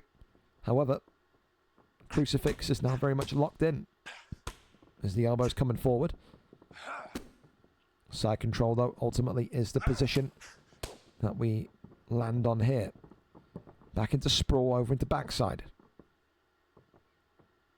Calm and patience is needed by Daichi. Gives up his back, though. It's not a good one from Daichi. Can he get the flat? The answer is no. Gets the deny there. Ultimately flips him back over into half guards. It is a textbook Spooky Ghost performance right now, man. He's leaving Demetrius Johnson. He's leaving Daichi with limited ability to get his striking going, which everyone knows that's Daichi's main selling point. We've seen Daichi win BMFs before and do all the brilliant stuff that he's done in the featherweight division through his boxing. Can't box when you're on your back. So far, you've got to give Spooky that round. 10-9 to Pantoja. And again, you know, Daichi will be annoyed by this, but this is the type of fight and the type of style that you kind of have to show that you can get past if you want to go and compete for the belt. You've seen what guys like Whimpering Ian are doing right now in the bantamweight division. 5-round decisions, you know what I mean? Through all the wrestling. You have to show that you can compete against it and can combat against it. It is frustrating, it is annoying, but it is part and parcel of this top division. Round number 2. Up and underway in our last non-title fight of the evening. Only 4 fights remain after this one tonight. All 4 undisputed gold. Including, of course, that main event. Highly anticipated. PickedLawyer13 against MaxyUFC for the flyweight championship. Maybe one of these two will be the next man up for whoever wins that one. Body shots there coming in again as... Again, oh, uppercut there into the left and right handers. Big shot there from Daichi. The boxing, as we said, is his bread and butter. Goes into stack guard. Spooky Ghost is in huge trouble here. The Canadian, is he out? Is he done for? Spooky Ghost is out of there. Never doubt Daichi's boxing and never doubt the stack guard of Demetrius Mighty Mouse Johnson. He continues to show Daichi that he belongs in the higher echelon, that he belongs in the title conversation, and he very much is. 4-2, 2-fight win streak. His eyes are firmly on that main event here this evening. It all just unwound for Spooky Ghost. It was such a brilliant, such a dominant first round. Excellent control, excellent domination in the grappling. But ultimately, it doesn't take much when you got hands that fast like Demetrius Johnson. You get clipped once, you get dropped once, you don't think about stat guard.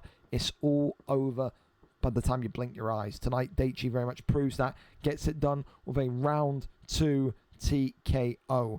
Still, for me, one of the best improvements in 2026. There is so many fighters that you could say, yeah, they've improved a little bit. No one is close to Daichi for me right now.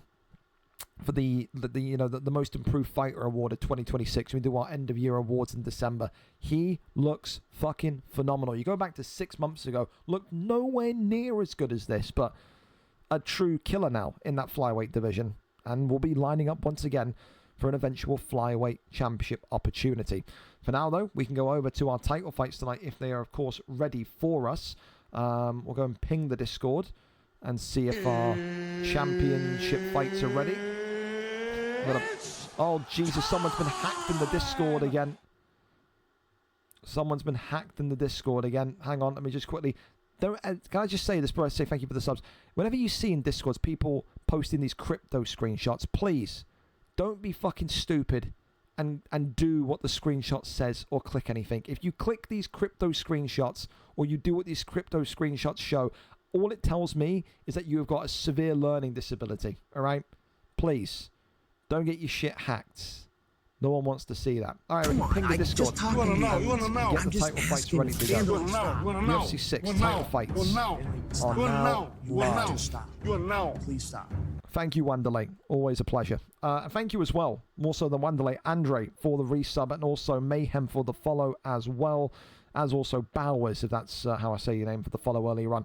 Fellas, we are over then to our 4 title fights here tonight, and we start off for that vacant heavyweight championship of the world. Kyoji, or formerly known as Inked Beast, against Jay Hypes. 2 of the best grapplers in the heavyweight division tonight collide for gold. Kyoji comes in 4-1. Hypes comes in 4-3. They're formed identical. 3-fight win streak for both of these two tonight. One of them extends to 4, and one of them takes their rightful place at the summit of this division. They are the definition of a new breed of heavyweight. They have boxing, but they have committed their time and their efforts to learning the grappling, and you have to take very much attention towards that if you are an up-and-coming heavyweight. These two are the prototype, the meta as to what you want the heavyweight division to look like at the top end. We are there, we are set, and we are ready to go tonight. 5 rounds for the vacant heavyweight championship of the world. John Jones against Tom Aspinall, looking likely. Absolutely. Thank you as well again, Andre, for the hype train. Appreciate you, fellas. You want to sub? Never expected, always appreciated. !Prime.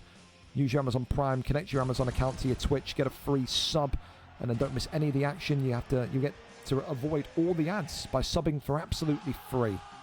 Appreciate you so much. Here every Tuesday and Thursday for live UFC cards. We welcome all skill levels. Get involved.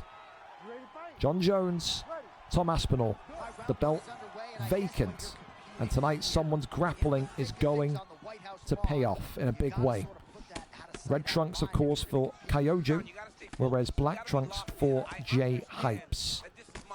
And it's got to be, said the other way. It's sad in one sense that one of these two that have showed such incredible leaps and bounds of improvement is going to have a loss in their record tonight. Tom Aspinall, though, a head kick cracks John Jones early. Double underhooks trying to get the takedown.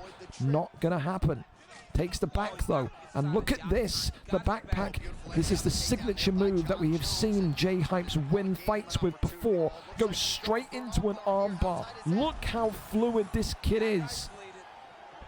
And right now, it is a really, really difficult one to try and get. Oh, he's done it. Wow, he's got the sub off. Kyoji completely panicked. Tom Aspinall's submission, or stamina bar, was low. He didn't need to panic. He could have out-transitioned him. 1 round in, 1 submission down. And now it is Jay Hypes that just needs 1 more to become the new heavyweight champion of the world. Immediate takedown defense there, though. Jay Hypes going right back for double underhooks, again, against the cage. He can't stop him right now. Kyoju is lost when it comes to that cage mount. Rear naked choke. Is it in? Kyoju tonight, is he out of there? Is he going to be round 1 submitted? Will it be? The answer is no, it won't be. Protects himself that time. Great defense, great wits about him. It's been a difficult start to the round for Kyoju. And now look at this. We've got a Von Flue. A Von Flue's in here. They're not going to be confirmed and sunk in. It is going to be submission after submission between these two tonight, boys. Let me tell you. So we've seen 4 attempted already, haven't we? Crazy. Works the body strikes here. As again, 1:30 on the clock. For these two, that's plenty of time to sink in. A bit of jiu-jitsu. Goes for the guillotine, or the Darce choke, excuse me, as John Jones. Is he going to get the Darce off? Yes, he does! The Darce is off! 1 submission apiece. Both need 1 submission to now win the gold. Look at this. for a heavyweight title fight. Who would have been saying this 4 years ago? We've come a long way from two heavyweights just overhanding each other in UFC 4. Now we're seeing grapple heavyweight title fights. I feel like a proud father. 31 seconds left of round number 1. And goes for a Darce choke again. And Jay Hypes may have made the mistake. That one's going to be denied. He's got to be careful. Gets over into back flat instead. And it does look like we're going into round number 2. A couple of strikes here from Jones, but an equal round indeed. You saw a stun right off the rip from a head kick of Tom Aspinall, but the most important part, a submission confirmed from Tom Aspinall, a submission confirmed from John Jones. It is whoever gets the next submission off is going to be the new heavyweight champion of the world. Round 2 up and underway. Immediate takedown, stuffed by Hypes. Another one. Quick, but 0 for 2 immediately. Takes the back now. Jay Hypes in a similar position to which he usually does. Takes the back here. Could Jay Hypes be beaten by his own signature move? I wonder. Goes over into mount. Collapses back down. Moves that left-hand side, denies him. This is a big problem here. Gonna go for an arm triangle. Kyoju could be about to become heavyweight champion once again. Can Jay Hypes find a way out of here? Yes, he can. Yes, he can. It is tense. Every time these two roll into a priority submission, you start to get a little bit tense. A couple of strikes there to put the G8. Posture up and away. Tom Aspinall back to his feet. John Jones back to his feet. Another takedown attempted, but resisted. The thing as well, if you shoot too many takedowns, the longer this fight goes, your stamina is going to be horrifically compromised. You've got to make them count. Double underhooks attempted. Trying to take him to the cage again. Ultimately nothing there. Takedown shot right back from Jones. Stop there. Backside. Into back mount. Oh, back flat. Could he go for a rear naked, I wonder? Allows him to spin round. Left-hand side, can he get the deny? He can. That's a really bad position for Jay Hypes. Arm triangles in. Submission. Could be in. The stamina's in his favor, but he gets out again. A big slip once more from Kyoju. He just needed that one deny, and the title would have been his. They're both so nervous. They're both making mistakes now. They both know how dangerous these positions are. Takes the back again. Jay Hypes in top position. Tries to get up and gets back to his feet. Some boxing coming forward. There is no interest in throwing a strike here from Kyoju. He is only wanting takedowns and grappling, which is such a different style compared to what he had at the end of UFC 5 when he was the best boxer in that PlayStation division. There's no signs of that anymore. That's gone. Takes the back again.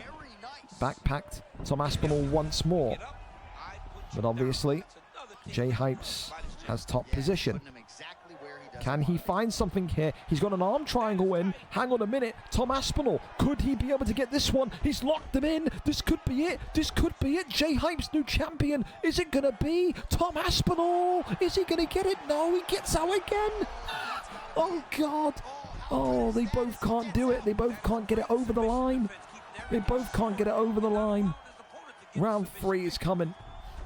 These two are having a jiu-jitsu off for the heavyweight strap tonight. You would not think these two are beginners when it came to UFC 6, would you? Round 3 of a possible 5. And again, immediate shot of the takedown. Kyoju not even looking to set it up anymore. He's just going in dry. Takes the back once more. It's the same pattern. Takes him down. And ultimately, though, Hypes has dominant position once more. Half guard position. Going for another one here. The arm triangle is in. Is this finally the moment? Can Jay Hypes secure the strap? Will he secure the strap? The answer is no. Kyoju once again gets out alive. Over into side control. The camera's inverted, so they're completely lost down here. They don't know what way to deny, what to do. Ultimately, crosses over into top mount. Can he get the dive from the left? He whips him back into place. Can he get this one? Yes, he can. Jay Hype's in a real big bit of problems now. The arm triangle's in. It's got to be for John Jones. But no, he fucks it again. Oh, God. Neither of these two can get it over the line, man. Have you seen anything like it in your life? Oh, wow. It's just got to be that one bit of concentration. The hands are going to be sweaty as anything from both of these two. Back into half guard. Tries to get the flip, sweeps the arm. Kyoju looking for an arm triangle. Please, after attempt number 87, are we going to see a new champion? No, he gets out again. Still, Kyoju cannot find victory. And now a little bit of boxing. In case you forgot that we were in a mixed martial arts cage and boxing is legal. Takedown attempted, still nothing. Uppercut there comes forward. Shoves him away. Could well need championship rounds here tonight. Look at the stamina of both of these two, though. John Jones, though, picking up Aspinall, slamming him down.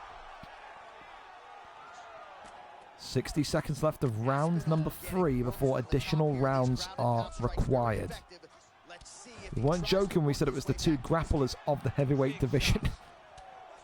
You thought I was trolling. You can see I certainly was not.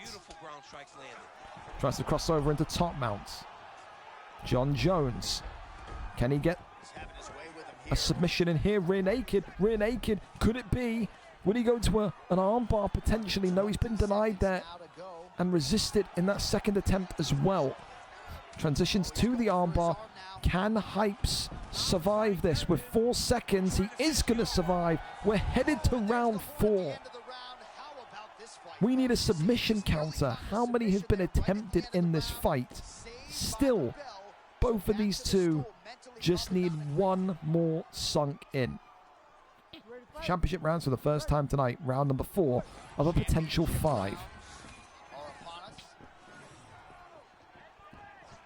Both of these two incredibly hesitant. Goes for the takedown and gets the backside.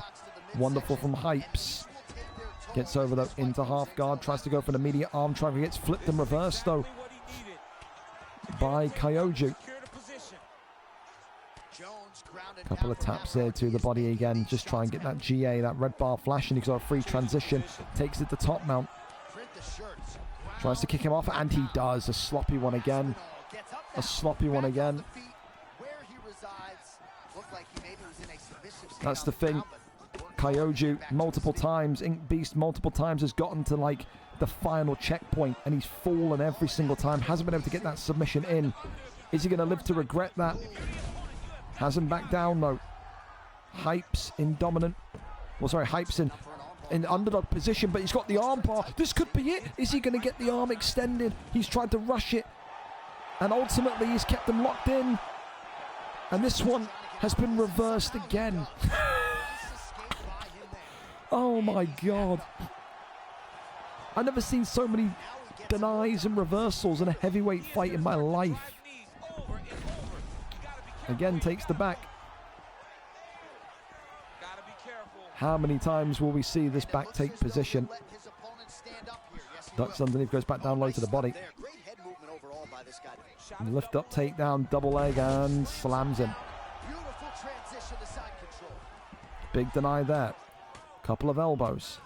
Striking pretty well from the bottom here. Taking their time. Goes over into top mount. Tries to get up. Not going to happen. Can he go for an armbar? He's got the armbar. Will this be the armbar? Tom Aspinall, Jay Hype struggling. Is this going to be it? It's surely got to be it. Kyoju gets it done. Finally, round 4. 3 minutes and 25 seconds into round 4. And after a grapple frenzy in the heavyweight division, we have the superior jiu-jitsu artist. You've got to feel for Jay Hypes because he looked phenomenal in there tonight. The amount of denies, the amount of transitions, all of it was just excellent. But it was just about who could cross the finish line with a little bit more speed. And ultimately tonight, it was Inked Beast. It was Kyoju. He holds heavyweight gold again. His boxing is no longer existent, but he is categorically the best grappler in this heavyweight division. Gets it done. Round 4 submission, 3:25 on the clock. Wild, man. I'm telling you, both of those two would have been absolutely sweating on their hands there for how close it was both times. Multiple times. You think both of them got their first submission in round 1, so it was a bunch of hand fighting in rounds 2, 3, and 4. Crazy. But I love it, man. I love seeing what is supposed to be the easiest division in the league has now got that at the top end. I love it. Both of you, certainly, make no mistakes, not heavyweight fighters anymore. With that level of grappling, I think, yeah, neither of you could complain if you get moved up. It's a very, very, very good learning period or curve for you over the last month. But yeah, I don't think a single heavyweight fighter that's currently in the division would have any hope in hell of grappling with you, which indicates to me that you're now too good for the division. So congratulations, you've earned that. Whether that promotion comes tonight, tomorrow, next week, next month, I don't know. But a phenomenal improvement in your skills, I will say that. Up next, though, we keep on going as Ruth takes on Harold for the lightweight championship. Maybe thinking, how has Harold got this title opportunity? Ruth, of course, 4 wins, 1 draw, no losses, is a shoo-in to be here tonight. Tim Cold-Winter was supposed to be in for this title. He was 4-2. He was now been moved over to featherweight, as you can see over here, 0-0. Tim Cold-Winter pulled out of this fight yesterday, saying that the fight was too late in the evening for him because he has work the next day. He's been champion before. We kept him in lightweight to try and win the belt back. He couldn't do it, so he's now been moved into featherweight. With that, opportunity knocks. An opportunity arises. Harold, of course, only 1-0, sticks up his hand and says, I'm here, I'm down for it tonight, put me in there. Can he complete what would be one of the craziest upsets in recent lightweight divisional history and beat a man that hasn't lost in 5 fights? Ruth tonight will be absolutely jumping for joy.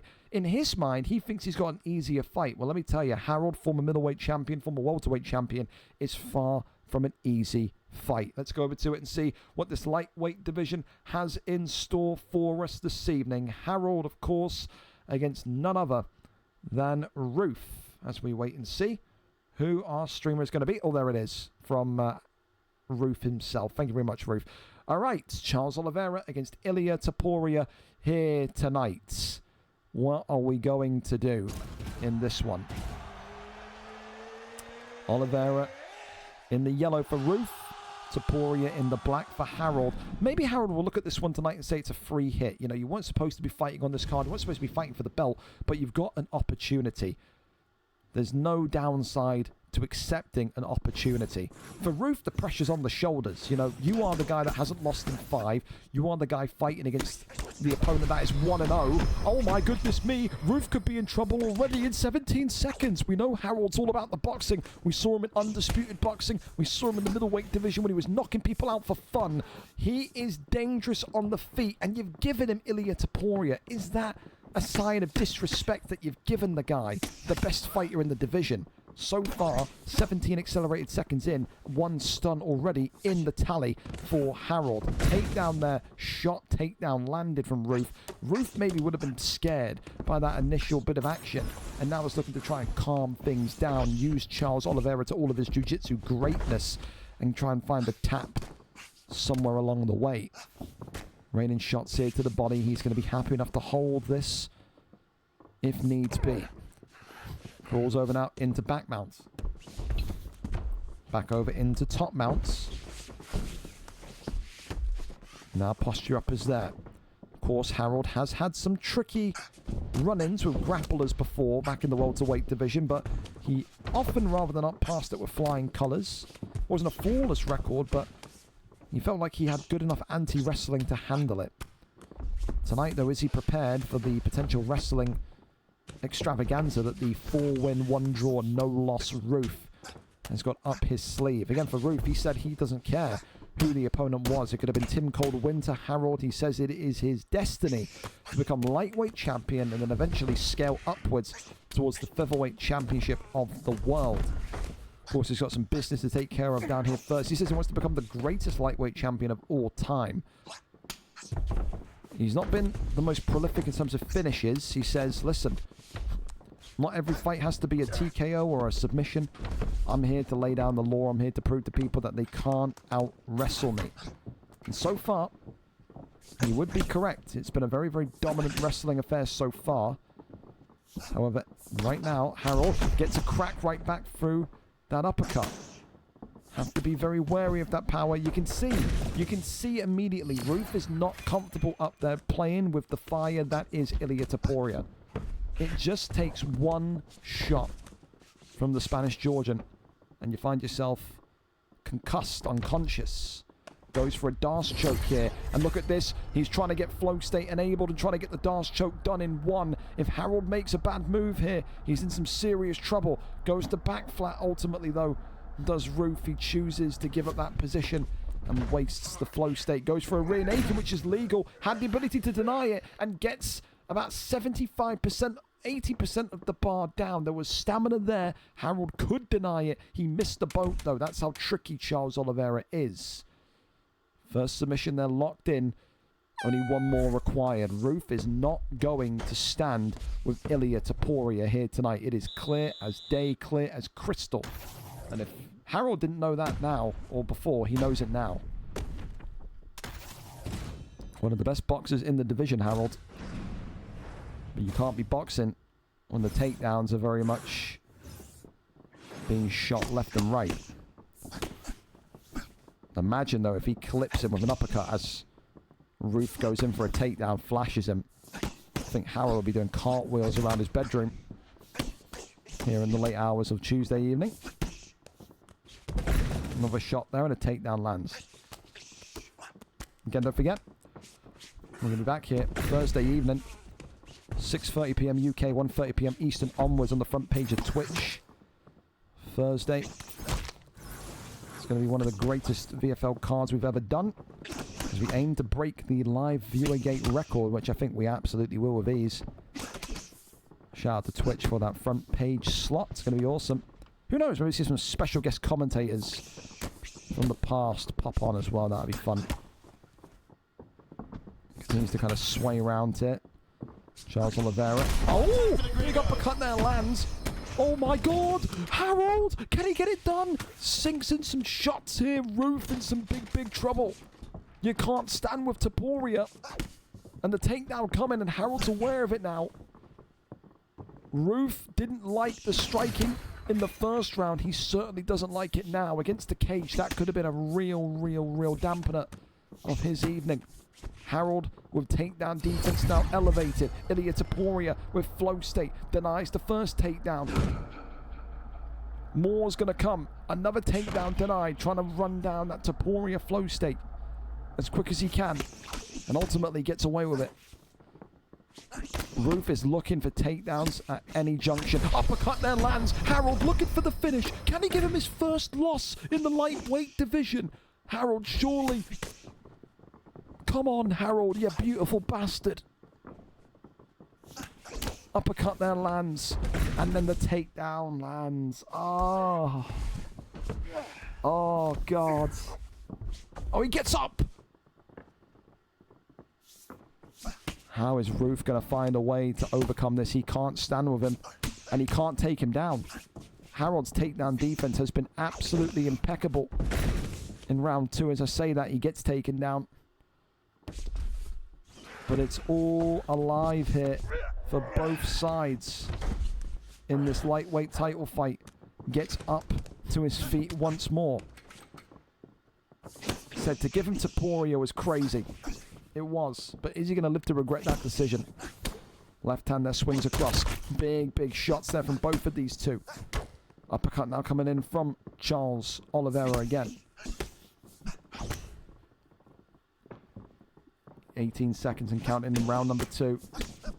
Still Harold shuffling forward.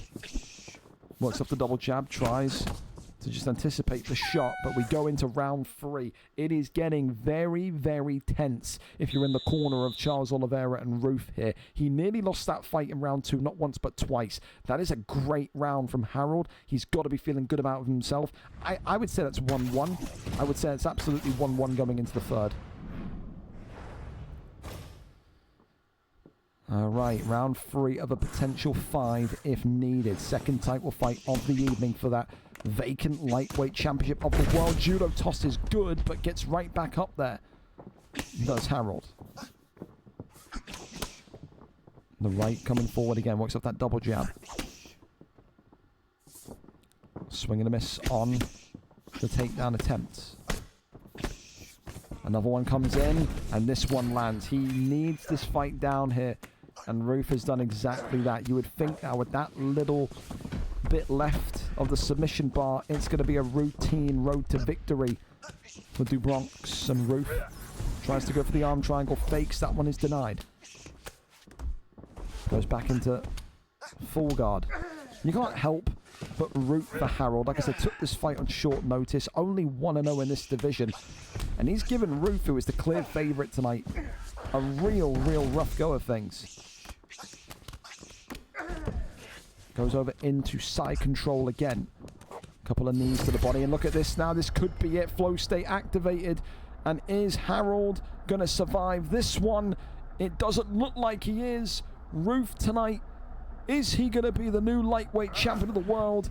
Yes, he is. 2 minutes and 11 seconds into round number 3. You got to feel for Harold, but ultimately it was always going to be the way that this one ended. It's just, dude, it's like, how do you feel if you're Harold? Because it's like, you weren't supposed to be in that fight. You weren't supposed to be anywhere near that fight, but you've given Ruth, that's the closest I've seen Ruth to losing a fight since he's been in this division. He goes to 6 undefeated, though, and gets it done tonight through the Charles DuBronx Oliveira pick. I feel for Harold is going to be lightweight champion. All I can take from that is it's not his time tonight. It was. I've even put it on fucking Harold's side, man. That's how impressed I was. It wasn't Harold's time tonight. It wasn't. But I've not seen anyone work Ruth like that in that lightweight division so far. I really haven't.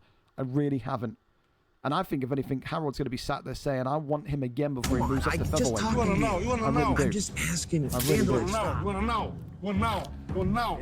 Stop. You want to know? You want to know? Stop. You want to know? Please stop. Thank you, Wanderlei. Thank you as well, Cabbage, for the 200 bits. Appreciate you so much, as well as ACW Streams and also Stacy Man for the follow.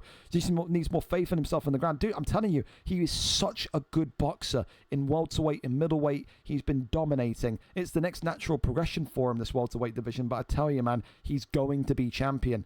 He's going. Brandon fucking Moreno. I may not be champion today, but I will eventually, or whatever the fuck he said. You know what I mean? That's fucking Harold, mate. I'm telling you. Great fighter. I gutted for him because I really thought he was going to do it in round 2. I really thought he was going to do it in round 2. I do. Anyway, we keep on going. Why you fucking... Are you all right, Jazz? Sometimes maybe good, sometimes maybe and Gerard and fucking Reese. Come on. Relax. Next up, though, we go over to the co-main event of the evening. It is Mark Dev against CRZ Mars. We'll see who our cameraman is. And, of course, it is Ireland's own prodigal son, Mark Dev. Some people have said, listen, as I said earlier on the stream, has he been ducking cards to avoid Evo? It's his first time here in 2.5 weeks. Tonight, he comes in 3-0. CRZ Mars 4-3. Mark on a win streak, Mars not on a winning streak, but has been incredible in his performances. Of course, the preferred fight would have been Arias versus Mark, but Arias says, I'll be there on Thursday, keep the belt warm for me. Tonight it'll be down to Mark Dev to show people why he is undefeated. He said he felt disrespected about being in the welterweight division. He felt like he needed to be in a better division. No time like now to show it. 3-0 for a reason. But is he going to be here consistently? Is he going to be an ever-present champion? Or are we going to see the VFL's version of fucking Kamaru Usman or fucking Hamzat Chimaev, one fight every blue moon? I wonder.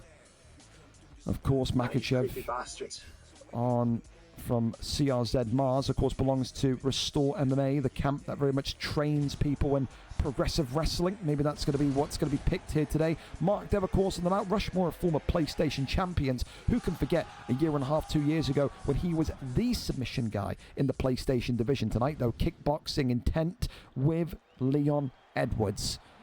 4-3 for CRZ Mars against the perfect 3-0 of Mark Dev.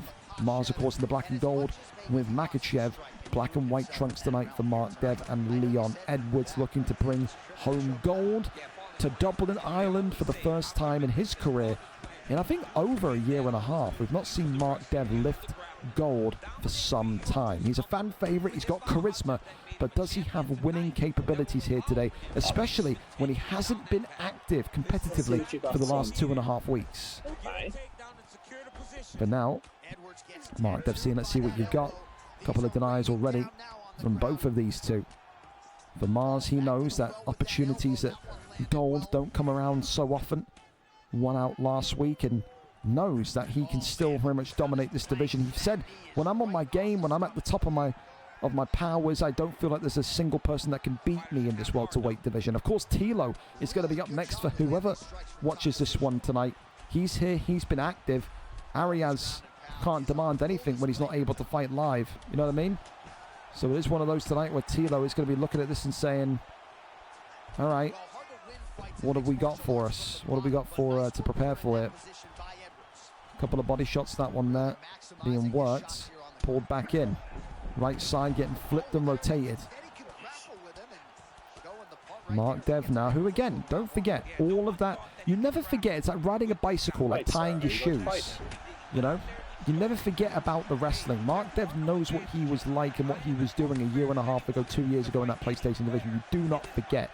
So at least that defensive element of his wrestling is going to be absolutely present. It's about whether or not he engages in the offensive part of the wrestling. If he goes for submissions. You'd think with Leon Edwards he doesn't, but we've seen people use fighters in such different ways. We've seen people get tap outs with Rumble Johnson, for Christ's sake, you know? Why does he have a stamina advantage? Mark Dev already started to show signs of early annoyance, talking about why does Makachev have the stamina advantage. Mark Dev now almost muttering to himself, trying to hype himself up maybe. Body shot there comes in. My game plan here tonight was to go Conor McGregor, walk him down and blow his head off, but looks like he's going to run away and shoot takedowns, so I'm going to have to be slow and steady. There you go. So he wanted to be McGregor, he wanted to march him down and put him in a coffin nice and early, but he says because Mars's style tonight is to walk backwards and shoot takedowns, he said, I'm going to have to be slow and methodical here tonight. Head kick comes off there, though, from Islam Makachev. Never forget about the power that Makachev possesses on the feet. That maybe put Mark Dev in his place there for the time being. Working off that jab as Mark goes back down low to the body is Mars. Works off that jab once more. Final seconds here of round number 1. And you could probably, I would say you can give that first round to Mars. I think Mars has got that one. 10-9. Edge of the seat stuff in the first round. Nice head kick. And Mark, of course, he will have to. He will have to formulate a game plan here to overcome this style really from CRZ Mars. Really thrilling stuff. Mark there with a lot of sarcasm, saying really entertaining stuff, really edge of the seat stuff. So he's not a fan already of how Mars is fighting, and that's going to be music to the Reform camp's ears, to Mars's ears, because that's the thing, we've said it before, in title fights and big fights, you have to want to annoy your opponent. When you know that you're annoying your opponent, when you know that you're in your opponent's head and you've got them a little bit furious, a little bit angry, a little bit miffed, that opens up the door for potential mistakes from their side to happen. So if anything, I think the game plan will not change a single bit from Restore MMA's CRZ Mars. Right hand there comes across as Mark Dev continues to just try and find a little bit of spacing to get in those long, lengthy strikes of Leon Edwards. Head kick there comes off, that's nice. And then ultimately a takedown there, smack bang center of the octagon. Audible sigh there from Mark Dev as well. Posture up tries to come, not going to be found though. Flips and rotates him over into half guard position. Works down the strikes more and more. Not going to happen just yet. Posture up is there. Ultimately, body shot comes in. Works off the double jab right hand, still nothing. Swing and a miss on that one. Shoots the takedown, and he is going to get the secure takedown. Now he's calling him a cheesy cunt. Mark wasn't a fan of that one, man. Mark is getting progressively more... It's the most Irish shit in the world, isn't it? Love to the Irish fighters we got in the league, but you do... It's a thing with the Irish fighters. You progressively get more angry as the fight goes on. You never start angry, but you finish furious. You do. Shout out to Driscoll, Gerard Odrad. You're all such angry people. Rains down the body strikes, but ultimately not much more to see there. And again, Mars is going to be happy with this. Mars is going to say to Mark Dev, if you're happy to take this slowly, I'm happy to take it even slower. A round 5 decision win still puts the belt around my waist. That's what he'll be saying. Ultimately, though, end of round 2, ending sequence, look at the stamina disadvantage that is starting to appear on Mars. Mark just has to be patient here. Work those strikes to the body. Make it so that Mars has to kind of rush for a victory in those kind of 3rd and 4th rounds, because he's not going to last here with this stamina attack. He really isn't. Lands this one down again. 5 seconds left. Phenomenal. And that is the end of round 2. Could you say that Mark has won that round, or do you think he's 2 up? He actually won the first. He could be 2 up. I think Mark Dev has won that 2nd round, so 1-1. Decision because he's just so fucking slow. All right, let us now get you some replays from that previous round. Big part Mark Dev going to need to just try and keep it together. Not opening up in the slightest, giving me any chance to just tee off on him. I'm sorry, viewers. I'd love to just fucking absolutely do blah blah blah. And he said he's apologising to you lot, the viewers, because he just wants to walk him down and assault him, but in Mark Dev's own words, he's just not opening up. He's not giving me anything. So therefore, he has to be very, very careful. Good head kick there from Leon Edwards. And now look at this. Flow state enabled from Leon. Shoots the takedown. Good deny there by Mark Dev. Head kick comes forward. Another shot and another takedown. Finger slipped. The turning takedown there lands. Side control. Now very much there. Half guard. Works a couple of GA building punches here. Just one down the pipe though. Back down low to the midsection. Now over into full guard. Tries to cross, not going to happen just yet. Mars happy to sit in these neutral positions. You look at half guard and full guard. Full guard more so than half guard. Full guard is the most neutral position in terms of ground game you could imagine. And now into stat guard we go. That's a big position here for Mars. Could this be the beginning of the end? The answer is no.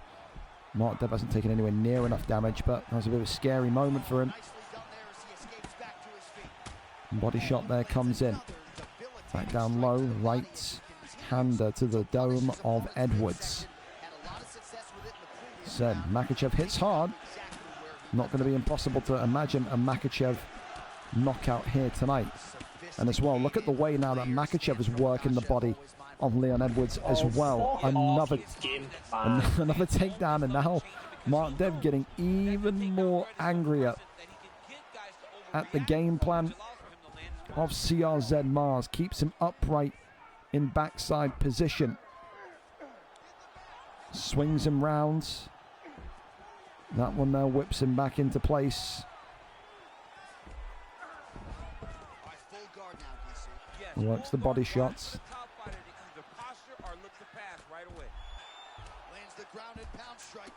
Mark Dev probably going to have to accept that this is going to be another round where he ends in this inferior position, unless of course this submission comes off.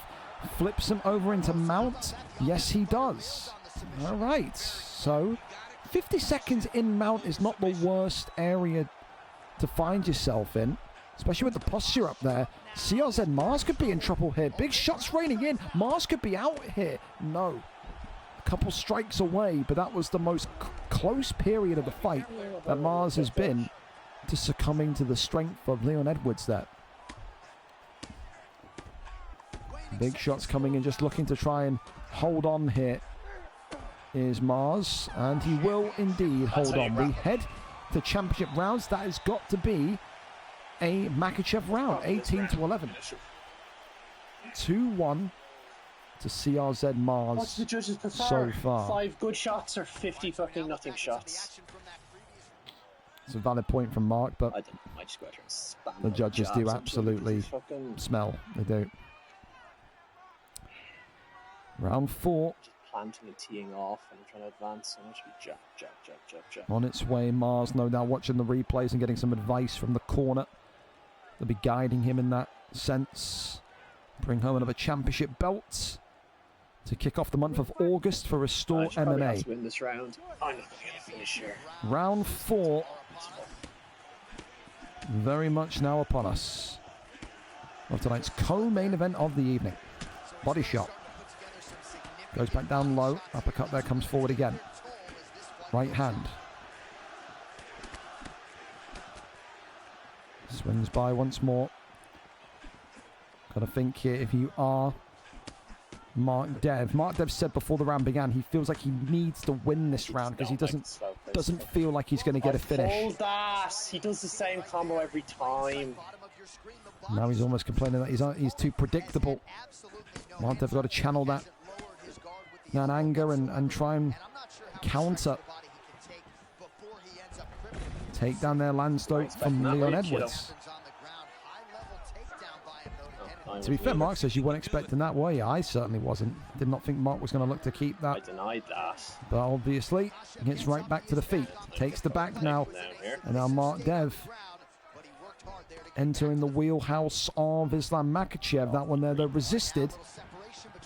And right back into a neutral position, and the stand-up we go. Head kick there comes off, but only towards the block of Makhachev. Ankle pick there is resisted. Uppercuts swinging on by from Leon. Front kick. Shoots the takedown. Resisted. This is the part now. These moments. Oh, jumps the triangle. Hang on a minute. The triangle choke attempted, but Mark Dev rushed the kill there, you can maybe say. And ultimately, is he going to get flipped into mount? No. He gives up backside position. He tried to race me there. You got to be very lucky. Back to the feet we go. But this is the part of the fight now, as well as round 5, where the stamina is going to be a real hindrance for both of these two. They are both on the verge of being gassed. Absolute riveting entertainment. Mark Dev. Hey, listen, you know what's funny though? Mark says all of this. This is what Mark used to be like back at the PlayStation days, man. He's actually down for the sub. As he goes for the rear naked choke here, and he may well be about to get a submission here. Is this going to be one and done? No. Mark Dev's still in there. But ultimately, it is not over yet. Mark Dev had the temptation there of throwing in the towel. Me normally, and I got to sure up. You get your fucking head cleaned off. Mark now telling him if you fought me normally, you get your head cleaned off, and this could be it now. The triangle, the arm triangle. Is it going to be? The answer is yes, it is. It is all over. Mark Dev's composure not there tonight. 4:31 of round number 4. And ultimately tonight, Mark Dev maybe will get more accusations. Listen, that's not me saying it, but there were people involved in Evo's camp, people around that division that just felt like he was avoiding Evo. If he thought tonight that Mars was the easier title fight, the easier guy to get the belt from, he was proven wrong. Mars gets it done and holds welterweight gold for the first time in UFC 6. Congratulations to him. A very, again, it doesn't need to be entertaining, but it's a very controlling victory in that welterweight division. And now it will be Mars and Tilo for that welterweight strap at VFL 250. A chance for revenge there for Tilo, and for Mars a chance to double down on the domination. He beat Taylor last time. Can he beat him again this time? For now, though, we go over to our main event of this evening, and we are 13 minutes early, so everyone is happy. Main event is now live, and this one has been one of the most highly anticipated main events that I can remember making so far in UFC 6. There are a lot of eyes on this one, especially in that flyweight division. Picked Lawyer takes on the sensational Canadian MaxyUFC tonight. It's a first title defense for Picked Lawyer after winning the belt in dramatic fashion against Keza last time out. 3-1 for the champion, 3-1 for the challenger. 2-fight win streak for Maxy today, looking to hold VFL gold once again. Can Maxy get it over the line? Picked Lawyer has been more active, has been more victorious, and has been more ever present than Maxy in recent months. But does that mean anything when it comes to a main event and when it comes to a title fight? We find out together. We're there, we're set, and we're ready to go. Picked Lawyer is our cameraman. The final time tonight. Who walks away with a victory? Tatsuro Taira on one end against Picked Lawyer's Demetrius Mighty Mouse Johnson on the other. Canada meets the UK in this flyweight championship matchup. Time to find out if Maxy still has it within him to win gold on a big, big stage. We wait and we see. We'll go and tell him. We'll text him as well that he's good to go. I don't know. Maybe if he's even... Maybe he's just waiting until 11:45. I don't know. I'll text him.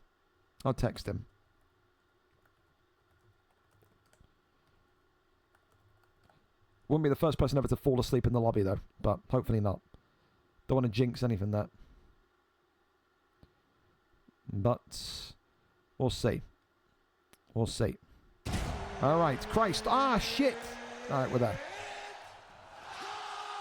Again, that ping's going to be spiking a little bit. UK versus USA. You got to expect that. Or Canada. No offense. The Americans get annoyed when I call them Canadians and vice versa.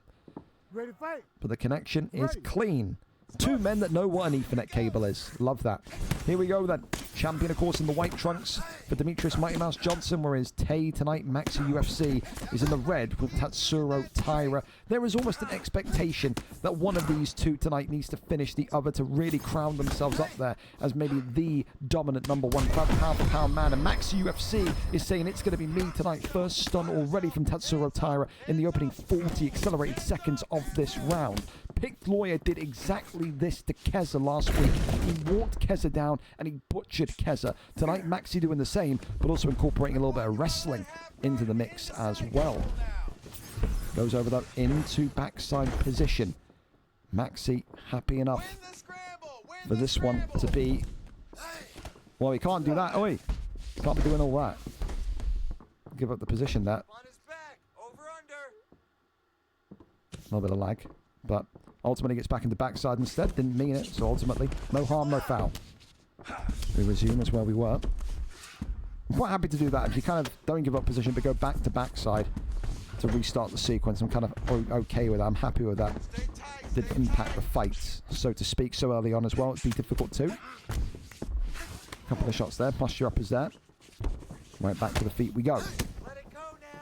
Again for Tatsuro Taira. Started off the fight with a big, big stun already, so got to be careful with your Picked Lawyer. Have to be respectful of the man in red's power, but also that reach as well.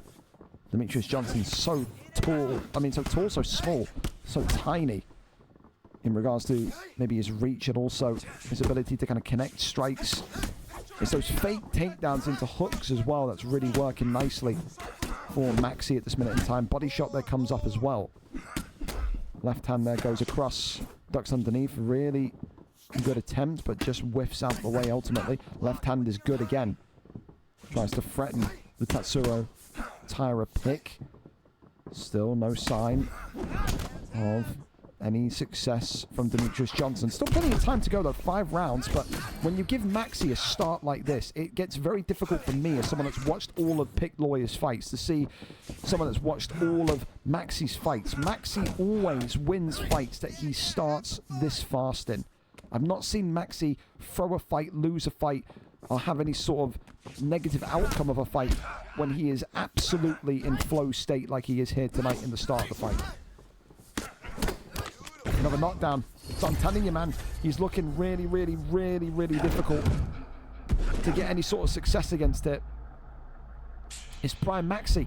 This is the Maxy that kind of wowed us when he walked back in through the doors in UFC 5. You just don't feel like you can get any shots off against him. You see right now the Picked Lawyer just continuing to rock shots to the body of the Tatsuro Taira pick. Try and take away that wind in his sails. But it's another knockdown. It's 3 knockdowns in this first round. Maxy is flying the flag of Canada higher than ever here tonight. The Picked Lawyer, Jesus. What do you say? How do you respond? Time for the champion to stand up, so to speak. You have to find answers. You've got to find the solution to this puzzle. Round number 2 up and underway. Clear as day. A Maxy round 1. The challenger leading on the scorecard so far. Of course, so everything can change at the drop of a dime. We've seen Demetrius Johnson do it before. MaxyUFC, though, a little jab, knocks down Picked Lawyer, picks him up, slams him down. And now in side control. What or how is Lawyer going to get out of here? One of the most balanced, all-round, and I think collective mixed martial artists you'll see inside the virtual cage is Maxy. He doesn't have a weak area. The only other guy to ever really kind of do that is maybe Dave, but especially here tonight, Maxy looking just out of this world levels of good. Big knee from inside the clinch. Again, yeah, I've got a feel for maybe both of these two as well. Both of them will have that little bit of delay, but so far the Canadian is showing that the delay isn't only a state of mind thing. He is looking sharp, man. Picked Lawyer, though, getting a big uppercut there. That could have maybe sent Maxy's jaw to the moon and back. Back there, though, being given up on. Detaches from the takedown. Right hand is still good from Demetrius Johnson. DJ fighting back in to this contest. Picked Lawyer, he's not going down without a fight, in fairness to him. But that head health is really scary. Top left of your screen for Demetrius Johnson. What's that, about 40% of the head health gone? A little bit of slow motion matrix moves there. Ultimately, neither of those two come away with anything more than a few scratches. 1-2's down the center, shoots the takedown, tries to get the takedown and does not land it. Good reversal in the end from Picked Lawyer. Body shot once more. Uppercut attempted, little shuffle to the shoulder. Back down low. Definitely a more promising round for Picked Lawyer, but I'm still a little bit tentative about that head health, man. I really am. Maxy going to be going from 5th gear down to 4th gear in this round, but is still very much leading the way. Body shot there comes in nicely. The message is clear from Picked Lawyer. Try and take that body health down. Try and take that stamina down, and he'll run out of steam sooner rather than later. Takedown there, though, is good from the Taira pick. Maxy trying to advance position. A couple of light shots here upstairs. Continues to get a couple more shots there into the dome. Ultimately, it does look like we will head to round number 3. A great round 1 from Maxy. A decent round 2 from Maxy, but I've liked the recovery. I've liked the response from Picked Lawyer. We needed a champion's response. We've got a champion's response at round 2. He still has work to do, but he's got targets now. He doesn't look as lost. He doesn't look like a fish out of water like he did in that first round, does he? Round 3 of a potential 5. Ready and set to go. And that kind of fast and furious style of Maxy is going to come right out once again. Picked Lawyer trying to kill fire with fire here and be the man that's beating Maxy to the punch. Big overhand there comes in. Uppercut there lands. A little bit more tentative now as Maxy, but no need to be. Shoots the takedown, and that one is going to be rejected and resisted. It's the stamina of Picked Lawyer as well. How much more can he take in terms of body slams before he's in a very, very bad position?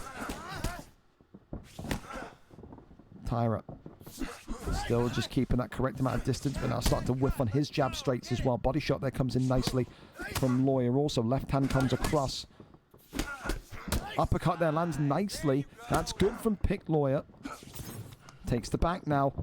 But then look at this. Wow. Whoa. What the fuck? Is that a Kimura? What the fuck? I've never seen that in my life. I've never seen that in my fucking life. That was cool as shit. Didn't lead to anything, but that's cool as fuck. Wow. Goes in for a Kimura himself, and he may well be about to take the arm of PickedLawyer. The block's going to go down, and yes, the submission is in. It's not fight ending, but it's really, really concerning now when this fight gets back to the top. Goes over into back mounts. And then rolls back through into half guard. He wants it on the feet. And good reason to, after taking that block all the way down. Immediate takedown again, though. Look at that one hook, though, dropping that block all the way down to around about 10%. And Maxy will be whispering in his ear now. It's not long. I've got you. He knows how important it was to get that submission off. Can't be finished for you. Sorry for yourself, though, if you PickedLawyer. For now, you're in an equal position. But you have to be aware of that block getting disintegrated more and more with every connected shot. Shoots the ankle pick. That one there resisted again. PickedLawyer's stamina now down to, I would say, less than 50%. About 40%. Maxy probably got about 55% left. Oh, clips him! Oh, God, PickedLawyer! He's dropped him! PickedLawyer looking for the finish! Can he find it? PickedLawyer! PickedLawyer! Oh, God! Oh, it was so close! Oh, God! Oh, Jesus Christ! Oh, my God! He clipped him as he went for the takedown. Oh, my God. Maxy's fucking lights just flashed before his eyes, man. He didn't know what was going on. Oh my God. That was so close. That was so close. Well, we got a fucking fight on our hands now. Oh, yes, we do. Maybe you could say 2-1 to the challenger Maxy, but oh, mate. That was so close to being a victory for PickedLawyer. Ready. Let's do it. Round 4 up and underway. Now going to be very much focused here. If he wasn't before, right hand is good. PickedLawyer looking for the finish here. Showing Maxy just how low Tatsuro Taira's head health actually is. Clinches there. Big knees. Coming in from Taira, gets that takedown, and he does get it. Same as what we've seen a lot of tonight, man. When you've had a scary moment, you just try and limit the potential of it happening again. He's grounded him. He's got the arm triangle in. And is this going to be the end of the reign for PickedLawyer tonight? No, not quite yet. Escapes the submission, gets out. Backfire not going to happen. Half guard is where we are. Another fight tonight for the title where we go to championship rounds in what has been a very, very interesting fight. Denies him there. Got to find a way to get back to his feet. PickedLawyer can win this fight standing up. He can. Absolutely can. And he gets back up. All right, then here we go. How quickly before a shot comes in from Maxy? That's my question. We're at the business end. There's the shot. Denied, though, excellently. More shots to the ribs here. Happy enough to concede this damage. Moves to backside. Posture up is there. Maxy defends the one singular strike. Rolls through into back sitting from... I mean, to be fair, isn't that illegal? I'm pretty sure that's illegal. I'm pretty sure he's got to let that go. I swear that was backside to back sitting. He kind of has to let that go. Luckily enough, he's not prospered from it. And there you go. Gives up the position. Yep. He's got to let him up. Got to let him up. There you go. Back to the feet. So there you go. Illegal transition from backside to back sitting. And now we are back up here. Left hand there comes across. And another one. Uppercut there once more. Another shot there. Dude, he's getting desperate with takedowns now, though, is Maxy. He is. He's getting a little bit desperate with takedowns now. They're just kind of being thrown in rather than having any logic behind him. Uppercut there comes forward. Big shots here. Maxy, he's in big trouble. The Canadian, is he out of there? Not quite yet. Back down into side control. Gives sprawl up here. Works the body shots, but we are going to round number 5, it seems. It is all still to play for here. Whew. You could say 2-2. Denash, you could say 2-2. Keep that pace up. Wow, I'm impressed. I want you to keep pushing. Dear, oh dear. 5th and final round for the Flyweight Championship of the World. 2-2 by my scorecards. Who's going to make a last sprint for victory here tonight? Got to give props to PickedLawyer, who's done so well to come back from what felt like a domination in the earlier rounds. Did feel like Maxy was in complete control. Takes the back here. Backpack, though, is avoided. Left hand ducks underneath. Wonderful kind of detection there of the movement. Swing and a miss on that body kick there. Maybe both of these two a little bit tense, a little bit timid in what to do. Gets that judo toss, though, over into side saddle. Over here into side control. Elbows coming in now. Tries to cross over into top man, not going to happen. And now half guard position is in again. Does Maxy feel like he can win the fight from here? Is Maxy going to maybe look to win this on the points tonight? Again, such a dangerous thing to do. I'm not saying he's trying that, but with what we've seen the judges be like tonight, you're crazy. You're thinking a decision is maybe the best way to do it.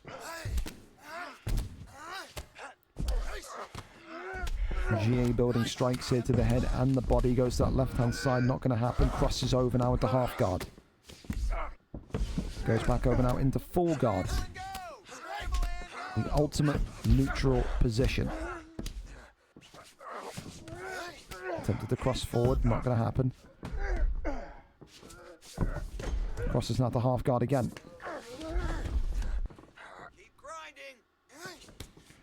Got to think here. Who has landed the more significant strike? If it ends like this, it could come down to who's won this round. Well, Lawyer, wanting this one back on the feet, wants to get a potential sequence going here. Shoots another takedown. He doesn't want any of it, does Maxy. Body shot comes in once more. Swing and a miss on that one. Body shots now coming in. These two are absolutely goosed. Look at the stamina of both of them. Another takedown shot, another takedown lands. I don't know if this goes to a decision, what we're going to see. 1 minute to go. Head kick, takedown shot, brings him back down again. Side saddle. Is there one more twist in this title fight? Goes for a Darce choke. He's looking to get the tap here. Maxy, is he going to do it here tonight? No. Gives it up and goes into back flat, but then rotates round and now goes for a triangle choke. This one, of course, not going to happen. And it goes the distance. What a fight tonight, but these judges are coked up to the gills. Who has won it?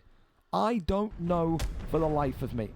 We will find out together through Bruce Buffer. But what a performance from both of these two. And what a comeback, regardless of what happens, from PickedLawyer, who just really looked down and out of it after round 1. I said it was a phenomenal performance in round 1 from Maxy. Rounds 2 and 3 really came back into his own. Gave us a champion's performance. Here we go, though. The result with Bruce Buffer.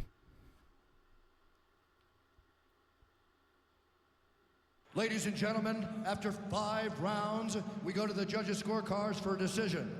All 3 judges score the contest 48-47. Declared the winner by unanimous decision. 3-2. And new Wow, Tatsuro Taira gets it. Maxi does enough. 3 rounds to 2. Maybe that 5th round was enough, but what a fight it was. What a battle it was. For Picked Lawyer, he'll feel disappointed tonight, but for Maxi, what a hard-fought way to get your first belt in the VFL Octagon for UFC 6. 48-47, the confirmed scorecards from all 3 judges. Wild fight, man. Wild fight. Incredible fight. And that just shows you how good that flyweight division is. Maxi faded. In fairness, Maxi faded. No one's going to tell me otherwise. He faded after that first round. Didn't look anywhere near as clean and complete after that first round, but just managed to pick his head up and find a way to get through maybe a bad spell, a bad few minutes. For Picked Lawyer, likewise, terrible round 1, but still finds a way to kind of make the fight close. And I just feel like those takedowns were momentum killers tonight, and that's exactly what Maxi wants to do. He wants to suck away that momentum that every positive fighter has in those definitive rounds. And ultimately, he did exactly that. So you have to give praise to Maxi. Decisions were flying through tonight, though, man. Look at the submissions as well, left until the title fights. You had a bunch of decisions on the main card, but a really, really, really good card. And again, a really, I would say, highly technical matchup. I loved, not the fact that there wasn't a finish, would have loved to see a finish, obviously, but I loved seeing 2 of the very best in the world, 2 of the very best in that flyweight division, having a technical chess match. I always love it, and we got to see that there tonight. Congratulations. Of course, recap of your champions here with all the dust settled this evening, and new heavyweight champion of the world, Kyoju, and new lightweight champion of the world, Ruth, and new welterweight champion of the world, CRZ Mars, and new flyweight champion of the world, MaxyUFC. Performance bonuses tonight. So many to pick from. Chub Nardinho gets the performance of the night. Damison gets the submission of the night. Ash Axon gets the knockout of the night. And the performance of the night goes to Z Kanto. And fight of the night, excuse me, as well. Fight of the night there for Mems and Rainey. Did I put one up here? I don't think I did. No. So yeah, performance for Chub Nardinho. Submission for Damison, knockout for Ash. That's what it was. Take away Krylovs. There you go. Performance for Chub Nardinho, submission for Damison, knockout for Ash, and fight of the night for Mems and Rainey. An absolute lightweight bloodbath earlier on the Fight Pass prelims. Thank you as well to everybody tonight that was here, that competed, that fought. Just a really, really solid card, man. Really, really solid card. And listen, we're back on Thursday, front page of Twitch. It'll be the biggest card we've ever done. I remind people now, if you've been avoiding fighting live, don't expect to fight live on Thursday. Again, I like Arias, but he's a prime example. Arias, Theo James, you know, you've not fought for the last 2-3 weeks, or you've only been asking for unaired fights for the last 2-3 weeks. You can't expect now to fight live on the Twitch front page. You know what I'm saying? I think that's a fair thing to say. Listen, a big thank you to everyone. Matchmaking is going to be tonight. I've got a lot of work to do, so please try your best to not bother me too much. I have so much work to do. But a huge thank you to everyone. A huge card again tonight. And excited as anything to put on a great show on Thursday. Take care. Take it easy. Don't get shot. Don't get stabbed. And remember, you got until the end of this outro to get ticked up, to get peed up for Thursday's mega card. I'll see you then. Good evening. We're out.